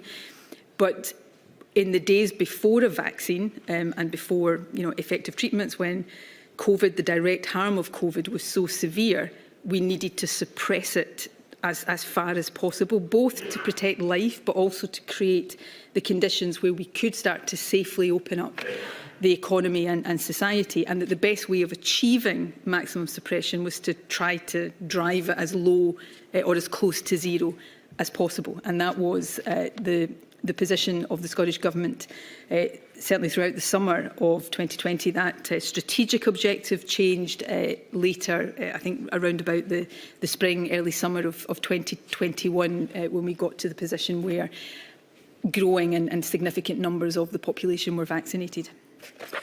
On the 14th of April 2020, the Scottish COVID Advisory Group provided a formal advice entitled Lockdown Review, in which the government was advised that it was the group's advice that in the context of there being no vaccine or specific drug treatments available to prevent or treat COVID-19, and to quote, "We do not believe that it will be possible for the foreseeable future to eradicate the SARS-CoV-2 virus, henceforth virus.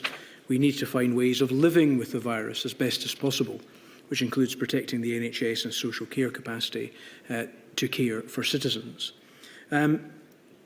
Around this time, what planning did the Scottish Government have about the prospect, the requirement that had been advised by the COVID Advisory Group that there would need to be found ways of living with the virus? We were already actively planning for that, and in fact, off the back of the kind of advice that was coming through, we published in late April 2020 our strategic framework for decision making. There were other publications with more detail on that through May, and then of course that I think on the 28th or later in May, round about that time, we published the route map for exiting lockdown, which set out different phases of lifting the restrictions and therefore opening up and starting to live with the virus while keeping it, to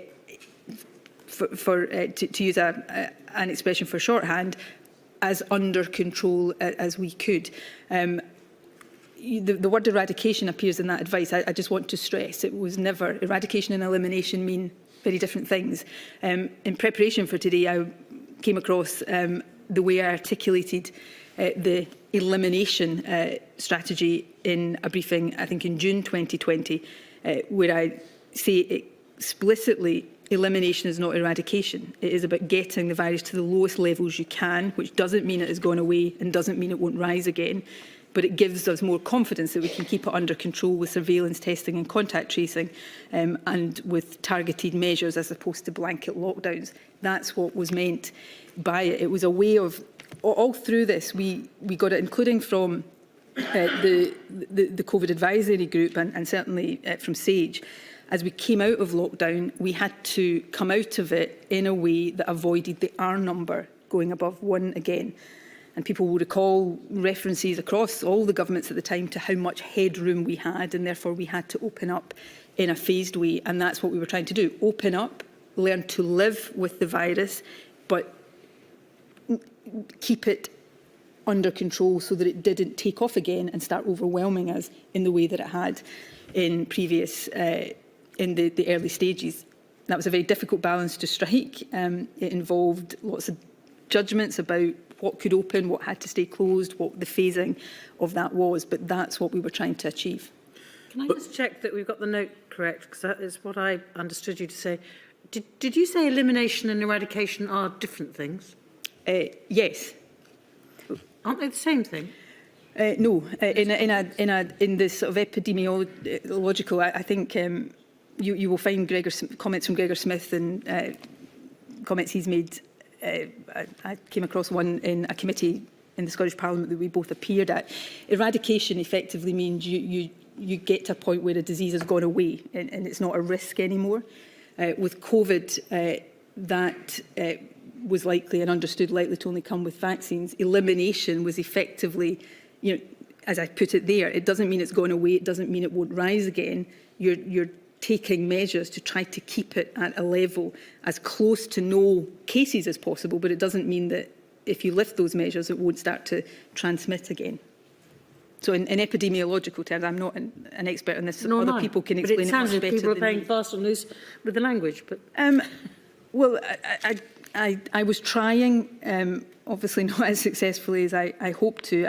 I read out a quote there from a briefing in June 2020, where I'm obviously being asked these very questions, and I start by saying elimination is not eradication. I didn't come to that conclusion myself. That was the expert advice. The expert advice that was being given to me.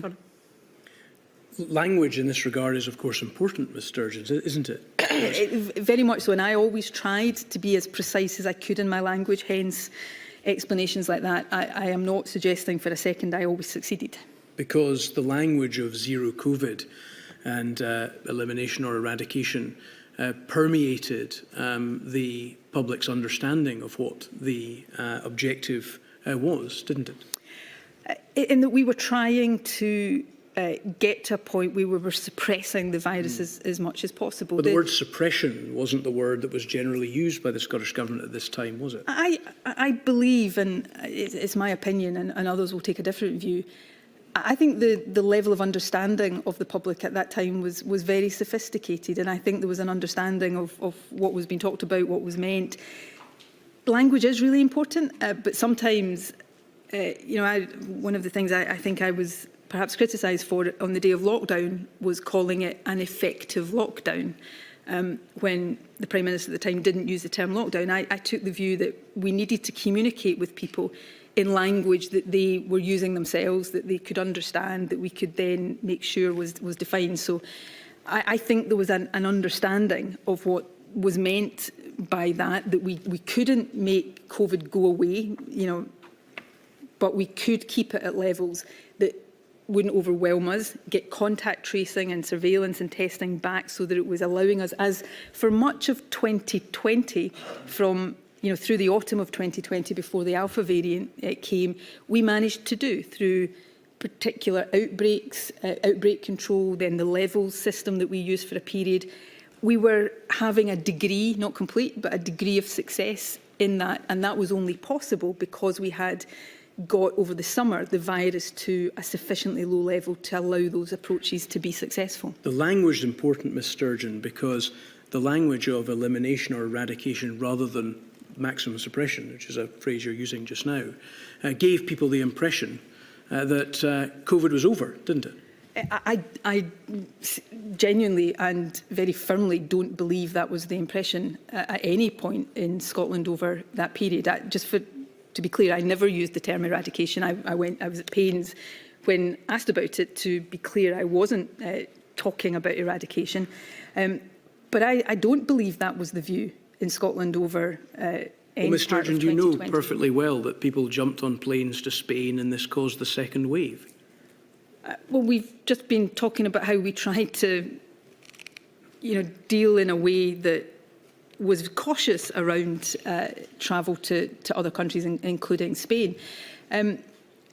Some people went on holiday that summer. I think many people didn't. I think many people tried.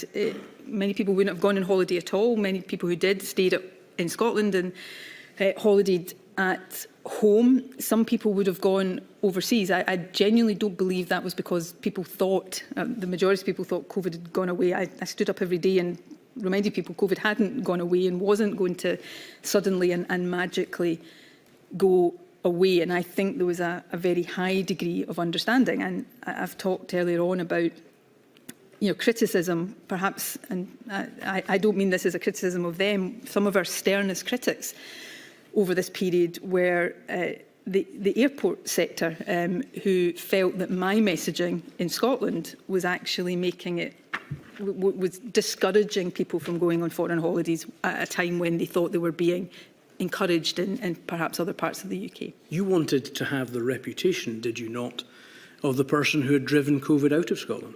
I'd never thought I was capable of driving COVID out of Scotland. I hoped that the decisions my government would take would keep COVID at the lowest possible level so that it took the lives of fewer people, minimised the disruption to people's livelihoods and the education of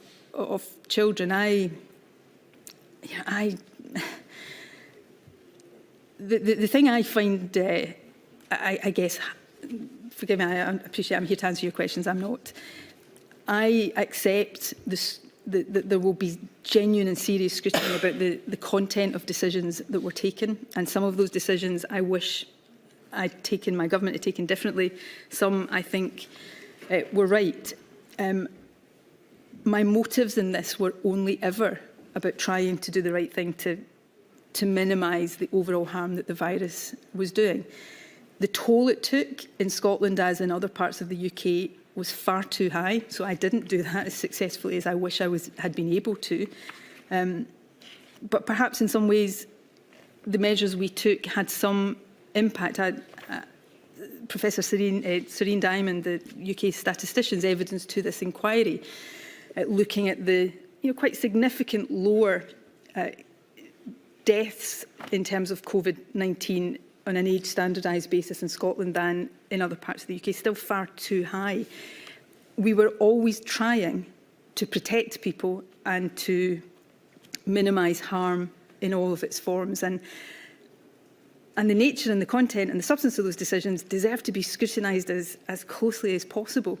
It genuinely, I take it very, very personally when people question the very motives, because I know that the motives were absolutely in good faith and for the best reasons.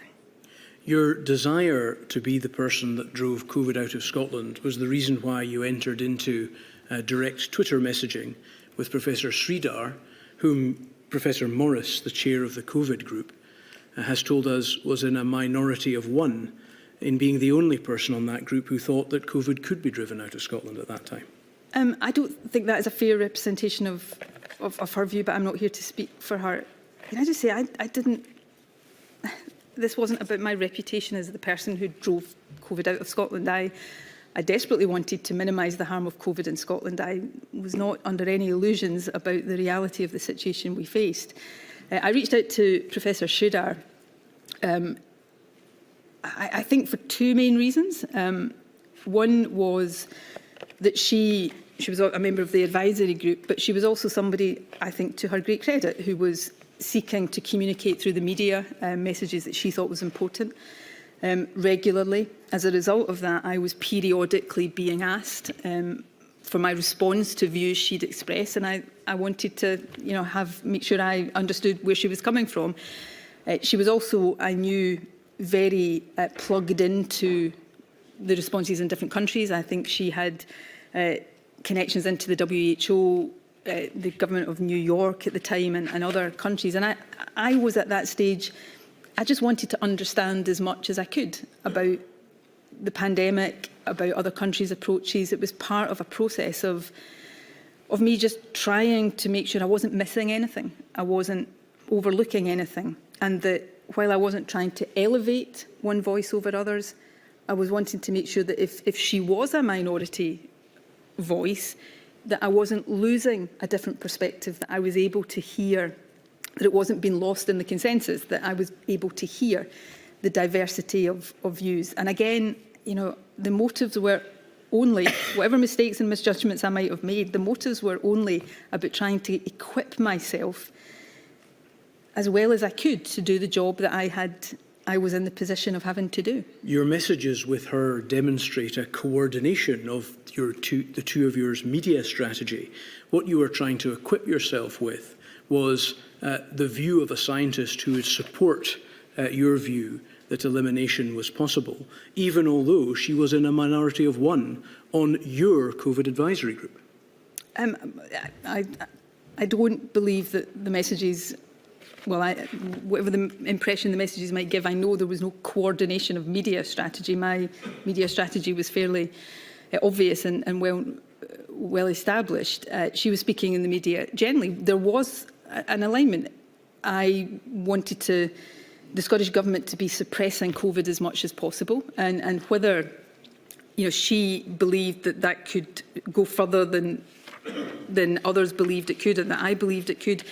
Generally, the thrust of those messages was in vein with what the advice to me was and to the messages we were communicating to the public. She frequently runs what she intends to say in the press and in press interviews by you in order to ensure that your positions are aligned. The volume of Professor Sridar's media output would suggest that if she ever did that, it was on a very small number of occasions. But also in terms of, I would very, very frequently in the question and answers that followed my daily briefings be asked about her views. So some of what you're reading in messages about and putting to me as coordination was simply, flagging up things she'd said in order that I knew what it was when I was asked about it. I come back to the point I keep making. My decisions and judgments can and should be scrutinised. My motives were never anything other than just trying to do the best I could in a situation that at times, I'm sure for every decision maker, felt as close to impossible as I've ever experienced.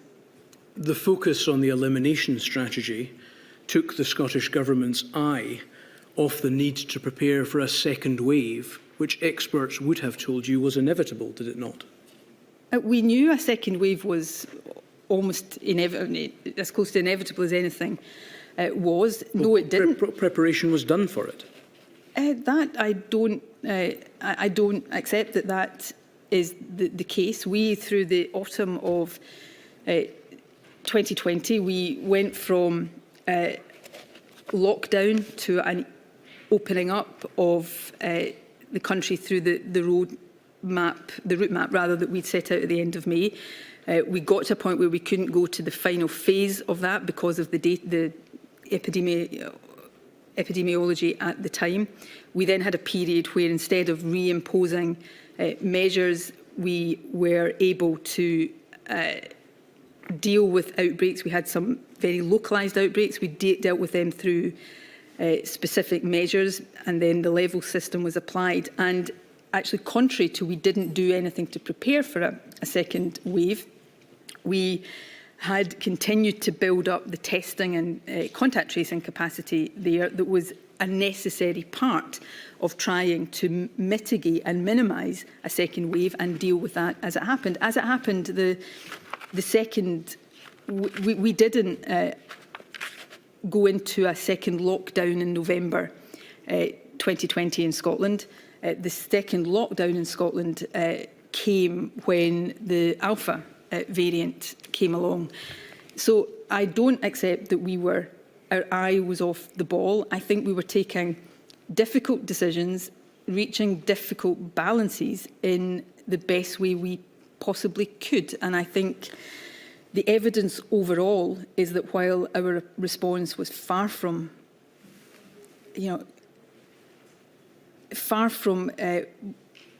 avoiding all of the horrible, horrendous harm that was done, I would say an assessment of the outcomes overall suggests that while our approach was far from perfect, it actually managed to mitigate some harm that perhaps wasn't mitigated in some other places.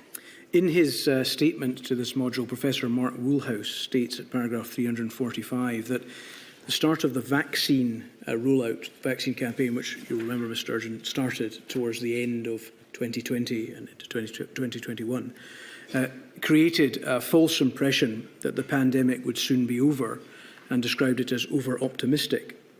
Professor Sridhar, when we looked at your direct messages with her, when I asked her why the messages had stopped at the end of 2020, gave the answer that when the vaccine arrived, input of the nature that I had been providing with regard to fighting the virus was no longer necessary. Was it your view and that of the Scottish Government that the pandemic would soon be over as a result of the arrival of the vaccine? No. The pandemic is, we're no longer in a pandemic, but people are dying from COVID every week as we speak. Last year, I think 2,000 people died of COVID. COVID has not gone away. Arguably, COVID will never go away. And I have never believed otherwise. In fact, I, at points, faced criticism for almost suggesting the alternative. I was criticised at points for being the voice of doom around COVID. What happened with the vaccine was that we entered a different phase. We entered a phase where, unlike the situation until that point, we haven't talked yet, I don't know whether we will, about the Scottish Government's four harms approach.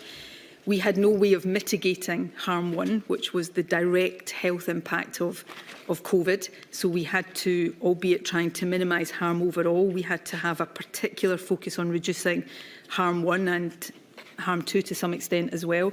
When the vaccine came along, we had a way of mitigating harm one without restrictions, which allowed us then to rebalance towards harms 3 and 4. So we entered a very different phase of the pandemic because of the impact of vaccination. And that's why across all of the 4 nations, we put such a great emphasis on, as fast as possible, a rollout of the vaccination campaign. Could I ask you to have a look, please, at INQ 000334792?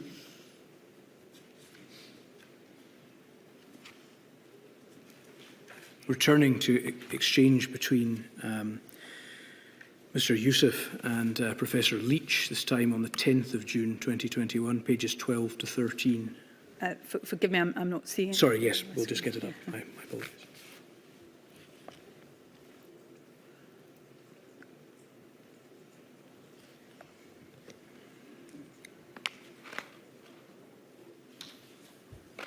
So again, this is an exchange in June of 2021. You may recall, Ms. Sturgeon, that one of which we looked at this with the current First Minister. One of the characteristics of the fight against the virus in 2021 was that there were a number of large events which ran the risk of spreading the virus, and decisions needed to be taken around whether those should be allowed to go ahead or not.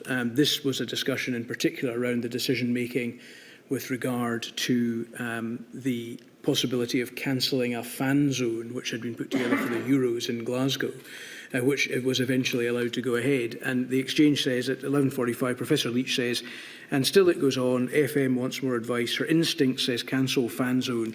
Her office will write back, which Ken is writing to ask for more, and then Ken will gather legal, etc. to reply. Mr. Youssef says, yes, she messaged me this morning, wants more detail from GCC around costs involved if we cancel. And then there's some discussion around how much it would cost. £6 million is mentioned. And then at 11:53, Mr. Youssef says, £6 million seems cheap for 31 days. Wonder if that factors in costs of food and beverage suppliers would have expected to make over the course of the fan zone, may look for compensation. Either way, if FM is going to cancel, needs to be done soon. She could hold the line and see how we get on and what the scenes on Monday look like. If people behave, then that might settle her nerves. Professor Leach, yep, I think that's costs, not profit. And he says she needs to do it before or at FMQs, if at all. And then Mr. Youssef says, I'll tell you what, from knowing her for 15 years, it is not often her instincts are wrong.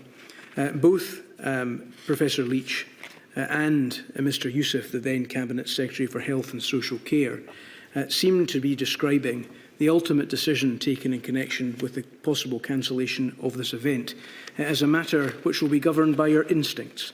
That's how you made decisions during the course of the pandemic, wasn't it, Ms. Sturgeon? I think had the fan zone been cancelled, that is certainly an accusation that, based on this exchange, could have been made at me. But the fan zone wasn't cancelled, therefore my instinct didn't govern the decision. That was my instinct. I was, the Euros delayed by a year were happening. The fan zone did make me very nervous about people coming together in that way, given what we were dealing with. That was my instinct. I asked for further advice and consideration. That advice came back, and I was persuaded on the basis of the advice that my instinct was not what we should go with. We should go with the advice, and that is the position. You have in managing a situation like this, you have instincts about what's sensible and what's not sensible in a whole host of things. If I had made decisions purely on the basis of that, then that would have been deeply misguided. But I didn't. I had an instinct. I probed the question. I asked for advice through proper channels. I considered that advice carefully, and on the basis of that, agreed that it should go ahead. And as it turns out, I think it was the right decision to allow it to go ahead, because it did not, the risk that I'd been worried about did not materialise. Would you agree with the proposition, Ms Sturgeon, that the Scottish Government's pandemic strategy was run on your instincts? No. Decisions were ultimately made not by Cabinet, but by you and a small band of trusted advisers. As I've said earlier on, I think the evidence before the inquiry of the Cabinet papers and the Cabinet minutes show that that is not the case. I was the First Minister. I had a responsibility to lead, to try to see the whole picture when Cabinet Secretaries, rightly and properly, are focused on their own portfolio interests. In any leadership position, you have instincts. You learn to trust, or also to know not when not to trust your instincts. But as this exchange, again, I would say, if this exchange had ended with her instinct is to cancel the fan zone, and at 12 o'clock at First Minister's Questions, I had stood up and announced the cancellation of the fan zone, that would prove, I think, the proposition you're putting to me. But it didn't. I had an instinct. I tested it with the experts. I asked for advice. I considered that advice. And on the basis of that advice, decided the opposite of what my instinct had started out telling me. Part of your instinct is based on a desire to seek to advance this cause of Scottish independence, isn't it? Not in the management of the pandemic. I don't think it's any. I don't think I'm breaking any news today to say that I have spent a lifetime campaigning for independence. I will no doubt continue to campaign for independence. I know I will. But when in a position of leadership and decision-making, you are confronted with a global pandemic, and as I remember sitting one night in probably February 2020 in Butte House with a set of reasonable worst-case scenario figures in front of me and a figure for the potential number of deaths that might unfold, which thankfully didn't unfold at that level, my instincts became something completely different. In that moment, my only instinct, and the instinct I brought to the management of the pandemic, was how do I lead a government that makes the best possible decisions in horrific circumstances to try to minimise the harm that this virus is going to do. And people will make their own judgments about me, about my government, about my decisions, but for as long as I live, I will carry the impact of these decisions. I will carry regret at the decisions and judgments I got wrong. But I will always know in my heart and in my soul that my instincts and my motivation was nothing other than trying to do the best in the face of this pandemic. It was your instinct to seek to create a difference between your approach and that of the UK government, despite the obvious need in the face of the virus for a collaborative strategy, wasn't it? No, it wasn't. It was my instinct to do everything I thought was necessary and appropriate to minimise harm to the people of Scotland. That was my instinct. And where that necessitated being different to the UK government, it was more important to me that we did what we thought in Scotland was right than it was in aligning with decisions we thought were wrong and would potentially increase harm rather than minimise harm. I feel to my core that the number of lives lost to this pandemic were far too high. We were never going to be able to get through a pandemic with no loss of life. I think it was far too high. I think the other impacts were far too high, and every death is a tragedy that I regret, and that people in this room and outside across the country are living with the grief and trauma of.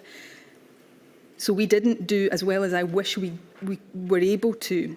I think I quoted the evidence to the inquiry from Serene Diamond on the age standardised mortality measure, the one that he says is legitimate.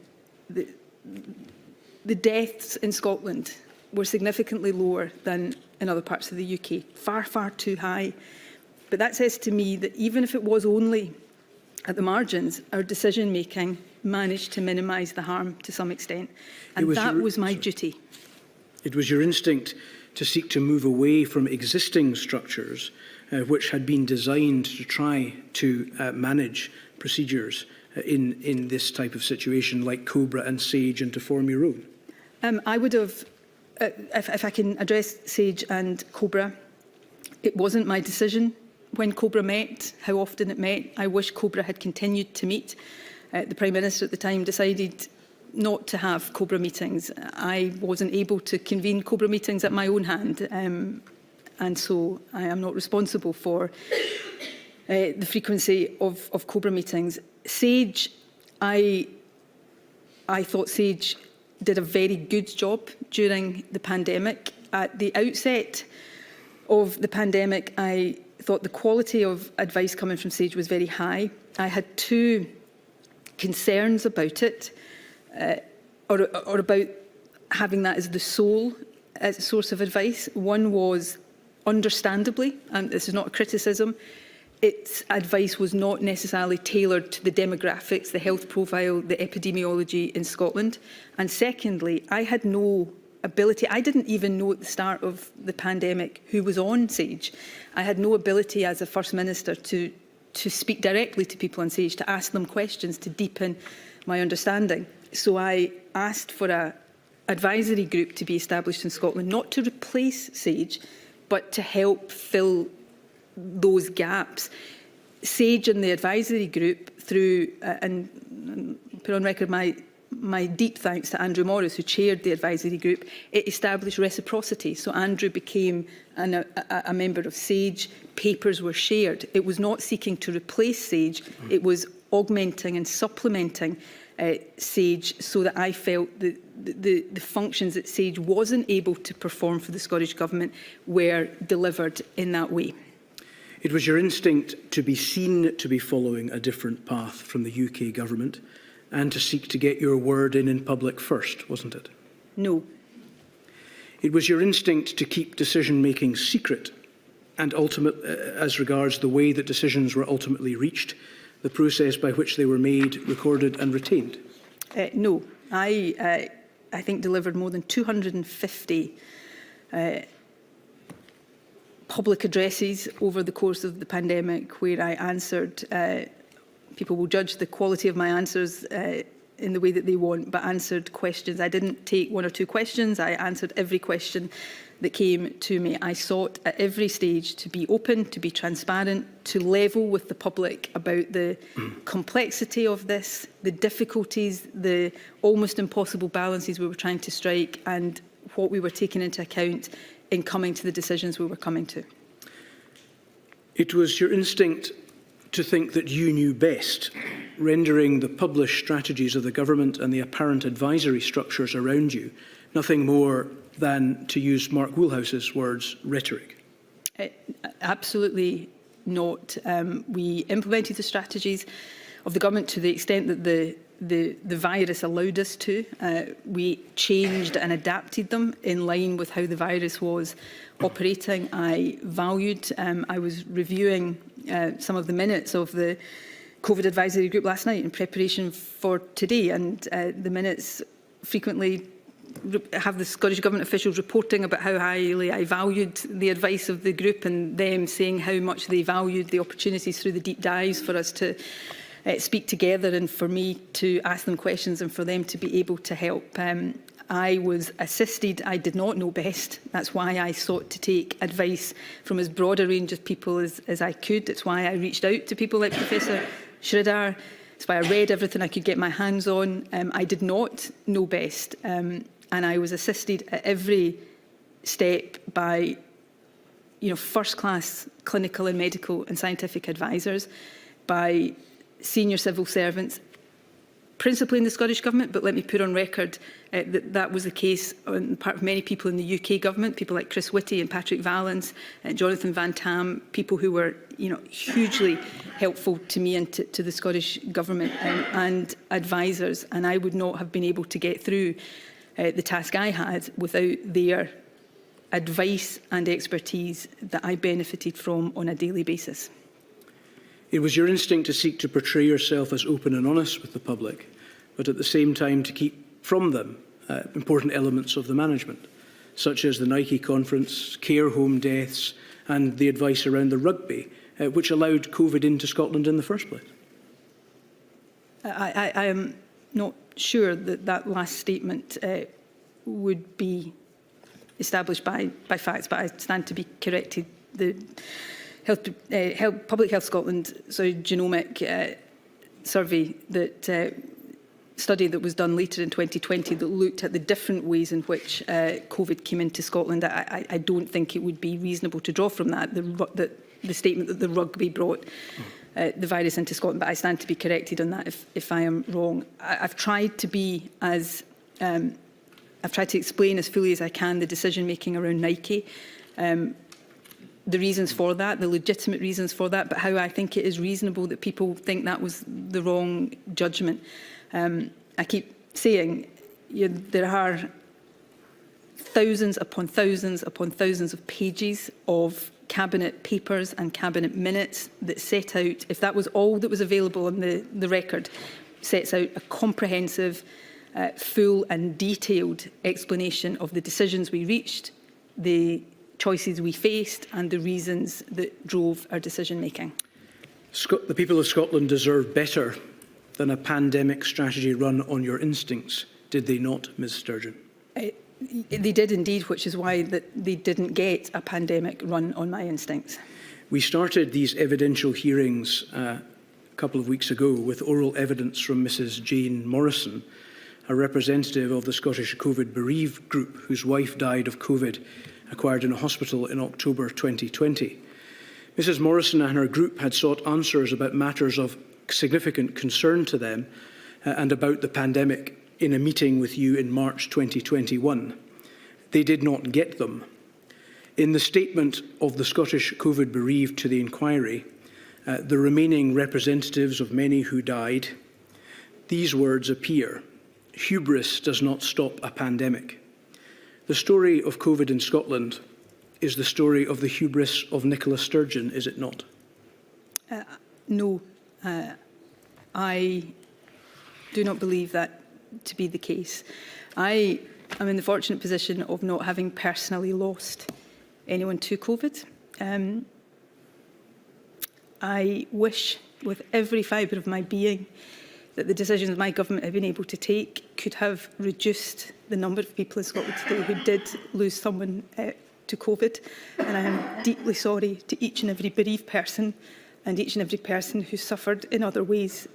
I did my best, my government did our best, and people will judge that. But I know that every day I tried my best and those working with me tried our best to steer this country through the COVID pandemic in the best way we could. Thank you, Ms Sturgeon. I have no further questions. There are some questions from Scottish. I think Mr McCaffrey has some questions.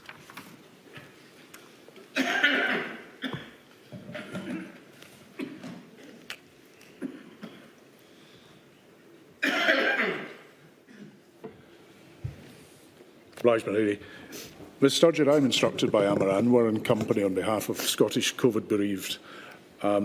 With reference to your statement, which is found at INQ 000339033, and your evidence this morning that you wish to deepen your knowledge about the virus, I'd like to take you to paragraph 149, subparagraph B of that statement, and this relates to you inquiring as to the possibility of asymptomatic transmission. You'll see there that it says, whether COVID-19 could be spread person to person asymptomatically, the initial advice I received was that asymptomatic transmission was not possible. My private office replied on my behalf and at my request with the following query. First Minister read information online in the last 24 hours, including references to an article in yesterday's Lancet, suggesting the opposite of this. That is, that people may be infectious before being symptomatic. What is the very certain statement in paragraph 14 based on? I received further advice from Public Health Scotland on the 25th of January. This included the following extracts. It is likely that person-to-person transmission, when it does occur, mostly involves transmission of virus from people with symptoms and infected people with symptoms. For example, someone who's coughing are much more likely to spread virus around than someone who is infected but free of symptoms. The evidence and advice on asymptomatic transmission remained uncertain until around April or May 2020, after which there seemed to be more of an acceptance that asymptomatic transmission was an issue. So my question, Ms Sturgeon, is therefore, why then, if by that date you knew that asymptomatic transfer was possible, would you consider that releasing people from hospital to care homes, but only testing if they had symptoms, was any protection at all? And on the basis of this advice received from Public Health Scotland that asymptomatic transmission was a possibility, why was it maintained that there was any uncertainty about this issue? Would it therefore not have been prudent to have erred on the side of safety? Thank you. If I can very briefly, as you can see from my evidence there and the extracts from advice and my responses to that advice, if I can summarise, I think, as it can be seen there, the issue of uncertainty was not so much a binary one of was there or was there not the possibility of asymptomatic transmission. The uncertainty was the extent to which that was a serious issue, and certainly the advice that came to me, and I think the advice from the WHO until certainly into the spring, perhaps early summer of 2020, was that there was uncertainty and disagreement about whether it was a very small risk or a much more substantial risk, and that was uncertain. However, notwithstanding uncertainty around asymptomatic transmission, what there also was, and certainly an advice that came to the Scottish Government, was an uncertainty about the reliability of testing in people who either were asymptomatic or pre-symptomatic. So there was a concern, and it wasn't a suggestion that testing was not important, but there was a concern. And this was a concern that was still being expressed to the Scottish Government when, in April, when the Cabinet Secretary changed the position to testing of all admissions from care homes, from hospitals to care homes. There was a concern that testing on its own could give rise to false assurance. Somebody who tested negative may still have the virus if they were asymptomatic. That is why the early advice around care homes focused very much on isolation and keeping people separate. And notwithstanding the limited availability of the testing at the time, there was a concern that testing on its own would not be sufficient to guard against those risks. On care homes in particular, I think there are very serious issues for all of us to reflect on here. Testing is undoubtedly a significant part of that. Discharges from hospitals in particular are a very serious part of that. And I'm not shying away from that. But I also think there are other issues around care homes, and all of which the Scottish Government has to take responsibility for, that we mustn't lose sight of in a focus only on testing. The report that Public Health Scotland did later in 2020 about discharges from hospital showed that almost all care homes in Scotland over that period from March through to May had discharges from hospital. But only a third of those care homes had an outbreak of COVID or had residents who died from COVID. So that suggests that, yes, discharges and the circumstances of discharges must be looked at seriously. But that would suggest, and the number of deaths were very heavily concentrated in relatively small numbers of care homes.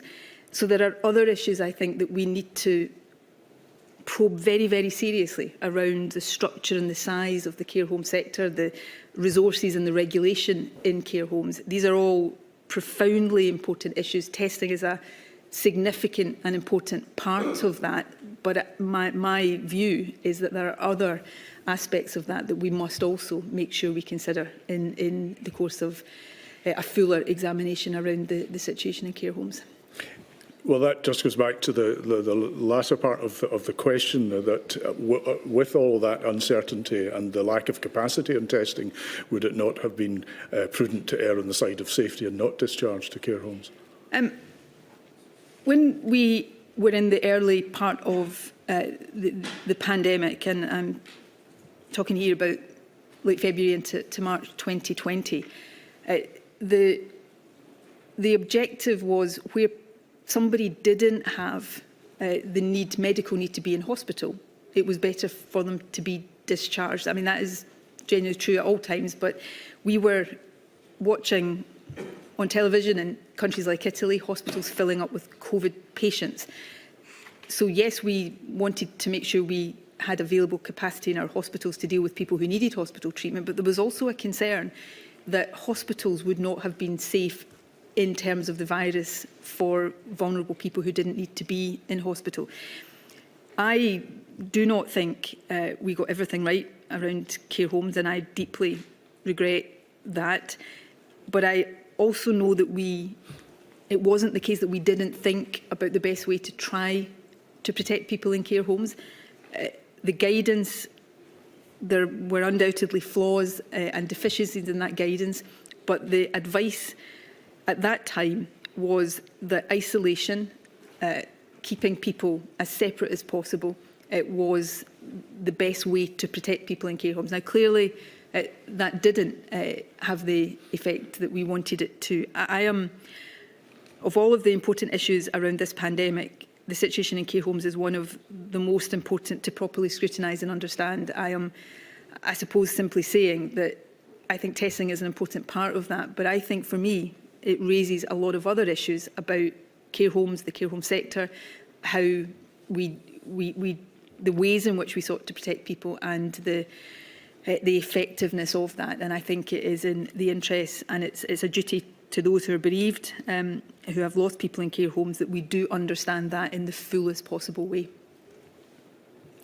Thank you. Could I maybe ask you just to try and keep your responses as short as possible? Obviously, we're limited in time, and we want to get through as many questions as we can.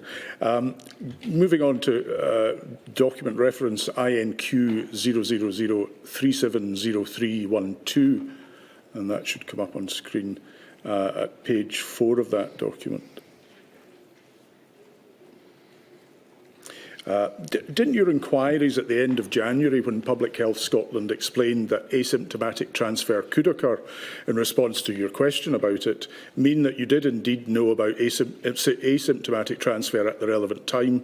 So the phrase quoted there that we see on screen, "and we didn't know what we know now about asymptomatic transmission," was in fact incorrect? No, perhaps it's not as fully expressed there as I've had the opportunity to do to you today. If you go back to the statement you showed me a moment ago, it was actually me who first queried a briefing saying I don't think it is right to say that asymptomatic transmission cannot happen. So it wasn't that we didn't know asymptomatic transmission couldn't happen, but we didn't know at the outset what we came to know, that it was potentially a significant driver. The response that came back to me from Health Protection Scotland, as it was then, still was saying they thought it was overwhelmingly likely that it was people with symptoms who would transmit. So we didn't know everything we came to know about asymptomatic transmission when I made that statement, but that's not the same thing as saying we didn't know anything about it. Were you aware of any recommendations made by Scottish Care in March 2020 in relation to the need for robust clinical assessment and testing of residents entering care homes, both from the community and acute NHS settings? And if so, how did this affect your decision making? I was aware of comments and recommendations that Scottish Care and other organisations and bodies were making. I don't know whether I was aware of the specific ones you're quoting to me there. We sought to factor all of that into our decision making. We extended testing to care homes and to a range of other settings as we built up testing capacity. However, we didn't think that it was ever safe to rely only on testing, for the reasons that even if we accept asymptomatic transmission happens, there is and was doubt about the reliability of tests to detect the virus in people who were asymptomatic or pre-symptomatic. When I was preparing for today's session, on the day, I think the 21st of April, when Jean Freeman made the statement in Parliament extending testing to all admissions from hospital to care homes, the advice that was still coming to us at that point was sceptical about testing and a concern that it would take away a focus on isolation and other infection prevention and control means. And so we factored all of this into our decision making, and on this, as on other things, tried to make the best decisions that we could in the circumstances we were in at the time. Were you aware of recommendations made in April 2020 to the Scottish Government in relation to the restriction on visiting care homes being increasingly disproportionate and failing to meet the pastoral needs and care of individuals, care needs of individuals, and the traumatic effect this was having on families? And if so, how did this affect your decision-making process? In my experience and recollection, the issue of care home visiting was one of the most difficult because I was aware of the increasing distress and trauma, both to care home residents and to their loved ones, of restrictions on visiting. And that was an issue on which we were always trying to strike a balance between opening up and allowing much more flexibility in terms of visiting, but trying to guard against infection being in homes. I don't think we got that right, possibly at all, but it was not because we didn't care. It was not because we didn't try to get that right. And I have had in the past, I have at the moment, relatives in care homes myself. I understand, or I think I can understand how awful that would have been for any family with a loved one in a care home at that time.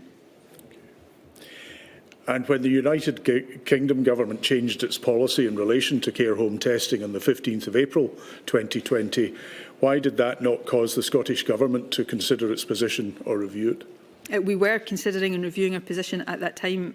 I think I'm getting the date right, that on the 21st of April, Jean Freeman announced a range of different things, including care home testing. So our position was under a constant, ongoing review and assessment at that time.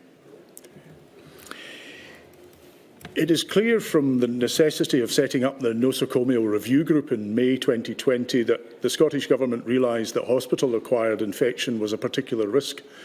Can you explain why it was decided to set up this body early in the pandemic?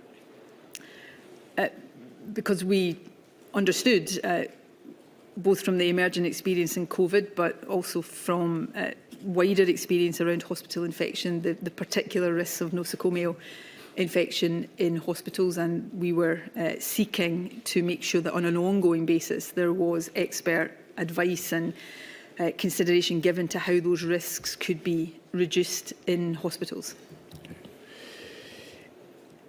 Just going back to your statement, which I didn't take you to again, we looked at the beginning of questioning. In paragraph 455, you refer to the advice at that time was that the limitations of PCR testing for asymptomatic and pre-symptomatic cases may result in false assurance, and therefore the focus should be on infection prevention and control measures. Further, that the fact that there was limited availability of testing capacity in March 2020 and the World Health Organization guidance at the time was clear that testing all hospital discharges was not the best use of available capacity while it was still being expanded. And yet very frail people with complex needs were being moved in circumstances where you were aware of the problems of asymptomatic transfer, pre-symptomatic transfer, and the problems of false assurance. Why, therefore, was it considered in all these circumstances safer to move them at all? And would you have taken the same decision again, knowing what you know now? And if not, what would you have done differently and why? I would desperately try to find ways of managing the situation of elderly people in hospital who didn't have a medical need to be in hospital differently, that would have if not prevented, because in the face of what we were dealing with, I'm not sure prevention absolutely would ever have been possible, but to mitigate and minimise beyond what happened in reality. I would do everything in my power, and I wish I could turn the clock back and do different things that would have reduced the loss of life in care homes. But it wouldn't have changed a situation where leaving people in hospitals would not have been an option that was without risk.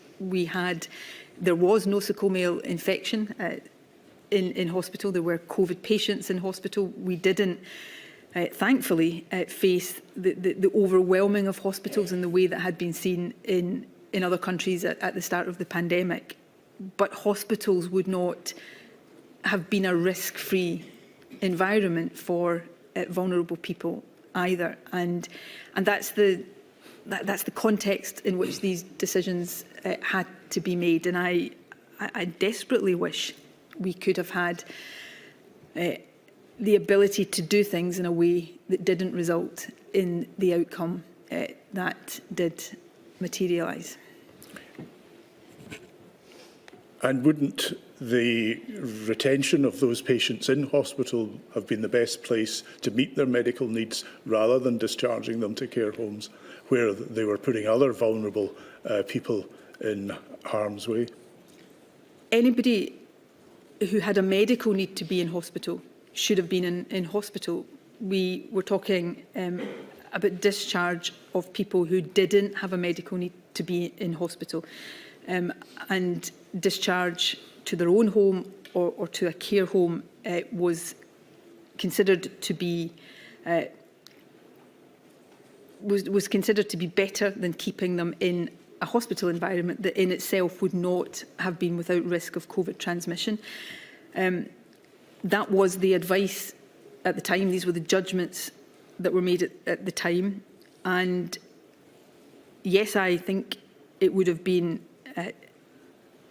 I wish we had been able to introduce testing earlier, more comprehensively. But I don't think that in and of itself would have removed the risks of care home admission. And that's why I'm saying I think there are a variety of other issues that also need to be properly considered in terms of the circumstances of discharge to care homes. But I don't think I can sit here and say that keeping people in hospital would have been without risks, or certainly that at that time would not have seemed to me to be the situation. One final question, Ms Sturgeon. Were there any discussions about what would happen if the criminal trial of the former First Minister Alex Salmond was still ongoing at the time of lockdown? And did the fact that it was have any effect of the timing of the lockdown being put in place in Scotland? No. Thank you, my lady. Those are my questions. Thank you, Mr McCaffrey. That completes the evidence for today. Yes, thank you, my lady. Thank you very much, Sturgeon. I don't know if I can guarantee that we won't be calling upon you again, but I know we've already called upon you twice, but it's probably unlikely, but thank you anyway for your help today. I notice some members of the public gallery are distressed. Please don't forget there is support available if you need it. Very well, 10 o'clock tomorrow, please. Thank you, my lady.